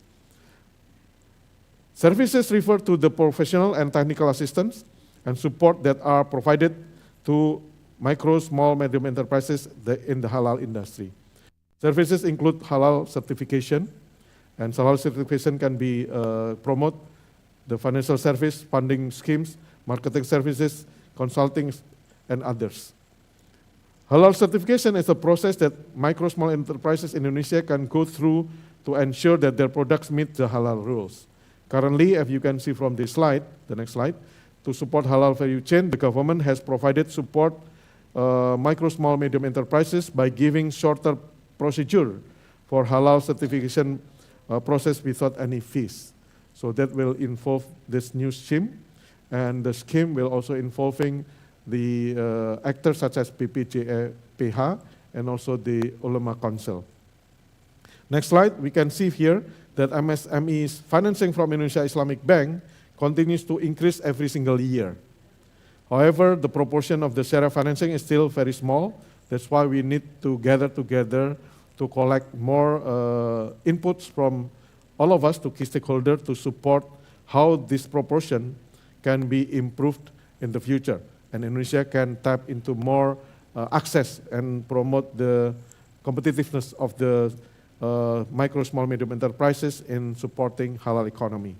There are still many types of funding that can be utilized by micro, small, medium enterprises, such as banking, that I already explained, non-banking, and Islamic social finance, and especially crowdfunding or P2P lending. Funding and the marketing for MSMEs should also be supported by supervisory and regulatory framework. The government has role to play in facilitating the promotion of the development halal industry, especially by micro, small, medium enterprises. In my last slides, I would like to emphasize the future development of micro, small, medium enterprises needs through partnership. Partnership patterns refer to the ways of collaboration and cooperation among various stakeholders in the halal industry ecosystem. Micro, small, and medium enterprises can form partnership with ministries, national agencies, and SOEs, strategic partner, non-government, also scholar, marketplace support, tech platform, assisting large consumer, as well as core financial institution. I'll stop here. Thank you so much for your attention. Back to Dr. Ali. Thank you. Thank you, Dr. Adi, for your informative presentation on the development of MSMEs financing to support halal industry. So there are several key takeaways that I can note from your presentation. I took note that the credit dispersed to MSME is still low, and Indonesia MSME credit ratio is still below that of neighboring countries. Also, the majority of MSME credits are channeled to the trade sector. MSME still faces challenges, especially access to financial services. Of course, there are other challenges like lack of skills, limited market access, low use of technology, but what you mentioned, it is the low access to financial services. Regarding supporting the halal value chain, the government has provided support for SMEs by giving shorter procedures for the halal certification process without any fees. Also, you mentioned about the enactment of omnibus law on financial sector as a reform. You said about the level of financial literacy is still relatively low, and halal, but of course, the good news from your presentation was the halal industry in Indonesia is very promising, especially in food and fashion. You mentioned also about the advantage of Sharia finance during crisis in terms of risk sharing, asset-backed transaction, ethical framework, and real economy focus. Also, I took note about the pillar of the halal industry ecosystem for MSMEs. And finally, you emphasize on partnership, which I could actually could find in all the distinguished speakers' presentations. Partnership is very important. With that, thank you very much, Dr. Adi. So now it's time for the question and answers. We have reached the question and answer session, where I would like to open the floor for questions from our participants. Again, I want to reiterate that the primary role here is to get the expectations and needs of the participants met. So we are here to convey the expertise of our distinguished speakers to the participants. We are here for you. So please. Oh, by the way, we will limit the questions to 4 or 1 for each presenter. So any question can be posted on the Slido. There is a space for that. So I will start with the first 4 questions. Please, if there are questions, then we can ask our distinguished speakers. Okay, the first question for Dr. Banjaran. Dr. Banjaran, what is your perspective on an ideal financing scheme for halal industry? Would this involve the mix of variety of Sharia financing instruments? And what necessary conditions should exist for the effective work of such a scheme? Of course, there are 3 questions in 1 question. So if you want me to repeat, or I don't know if there's no need for that. So there are 3 questions in 1 question. What is your ideal financing scheme for halal industry? This is the main question in this. Please, Dr. Banjara. Oh, yes, is it directed to me? Okay. Essentially, in my presentation, I'll actually give that hints that there is no one-size-fit-all kind of solution. That's why one of the things that we try to map out is on the staging basics. But of course, one issue cannot be solved on. One of the things that I didn't mention clearly in the presentation, but I implicitly elaborate, was on the idea of blended financing. Now, if we look at the issues that, in every stage of business, it cannot, or not all the financial solution can fit into, businesses when they are in different kind of stages. When they are still a startup, or at least, for instance, when they are pre-commercial, the lack of venture capital or Islamic microfinance can step in. Islamic banks or Islamic commercial banks are not designed to go below commercial, or at least they can, to some extent, involve in pre-commercial activities, but again, the result is limited. That's why I suggest, in this regard, we start thinking of the idea of blended financing in the Islamic sense, where we had a pool of funds compiled of different kind of sources, and we take the fund in accordance to the stage, so that there is a way in which we can find a scheme where the mix can actually be reasonable for a particular business in a particular stage. Now, the question would be, if it is for commercial purpose, then the issue would be the SMEs need different kind of like solution. Why? Because under Basel III, financing given to an institution or a business without collateral will be charged on the higher level. That's why banks are not able to do so without any proper design or government intervention, because they will charge up to 16 to 18%. Now, the beauty of this government step in, they introduce this what we call with credit usaha rakyat, where they give incentive to providing support to SMEs.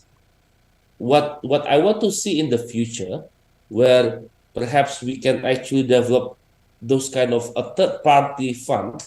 So we have public, we have private, and we have those philanthropies stepping in through the like of this WAF, playing a similar role, where perhaps within that WAF there is a WAF fund that can incentivize SMEs financing. So the WACF itself is not given the total burden of having provided or providing that kind of total support to SMEs. They work together with the commercial entity or the like, venture capital or the like, or any kind of like funding or the like, where we try to make sure that the financing is reasonable and the problem can be solved. Again, as I mentioned, the problem itself is not only about financing. The problem itself, as already laid out by Dr. Adi Budiar, so it involves a greater issue, not just limited access to financing. It also involves limited access to market, their capacity to do marketing, and perhaps another things related to human capital and so on. So we have to think it in the collective ways. If we just leave it to like the commercial entities without mentoring schemes, without any proper intervention, then we already killed the idea before even it started. Now, there was actually a question that I read through the board, which is important. People were highlighting my statement that halal, apparently from a business point of view, hasn't been seen as a value added. But of course, as proposed by Dr. Adi Budiar, so halal can actually be devised as a brand where we can actually work on, or perhaps the impact factor will be different when, let's say, we have a movement in Indonesia. Currently, we have this movement of pride of having this pride using Indonesian product. We can actually roll out this subtitle where we have this kind of pride movement using Indonesian halal product. And it's not impossible, but we can actually tap in and align with the national interest, because the reasons why government step in is to ensure that the sovereign has that responsibility in ensuring the halal assurance system within that. Now, the complexity is up till this point is how to closing that gap, because by 2024, 2025, there's a requirement for the like mixed way to be halal certified, or else we've been talking about what is the consequence, some of which is like there will be non-halal stamp, or some other consequences that might just restrict business to entry. So later on, what we don't want to see is those halal certification is becoming entry barrier for business to operate. Now we only have several years. After food, there will be pharmaceutical by 2030s, and within that very short limited of time, we are bounded to catch up, because we have 65 million SMEs. Up until this point, we haven't I think we still try to reach 1 million target of halal certification and SMEs. We still have this 60 plus million gap that we have to close it. And I guess we need a collective work. The civil society has to contribute here because the government has already played in. And that's why I want to invite everyone who had this kind of concern with these halal issues and perhaps this halal sovereignty within Indonesian climate to play part in ensuring that we can develop a halal ecosystem that is not only viable but also sustainable. What I mean by sustainable, it creates value, and importantly, it allows for further investment and development. I hope that address the concern and questions. Thank you.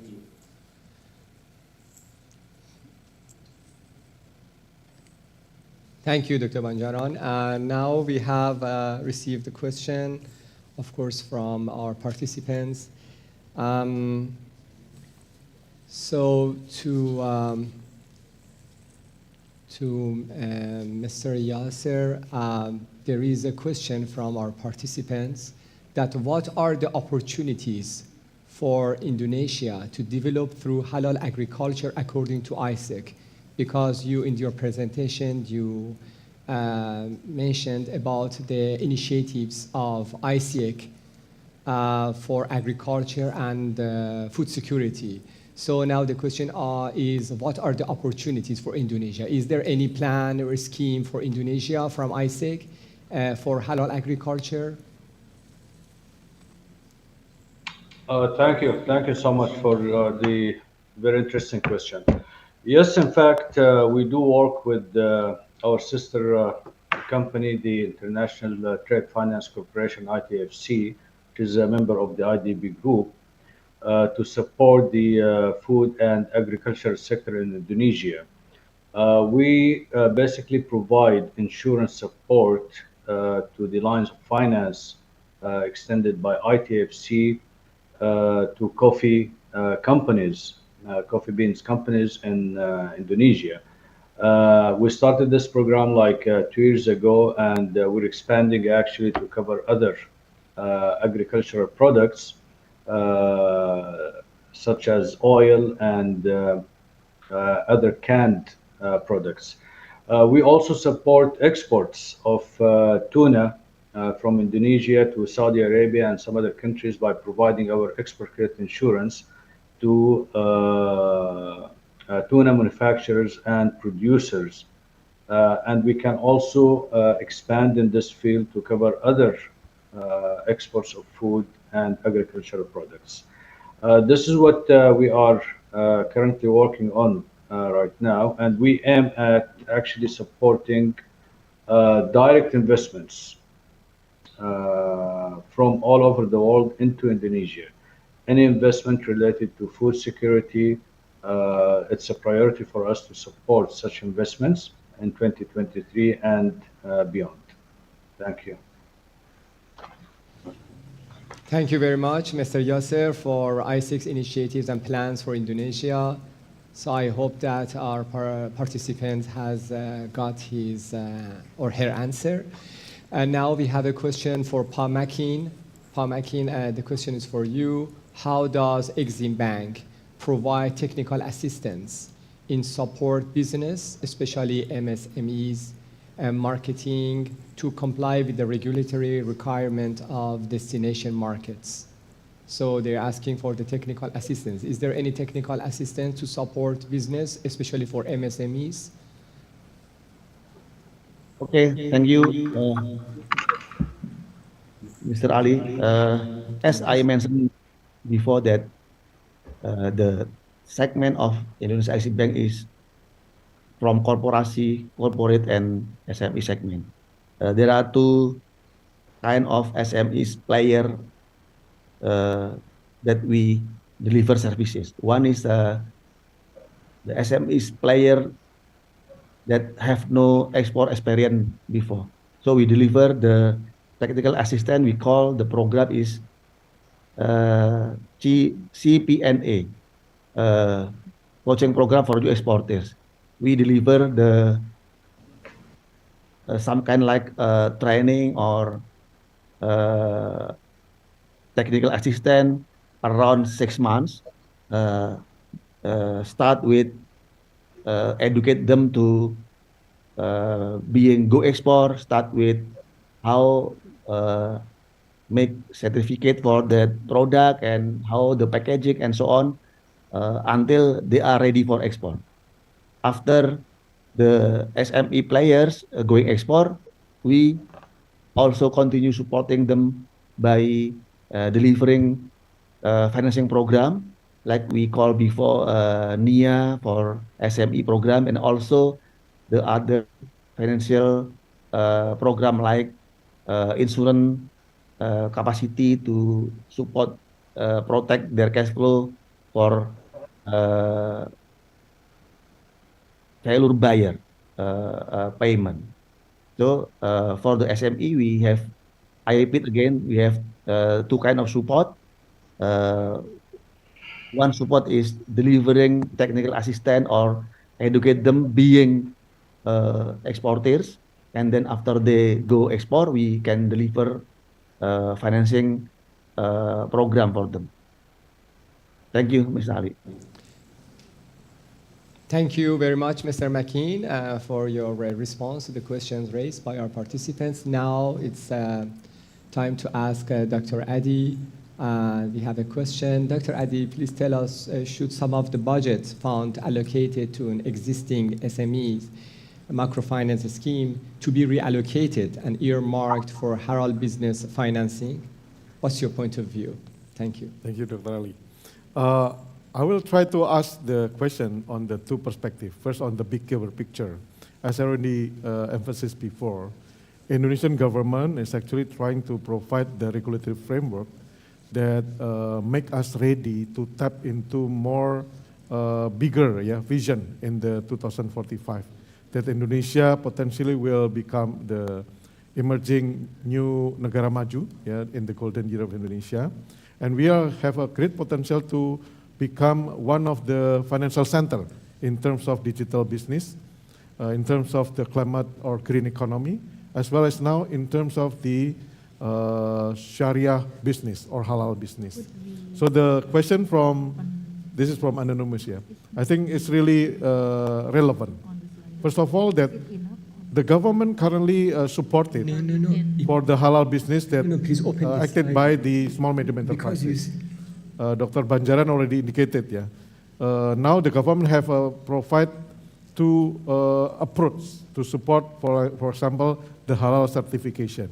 First is through the regular scheme, which is the government provide support, and the second is on the self declaration scheme, which is that will be implemented through the promoting the substance over form, inclusion for halal businesses in the micro, small, medium enterprises, especially for restaurant, for those who are providing fashion, tourism, etc., to comply with the principles.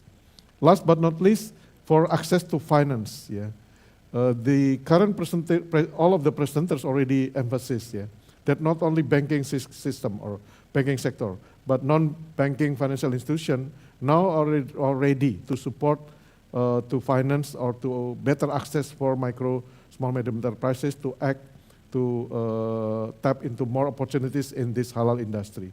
But more importantly, we emphasize also how then we can do the partnership to support the improvement of digital literacy, as well as the in the whole economy and for halal business. I think that's the way that we need to collaborate together to make sure that by the collaborative action, we can improve our capacity to tap into more opportunities for Indonesia better future.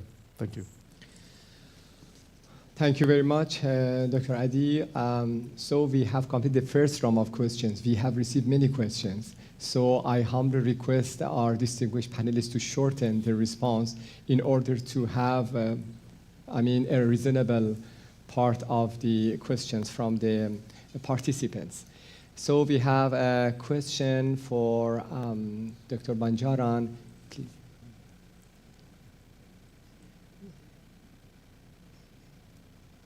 No, it is up. Dr. Banjaran, Yes. What is your idea on how to reduce the cost of financing from Sharia instruments? For example, how do we help the Islamic banking institutions acquire a cheaper source of funds? Thank you. It is indeed a tough one. I mean, if you are looking into the product offering in terms of deposit taking, within the Indonesian climate, there are two type of product. One is the mudarabah deposit account. The other one is wadiah deposit account. So in terms of affordable fund, it's already available through that scheme because, for instance, mudarabah, you share Indonesian standard. The concept is revenue sharing, while wadiah is pretty much the equivalent to zero interest rate kind of like saving facility.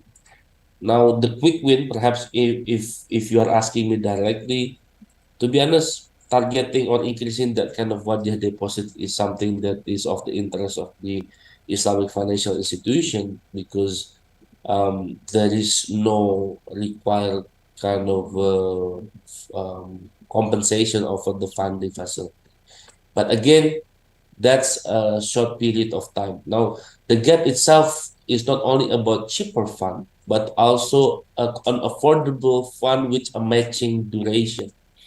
And perhaps some of the idea that we can explore further is perhaps, we can talk about perpetual sukuk in that regard, whether that is something that might be of the interest.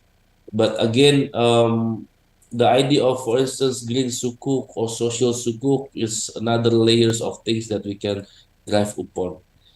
Currently, if we try to align with the government or perhaps the regulator or the stakeholders' interest was on working together in boosting what we call with cash waqf. But again, cash waqf has another layer of issues. I've been trying to, let's say, match some of this cash waqf product with the business side. And again, from the business side point of view, even though it is for social purpose, they were looking into some of the benefit they can be, they can draw a similar like zakat one. I mean, in zakat fund, for instance, the funding itself. I mean, if you pay zakat, you can claim it as a tax deduction kind of like a facility. But again, I guess one of the things that I already mentioned, in particular, creating that ecosystem is important. Banking used to be a brick mortar where you are only focusing on getting funding and financing. But the modern banking or modern financial institution has moved forward toward facilitating more of this transactional basis, and that actually provides some of the most affordable business. And I guess on this idea, Islamic financial institution has to step up their games. In other words, if before it's only limited to some of this issue, but then they had to catch up with the technology, Dr. Banjara, including excuse me, we fintech are and so on. running Yes. short of time. Thank you very much for your response. We should ask other panelists to raise the questions. Thank you very much. So we have a question for Mr. Yasser Alaki. Mr. Yasser, from your presentation, it seems that ISIC has played a significant role in promoting international trade, including halal trade, through your insurance and financial services.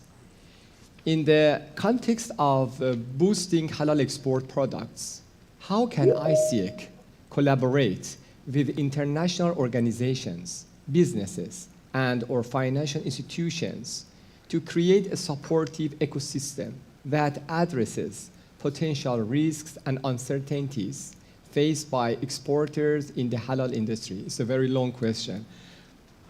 Thank you, Mr. Yasser. Okay, thank you. Well, As explained in my presentation, ISIC has fostered partnership and collaborates closely with strategic partners such as IOFS and IFPA. Now, when we talk about partnerships, ISIC being a facilitator of financing, basically by providing risk mitigation tools, let me focus on partnership with financial institutions.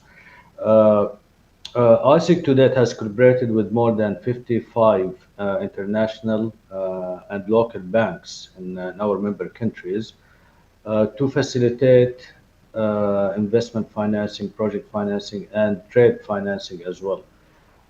Through this partnership with financial institutions, we managed to cover around 15.3 billion of trade and investment transactions in the last 3 years. When we talk about risk mitigation tools and in relation to the previous question that I asked to Dr. Banjan about how to reduce the cost of funding or financing. One of the main tools actually that financial institutions use to reduce the cost of funding is the risk mitigation tools or insurance policies provided by multilateral institutions and by ECAs. By using ISIC credit insurance policy, financial institutions will mitigate the risk of any transaction they do, especially in high risk sectors or markets. They will replace the risk rating of the country, the host country, or the counterparties by ISIC double A3 rated, which it enjoys by Moody's, and it will benefit from ISIC preferred creditor status as a multilateral institution. So, partnership with banks is crucial actually for the development and growth of halal industry. In addition to financial institutions and strategic partners who promote the halal industry like IFPA and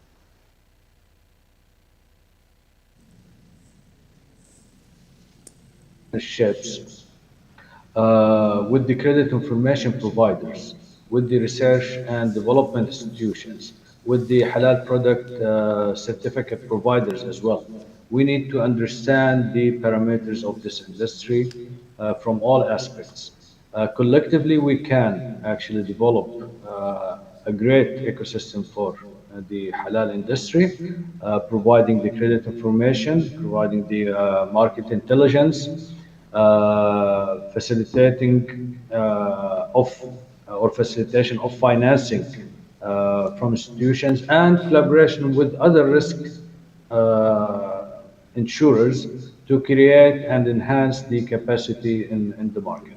So again, I think with the collaboration and partnership at the heart of our approach, we aim to create ecosystem that expand the growth, foster innovation, and enhance the reputation of halal exports worldwide, where we can contribute as well through our de-risking solutions and market intelligence services.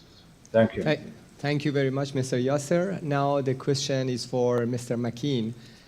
Mr. Makin, as a national exporting financial institution, Indonesia Exim Bank is required to be the actor of national mandate implementation, as already said in the previous. Nonetheless, this institution still has a limited networking, which is an obstacle. So how does this institution address this condition? Okay, thank you, Mr. Ali. As I explained before that we need to support export not only by ourselves, but also we do it by collaboration, including banking industry, including financial institution like insurance company and so on. So I think we can open partnership with other institutions to support export. Right now, we already having many agreement participation with other bank, including Himbara or Bank Syariah Indonesia, and also the foreign financial institution to support export. So Indonesia Exim Bank in this way, we can do as facilitator, we can do as aggregator or also enhancer to support other financial institution. The goal is how make the exporters having wide access to financial institution supported by Indonesia Exim Bank. Thank you. Thank you, Mr. Maki. Now our last question, because we are running short of time. So this is the last question from the second round for Dr. Adi. Dr. Adi, in providing more robust support for halal SMEs, should the government expand and reinforce its existing program that enables SOEs to embark on a development collaboration with SME through UMKM Binan program? Within the same context, how should we encourage the widespread participation of major and large private companies? Thank you, Dr. Ali. The question is really up to date because currently the government collaboratively, not only between or among authorities like Indonesian Bank Indonesia, Ministry of Finance, OJK, and LPS, we also try to encourage all of the central and local government to participate in collaboration effort to support the improvement of literacy and inclusion, as well as on how to address the issue. One among other important issues is on the market access, financial access, government support incentives, as well as the technology or information technology.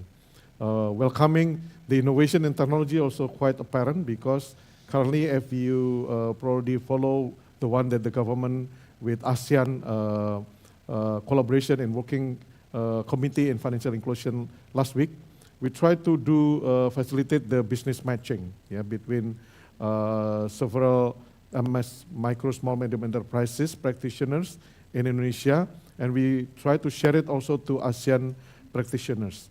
That's actually eventually providing a better framework and better collaboratively approach to empower the small, medium enterprises.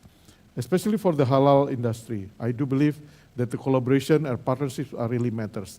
The one that already indicated by Dr. Banjaran and Dr. Maskim, I think the collaboration among special mission vehicle in Indonesia, such as LPI or Indonesia Exim Bank, Indonesia PTSMI, that promoting also green economy and green finance as well, and all of the key partners, PT BSI, and also the Himbara and all of the practitioners in the financial sector. I think this is the time for us to accelerate the better effort to support our commitment to empower micro, small, medium enterprises, Pak Ali. Thank you. Thank you very much, Dr. Adi, for your comprehensive response, like other distinguished panelists. So now, of course, there are more questions in the Slido to be raised, but unfortunately, we don't have much time to raise all these questions. Now we can only give a chance to all panelists to deliver their closing statements. So what is the main message that you would like the audience to take away? So I start with Dr. Banjaran. Please. What's your main message, Dr. Banjaran, for the audience, participants, that you want them to remember from your presentation?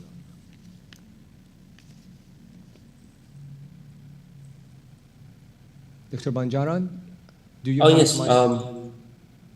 somehow Did you get my...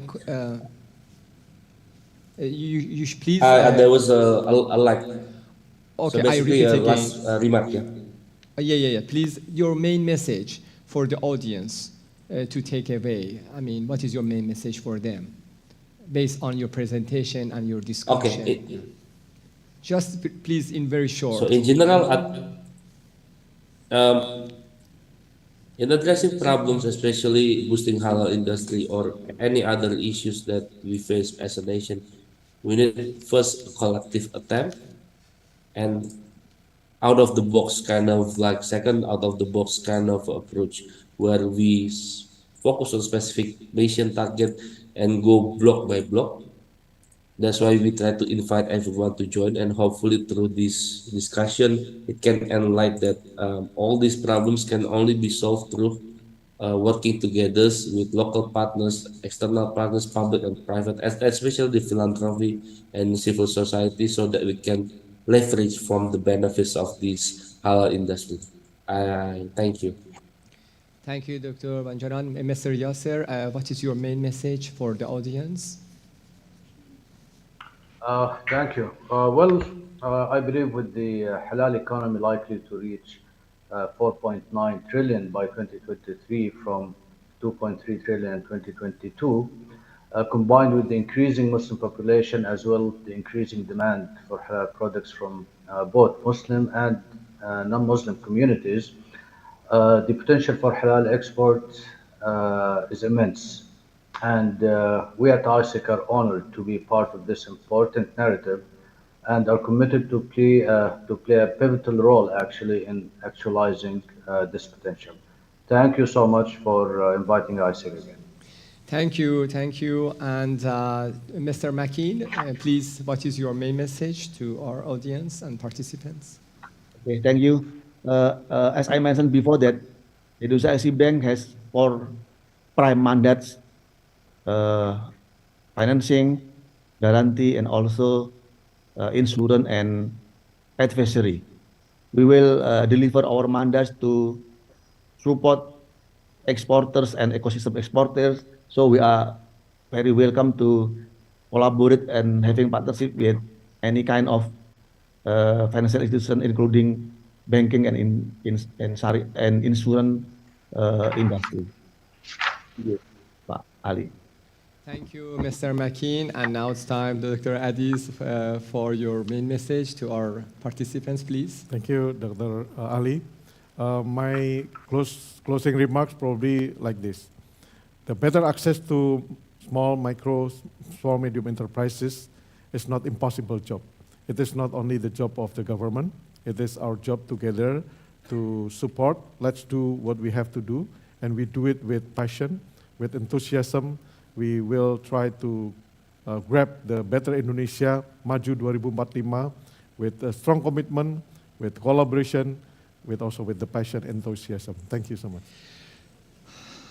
Thank you very much, Dr. Adi. Thank you, everyone. And then I conclude this panel with sincere thanks and gratitude to all distinguished panelists, our presenters, participants who actively participated in this session. I wish you good luck and have a nice day. Thank you very much for being with us and joining this panel. Thank you. Salam alaikum. Thank you. Good day.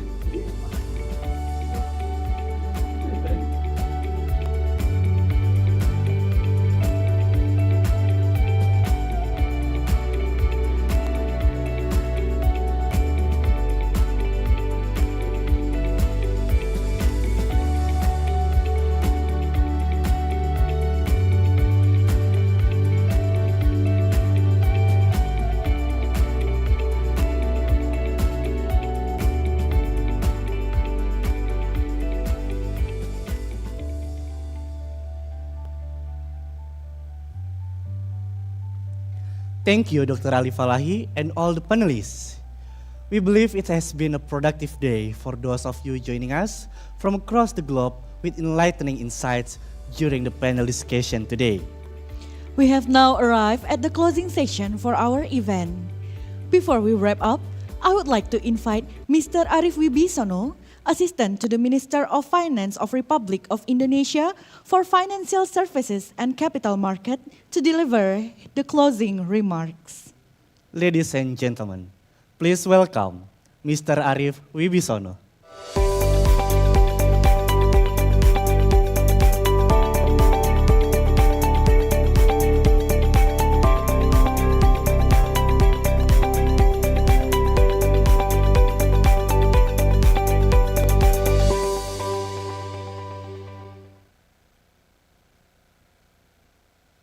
Assalamualaikum warahmatullahi wabarakatuh.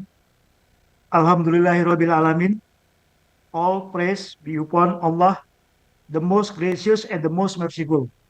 A very good afternoon to all of you. May peace be upon us all. Distinguished speakers, moderators, fellow participants, ladies and gentlemen.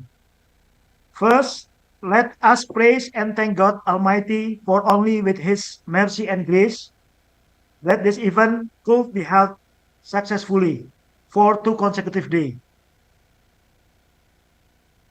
The last 2 days, we have been discussing and exchanging ideas, views, knowledge, and information regarding the Islamic financial role in halal industry development as an emerging source of growth in tackling global uncertainty. Through the conference paper submitted, we also have amassed interesting and constructing critical ideas, output, or values contributing to the strategy on how to strengthening the Islamic financial sectors, building a strong linkage to the halal industry, and finally, strengthening and empowering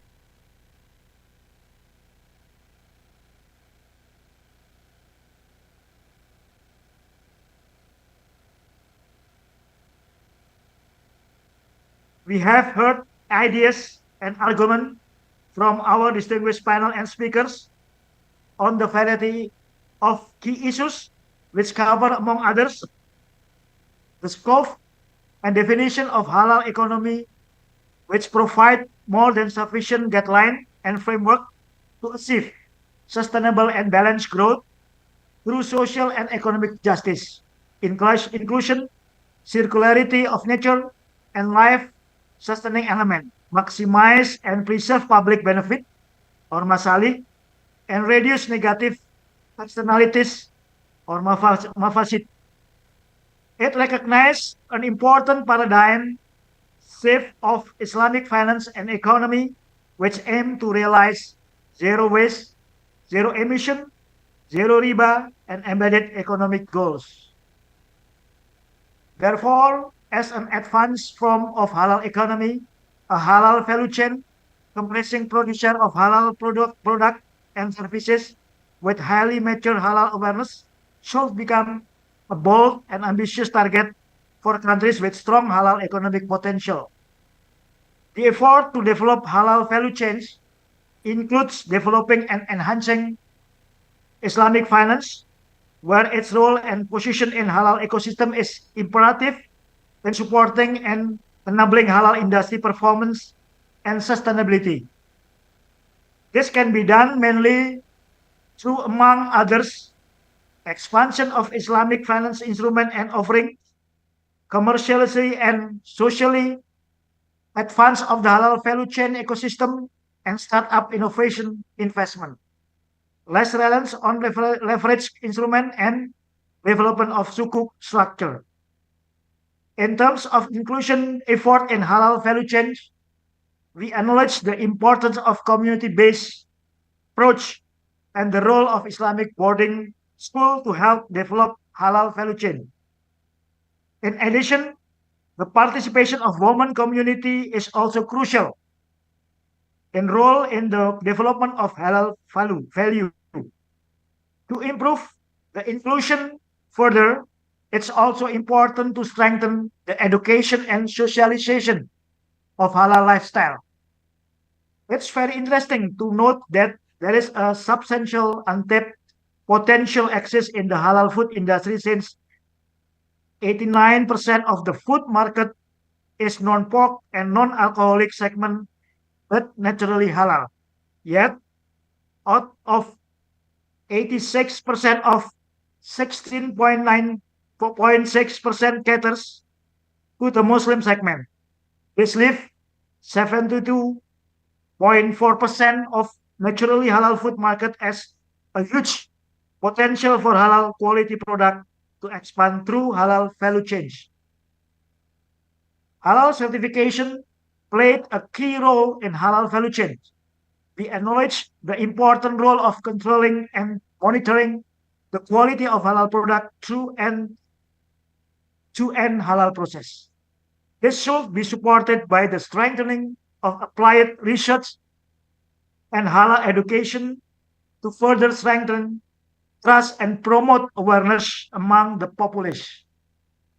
The advanced halal certification process system should be promoted and placed in strategic position in halal value chain.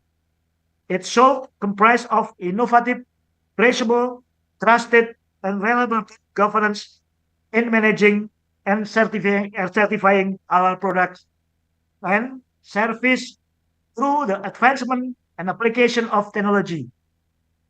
Furthermore, the need still exists to align financing with social and environmentally friendly halal industry through an enabling regulatory environment. In this regard, there is a promising development where regulators and industry players jointly explore the potential of using salam contracts in financing trade and MSMEs. In 2022, banks have implemented salam contracts with an outstanding value of 2.13 trillion rupiahs. Moreover, to cater different level and scale of business, myriad and financing instrument should be available starting from commercial finance, which include fund coming from global institution and retail investor, as well as fund coming from Islamic capital market, Islamic bank and non-bank institution, to social financing, which includes source of the form of zakat, wakaf, and sedekah from donors. Moreover, Islamic financial institution is expected to support the halal business, especially those at the micro, small, and medium enterprises, scale beyond financing, helping them to build a robust marketing as well as accessing supply chain network. Ladies and gentlemen, in conclusion, I would like to underline the urgency of having a strong and robust halal industry ecosystem that encompasses a robust halal industry ecosystem, which includes halal standard setting bodies, Sharia financing providers, raw and intermediate product suppliers, halal product manufacturers, as well as their distributors and marketers. Within this halal ecosystem, a strong stakeholders collaboration in producing halal value chain should exist to ensure the effective business operation throughout its network. I am confident that the 7 IFC has facilitated a very constructive exchange view and knowledge, as well as the sharing contemporary ideas and insight. In this regard, I would like to congratulate the winner of the call for paper event during this conference. May your hard work be fruitful as a source of reference for future policy making process. I hope the knowledge and insight produced in this conference will drive further discussion, which will lead to a more robust policy and strategy formulation in the area of halal industry financing and development. Finally, we would like to thank our distinguished speakers, panelists, discussion, chairs, and all participants who have actively participated, discusses, and shared their view and knowledge in the seminar. We would like also thank to our partners, the Islamic Development Banks groups, the National Committee for Sharia Economy and Finance, or KNEKS, the Indonesia Association of Islamic Economists, IAI, IPB University, and other supporting parties for their assistance and expertise in the making this conference successful. I wish all of us a successful journey ahead on promoting the development of both Islamic financing as well as halal industry. May Allah Subhanahu wa Ta'ala provide us with His blessing and our effort to establish a strong and robust halal economy for the welfare advance of the Ummah globally. We hope to see again at the next IFC next year, inshallah, with another interesting theme. Billahi taufik wal hidayah. Wassalamualaikum warahmatullahi wabarakatuh.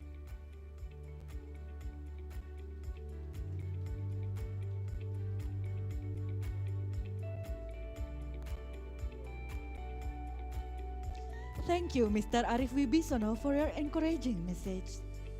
Ladies and gentlemen, now we come to the end of the whole agenda of the 7th Annual Islamic Finance Conference. After 2 days filled with enthusiasm, insight, and experiences, we would like to thank you for your outstanding participation. Your feedback on this conference is greatly appreciated as it will assist our organizing committee in shaping future events. Please share your thoughts in the link that is available on the screen right now. Participants who complete the feedback form will be eligible for a certificate attendance. All conference materials are available for download at the same link. Thank you to the Assistant to the Ministry of Finance for Financial Services and Capital Market, Mr. Arif Wibisono, Mr. Mahendra Siregar, Profesor Sapta Nirwandar, Mr. Arif Hartawan, Mr. Deden Firman Herdansyah, Dr. Banjaran Surya Indrastomo, Mr. Yasser Alaki, Mr. Makindor Hadi, Dr. Adi Budiarso, Dr. Ali Falahi. And thank you to the organizer of this conference, the Ministry of Finance of the Republic of Indonesia, in cooperation with the Islamic Development Group, the National Islamic Economic and Finance Committee, and the Indonesian Association of Islamic Economists. This conference is also supported by the Faculty of Economics and Management of IPB University. We apologize for any mistakes and inconvenience in presenting this conference. Thank you for your attention and see you at the 8th Annual Islamic Finance Conference. Wassalamualaikum warahmatullahi wabarakatuh. Waalaikumsalam.